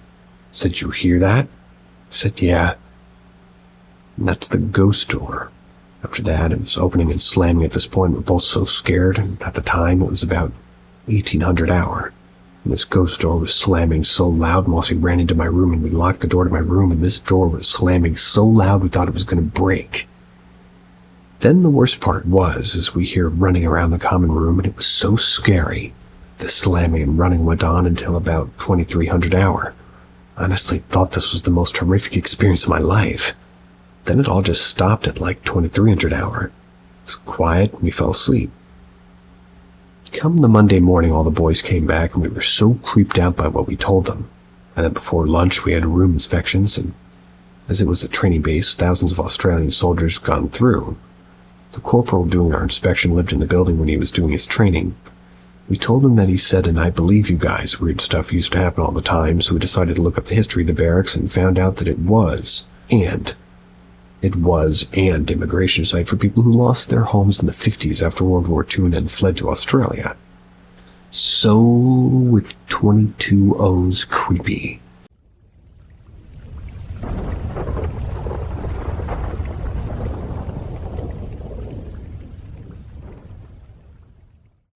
Banging on my window. It was the night before Stranger Things Season 2 came out. As a huge fan, I was super excited and decided to stay up the whole night to watch it all. I was half awake, half asleep watching YouTube when I started hearing a light banging noise on the downstairs window, almost like a bird had flown into it and was flopping its wings against it. Now, keep in mind, I live in a heavily wooded area, so it's not uncommon to have animals around your house at night. So naturally, I just ignored it. Maybe it was just a bird. Probably 2-3 minutes later, I heard 3 sets of bangs, except it sounded more like a human doing it this time, so I tried to listen if I could hear anything such as talking or laughing of sorts. Well, I hear nothing at all, like absolutely nothing. So I kind of just ignore it again. Time goes on, again 2 to 3 minutes later, more bangs, except this wasn't like a bang of a human, at least without tools, like it sounded like somebody banging a hammer against the side of my house. At this point, scared shitless, I'm thinking about calling the cops. I decide I'm just going to wait here, see if it happens one more time, and I will. This time it's at least 5 minutes before the next knock. Now these ones were just like the last one where it sounded like a hammer, except it was all around my house. It sounded as if there were 100 people banging on the one area at once, like the same speed, and then the bangs were happening like in human-like speeds. At that point, I decided to run to the kitchen, grab a knife, grab my dog, run up to my room, just lock the door. I calmed down for a second, and out of nowhere, my neighbor texts me, asking if I'm hearing banging. So at this point, I know I'm not dreaming. At this point, I decide to call 911 as my knocking is still happening. I'd say about a minute later, the knocking stops. Soon after, a few cops came and searched the entire house and the yard. Decent bit of the woods, too. They looked on the windows and siding for any sort of handprint or any sort of proof somebody was knocking. There's absolutely nothing. Now, this is the part that really gets me. Like, earlier that night it was raining, so the ground was quite muddy. They looked for any sort of shoe prints or animal prints, but absolutely nothing. Only prints were their own. Years later, about 2 weeks ago actually, I was walking through the woods grabbing my motion-activated camera to check the footage. It's about 7 p.m., so by no means is it dark, but it's starting to get a little bit. I'm a decent way into the woods at this point when I hear this god-awful, I don't even know what to call it. It was like wailing, but so goddamn loud it was like one, with almost like a few screeches afterwards. The screeches afterwards almost sounded like a person just screaming, but more high and more intense, like it was so goddamn loud and so terrible sounding. No human could make a noise like that. After that, I hopped on my ATV, gunned it home, not looking back. No joke, when I got home, I checked my phone, and that same neighbor asked if I'd heard the knocking, texted me if I was in the woods, asked if I'd heard some sort of screaming. I have absolutely zero idea what this thing is.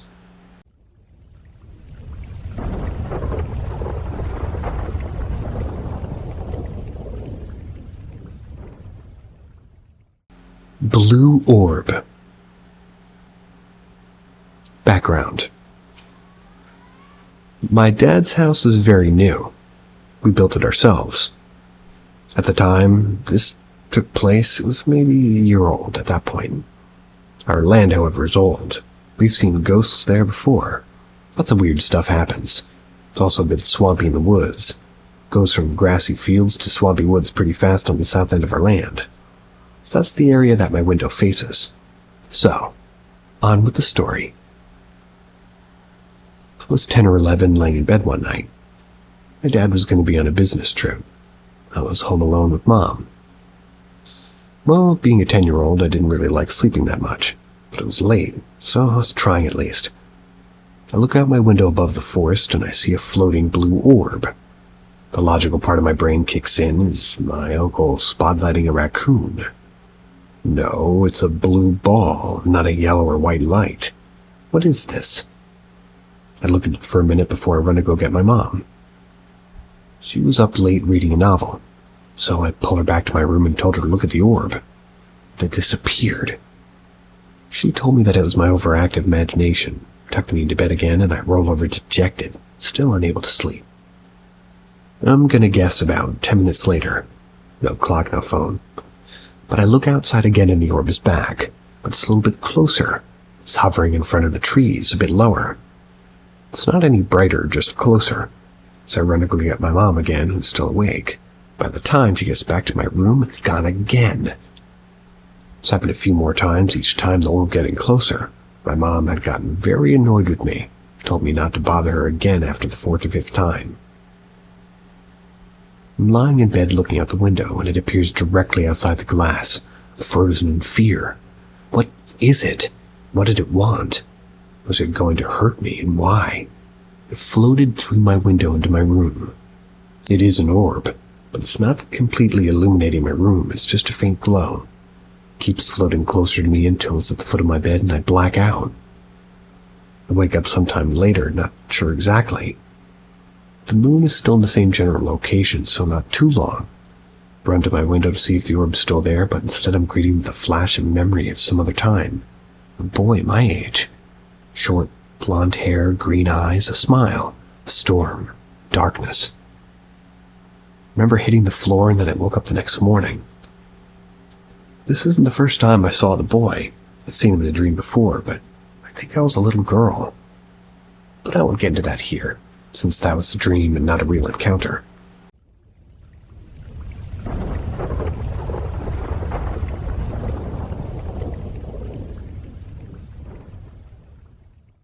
The White Room. Near death. Abduction. This happened years ago when I was a kid. I was at my grandparents' house, the grandparents I didn't like, but they were babysitting me until maybe 3 o'clock. That's when my grandmother could pick me up. The way to their house was set up and you could kind of walk straight from the front door through the living room and the kitchen and the den area. That's where 2 back doors were. One led to the carport, one led literally directly into the woods. But I grew up in the country and spent a lot of time in the woods, so it really wasn't that weird. I had a really bad stomach ache. I had severe acid reflux as a kid, so again, pretty normal, but to deal with the pain, they put Coca-Cola in my sippy cup. Since it had been kind of a family tradition or something, to cure stomach pain with soda. I don't know their logic, they weren't exactly geniuses. Hot take, just so you know, soda used to be something that was more or less medicine before it was sugar juice. Anyhow, I remember walking down to the den to the back door that led into the woods. I stepped outside off the ramp, and there was a man, very well dressed, gray suit. Started talking to him, and I remember the woods starting to disappear and turn into a white room. It was really bizarre, but I was super calm for some reason. He asked me if I was ready to go. I didn't ask to where or why. I didn't really argue. I just said, no, I'm waiting for my mama.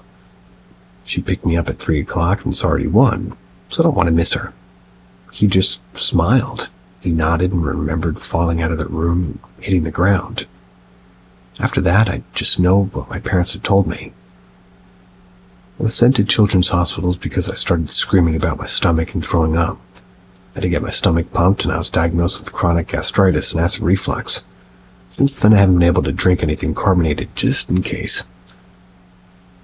This is the only strong memory I have of the man as of now, but I feel like I've seen him since then, but I'm not sure where or when. Keep you updated if I ever remember.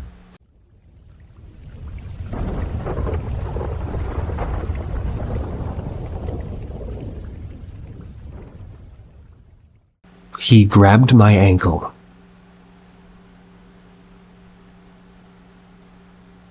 This happened to me and my friend, whom I was texting while this happened. My friend refuses to talk about this incident and will straight up walk away if I mention it in front of her.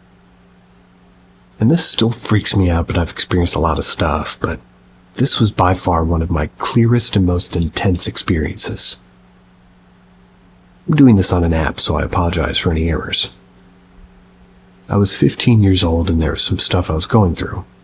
My parents are recently divorced, depression problems, but nothing truly awful, I guess. It was late and I was dealing with some pretty bad insomnia. I was texting my best friend, who I don't talk to anymore, partially because of this, I think, actually.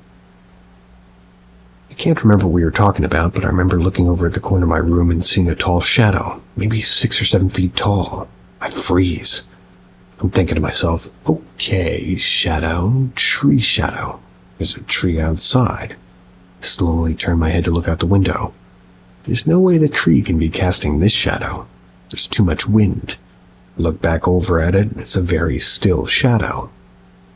I text my friend. Lynn, there's something in my room, and I'm very scared. I'm getting really bad feelings from it. Directly after I send the text, the shadow dissipates, just kind of fades away, as does the feeling of dread. Lynn texts me back. There's something here too. A really tall shadow in the corner of my room. I'm freaking out. The bedroom had no windows. There's no way she could mistake it for a tree shadow. A few minutes after I got the text, I feel that sense of dread returning. There's a shadow again standing at the foot of my bed. It was way too dark to get a photo, and honestly wasn't thinking about pictures. I was terrified. My breathing gets super labored. I feel a panic attack coming on, and all of a sudden my phone battery drops from 80 to 0, dies. Panic attack comes on strong. I jumped from my phone charger next to my bed. I plugged my phone in looking for the shadow. It took my eyes off it for maybe a second, but it's gone. Phone comes back on, jumps right back to where it was before it died. Keep it plugged in, just in case. I text Lynn. I think it killed my phone battery. What the fuck? I'm scared. About 10 minutes later, she replies. It was standing next to my bed and it was all black. I'm so scared. Killed my phone battery too, but it's fine now. It's gone again though. So I start putting it together. It's a few minutes between jumps and it seems to be following the texts. I start texting anybody and everybody I can, just random bullshit. How are ya? Been a while. Are you okay? Maybe I can confuse it and stretch it out. Holy shit, was that a bad idea? My bed starts shaking violently. My headboard is banging on the wall, the blanket gets ripped off the bed, and I can see it standing tall at the foot of my bed. I have a fight-or-flight reaction. Jump off my bed toward my bedroom door and light switch. As I'm leaping over to the door, I feel a very, very cold hand touch my ankle, almost pulling me back toward my bed. I yank open my door and turn my light on at the same time, and it flickers for a moment, temporarily blinded me. The bulb shatters everywhere. I scream and run across the hall of my mom's room where I start sobbing. And she has the audacity to laugh at me. I'm freaking out, scared of the demon monster shadow in my room that blew my light bulb, and she laughs. I get angry and tell her I'm not sleeping in there tonight unless I get a new bulb. She promises to buy me a new bulb the next day, gives me to the mag light, and tells me to sleep in the living room.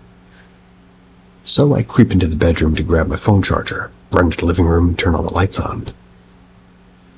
After a few days, I start sleeping in my bedroom again, but I had to get a light bulb and sleep with the flashlight for a long time.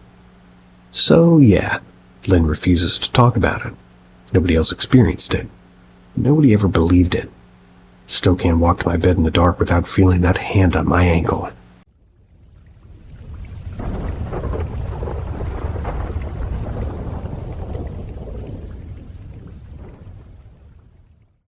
Dogs chase cars.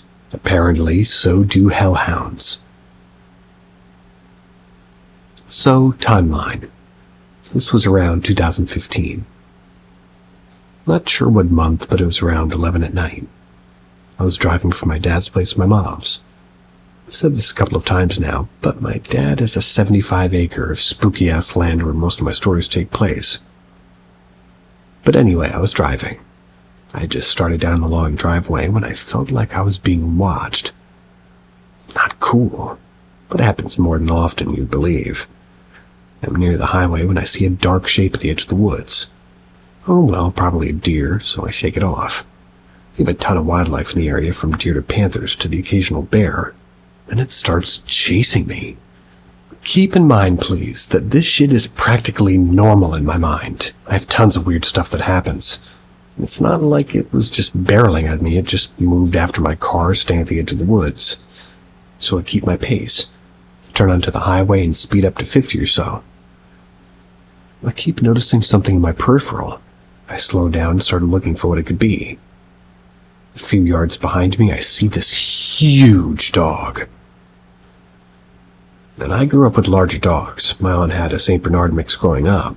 I've had various large dogs, but this thing was literally the size of my car. I know I mentioned years before in bears, but bears don't chase cars, and we only have black bears, which are like the most docile kind. Okay, so now I'm freaking out. I gun it, releasing a long stream of curses and telling my car to get over it. It was a poorly kept 95 Honda Accord. I had had trouble with it dying on me, so anytime I had to push it, I made sure to speak kindly to it. I didn't care at this point. I was simply trying not to die. I seemingly can't shake it for too long, so in an act of bravery or stupidity, I pull over in a church parking lot, thinking maybe it's some sort of hell beast and it won't come into the light or into the church land. Holy shit, was I wrong. I stop and get my phone out to call my boyfriend, and in that span of time, it catches up and jumps onto my car. I can see and feel and hear the metal popping and creaking. I see drool splatter onto my windshield. I scream, dropping my phone. Jumps off my car into the hood where I get a glimpse of it before it goes into the cemetery and disappears. A gated cemetery. It jumps the fence. It was definitely a dog, built like a Rottweiler pit mix, but darker and larger. It was solid black with paws the size of dinner plates. Had a huge head almost the size of my car windows. I don't know why it decided to leave me alone, but it did, and I'm so thankful. I called my boyfriend crying and calmed me down and listened and told me that when I got home I should take pictures. And I did, or I tried at least. By the time I got to my mom's, the only thing left was a single dent in the roof of my car and some faint claw marks. They're more like indentations in the metal. Sorry guys, I don't have the pictures anymore. So that was my Hellhound story, I guess. If you don't have the pictures of the thing, you need to provide the pictures of the roof or these claw marks.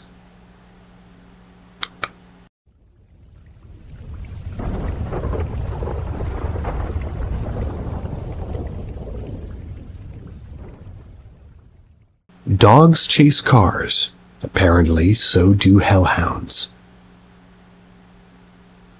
So, timeline. This was around 2015. Not sure what month, but it was around 11 at night. I was driving from my dad's place to my mom's. I've said this a couple of times now, but my dad has a 75-acre of spooky-ass land where most of my stories take place. But anyway, I was driving.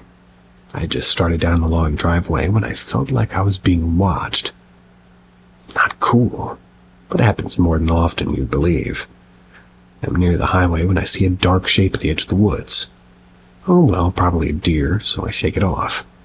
We have a ton of wildlife in the area, from deer to panthers to the occasional bear, and it starts chasing me. Keep in mind, please, that this shit is practically normal in my mind. I have tons of weird stuff that happens. It's not like it was just barreling at me, it just moved after my car, staying at the edge of the woods. So I keep my pace, turn onto the highway and speed up to 50 or so. I keep noticing something in my peripheral. I slow down and started looking for what it could be. A few yards behind me, I see this huge dog. And I grew up with larger dogs. My aunt had a St. Bernard mix growing up. I've had various large dogs, but this thing was literally the size of my car. I know I mentioned years before in bears, but bears don't chase cars, and we only have black bears, which are like the most docile kind. Okay, so now I'm freaking out. I gun it, releasing a long stream of curses and telling my car to get over it. It was a poorly kept 95 Honda Accord. I had had trouble with it dying on me, so anytime I had to push it, I made sure to speak kindly to it. I didn't care at this point. I was simply trying not to die. I seemingly can't shake it for too long, so in an act of bravery or stupidity, I pull over in a church parking lot, thinking maybe it's some sort of hell beast and it won't come into the light or into the church land. Holy shit, was I wrong. I stop and get my phone out to call my boyfriend, and in that span of time it catches up and jumps onto my car. I can see and feel and hear the metal popping and creaking. I see drool splatter onto my windshield. I scream, dropping my phone. Jumps off my car into the hood, where I get a glimpse of it before it goes into the cemetery and disappears. A gated cemetery. It jumps the fence. It was definitely a dog, built like a Rottweiler pit mix, but darker and larger. It was solid black with paws the size of dinner plates. Had a huge head almost the size of my car windows. I don't know why it decided to leave me alone, but it did, and I'm so thankful. I called my boyfriend crying and calmed me down and listened and told me that when I got home I should take pictures. And I did, or I tried at least. By the time I got to my mom's, the only thing left was a single dent in the roof of my car and some faint claw marks. They're more like indentations in the metal. Sorry guys, I don't have the pictures anymore. So that was my Hellhound story, I guess.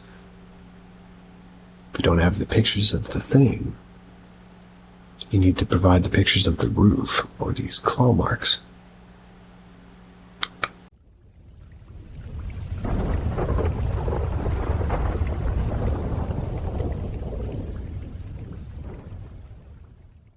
Ghost Rave. So this happened to my dad, who's very skeptical of literally everything.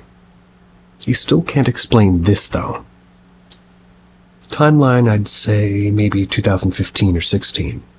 So that would make me 16 or 17. Pretty recent.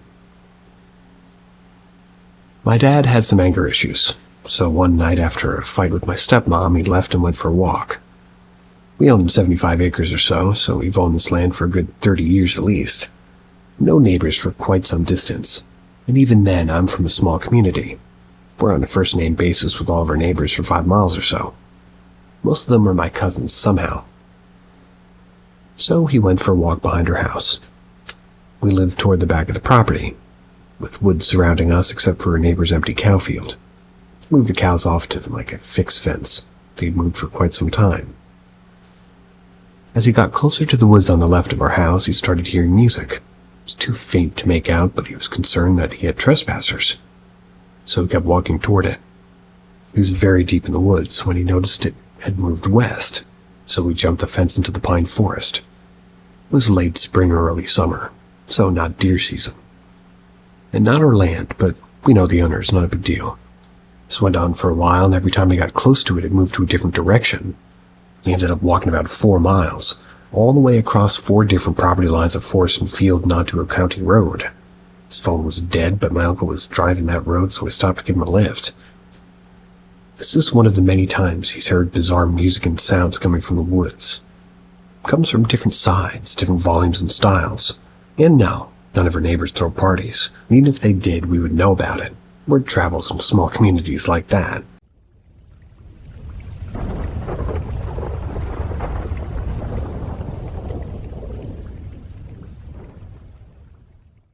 My sister's friend, George.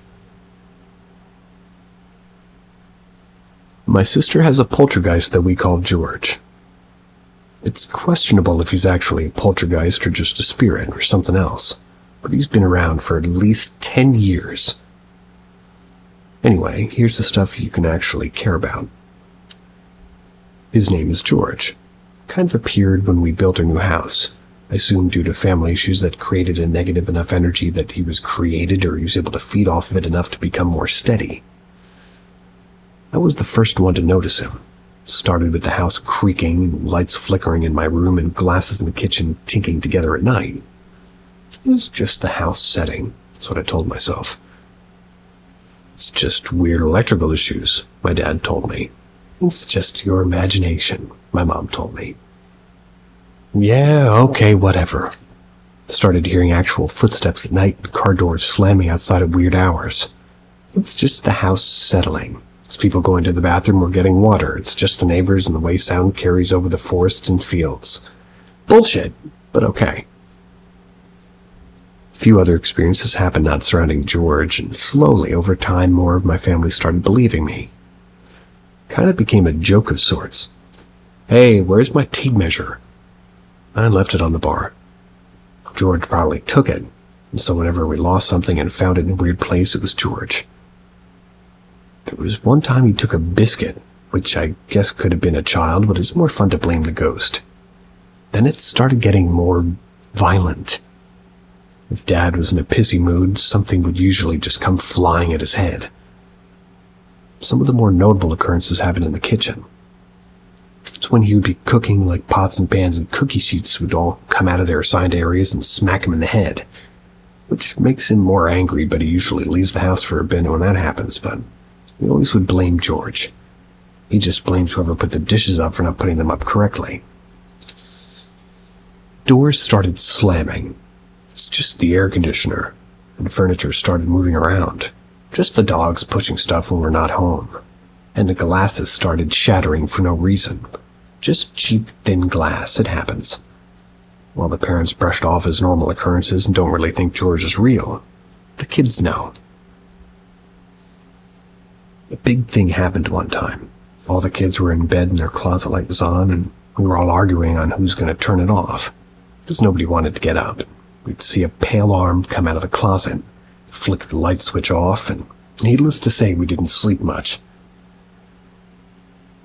For the longest time, I thought he was attached to, because stuff always happened around me and I saw it the most. But after I moved out, I guess he attached himself to my little sister. So things have happened at both parents' houses, like the stuff described above and some mild stuff in my mom's house. House creaks, knocking, doorknobs rattling, windows banging, glasses breaking, weird electrical things, objects getting moved around. Never my mom's things, though. Mom actually refuses to believe George is real, despite being present for many of the occurrences. Over the years, George has kind of become part of my sister's daily routine. She communicates with them pretty regularly, usually by knocks on the wall. She leaves some food in her plate when she gets done to kind of offer it to him. She has a small area in her room that she sort of leaves open and cleans for him. When he gets loud at night, she tells him to be quiet and he listens. She rather enjoys his company most of the time. She doesn't feel so alone. And for hunting purposes, I'll go ahead and answer some questions. No, I have no idea why we started calling him George, but that's just what he's always been. The pets we have don't really react to him. They seem to be pretty chill. And yes, we've had other experiences with entities, and we know it's different things because we know George's patterns and the way he feels when he's doing things. He only gets violent around people who are angry individuals. Seems to be more calm when around calmer individuals than my sister.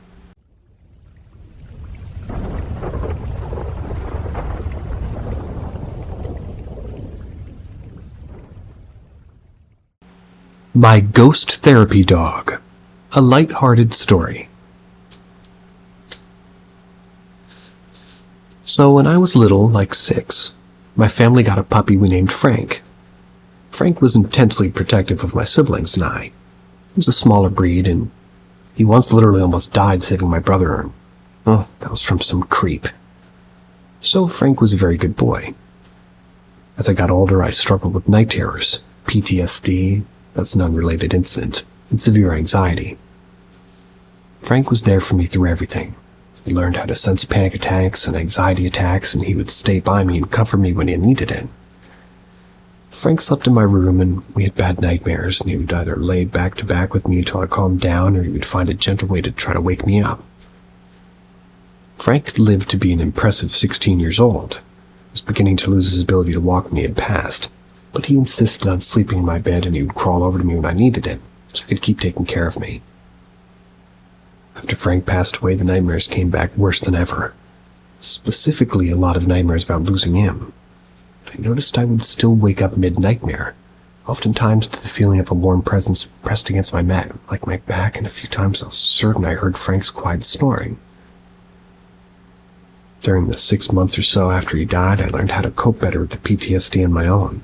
His presence slowly faded away. There were still a few instances of him protecting me, like hearing a phantom barking that stopped me from tripping down the stairs or feeling pushed out of the way when something could have fallen on me. All of these incidents happened at home. The last night I got to see Frank was in a dream. I was running from something when it cornered me. I remember being terrified, frozen in place when suddenly Frank came out of nowhere barking and running at the threat. I remember that bit very clearly, but he scared it off and then sat with me as I calmed down. I realized it was a dream and knew Frank had come back to me as my protector one last time. I haven't seen Frank since, but I know for a fact that he's up in doggy heaven, bossing angels around and watching out for me.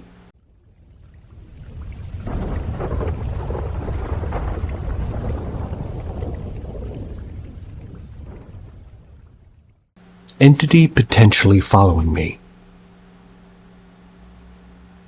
I've grown up with paranormal activity. Things falling off shelves, electronics turning on and off, whispers, animals freaking out over nothing, shadows, in some instances freakier than others, but mostly harmless stuff. Got to the point where something would happen and my family would just shrug and say it was the family ghost. There were a few things that did bother me. I always closed my closet doors every single night before bed, but by morning somehow they would always be open. Always freaked me out the most, and even into adulthood I get really anxious if my closet's open. Whenever a pet that was very close to us died, the activity would pick up, become more aggressive. During those times, I felt unsafe and uncomfortable in my old childhood home. I saw shadows more often, and the activity was much more frequent. Instead of the TV just turning on, for example, it would turn on to full blast volume in the middle of the night, waking everyone up. When I finally moved out, I noticed that the activity stopped. It wasn't so much easier to fall asleep, but I felt that weight gone. But it didn't last. After about 6 months, activity started again. Small things I brushed off, but after a while felt heavy. like something was watching, and every single night something would occur. My family mentioned not really noticing anything weird happening in their home anymore, but they felt like something was missing. Such a huge part of their everyday life. It's been about 10 years of this now. I moved to a new place, and it's quiet for a couple months, and then pictures are flying off walls, and whispers start, and shadows are seen. My partner's only been with me for 2 years now, and pretty super denier of all things paranormal, but we both heard something whisper his name one night. Does anybody have any idea what this could have been happening or potentially following me from place to place? I always thought entities could attach themselves to places, people, or things, but find it weird that when I move and it disappears for a month or 6, and then activity slowly picks up again. Escalates the longer I stay in one place. I've never felt unsafe other than when a pet member close to me in the household's passed away for a brief amount of time.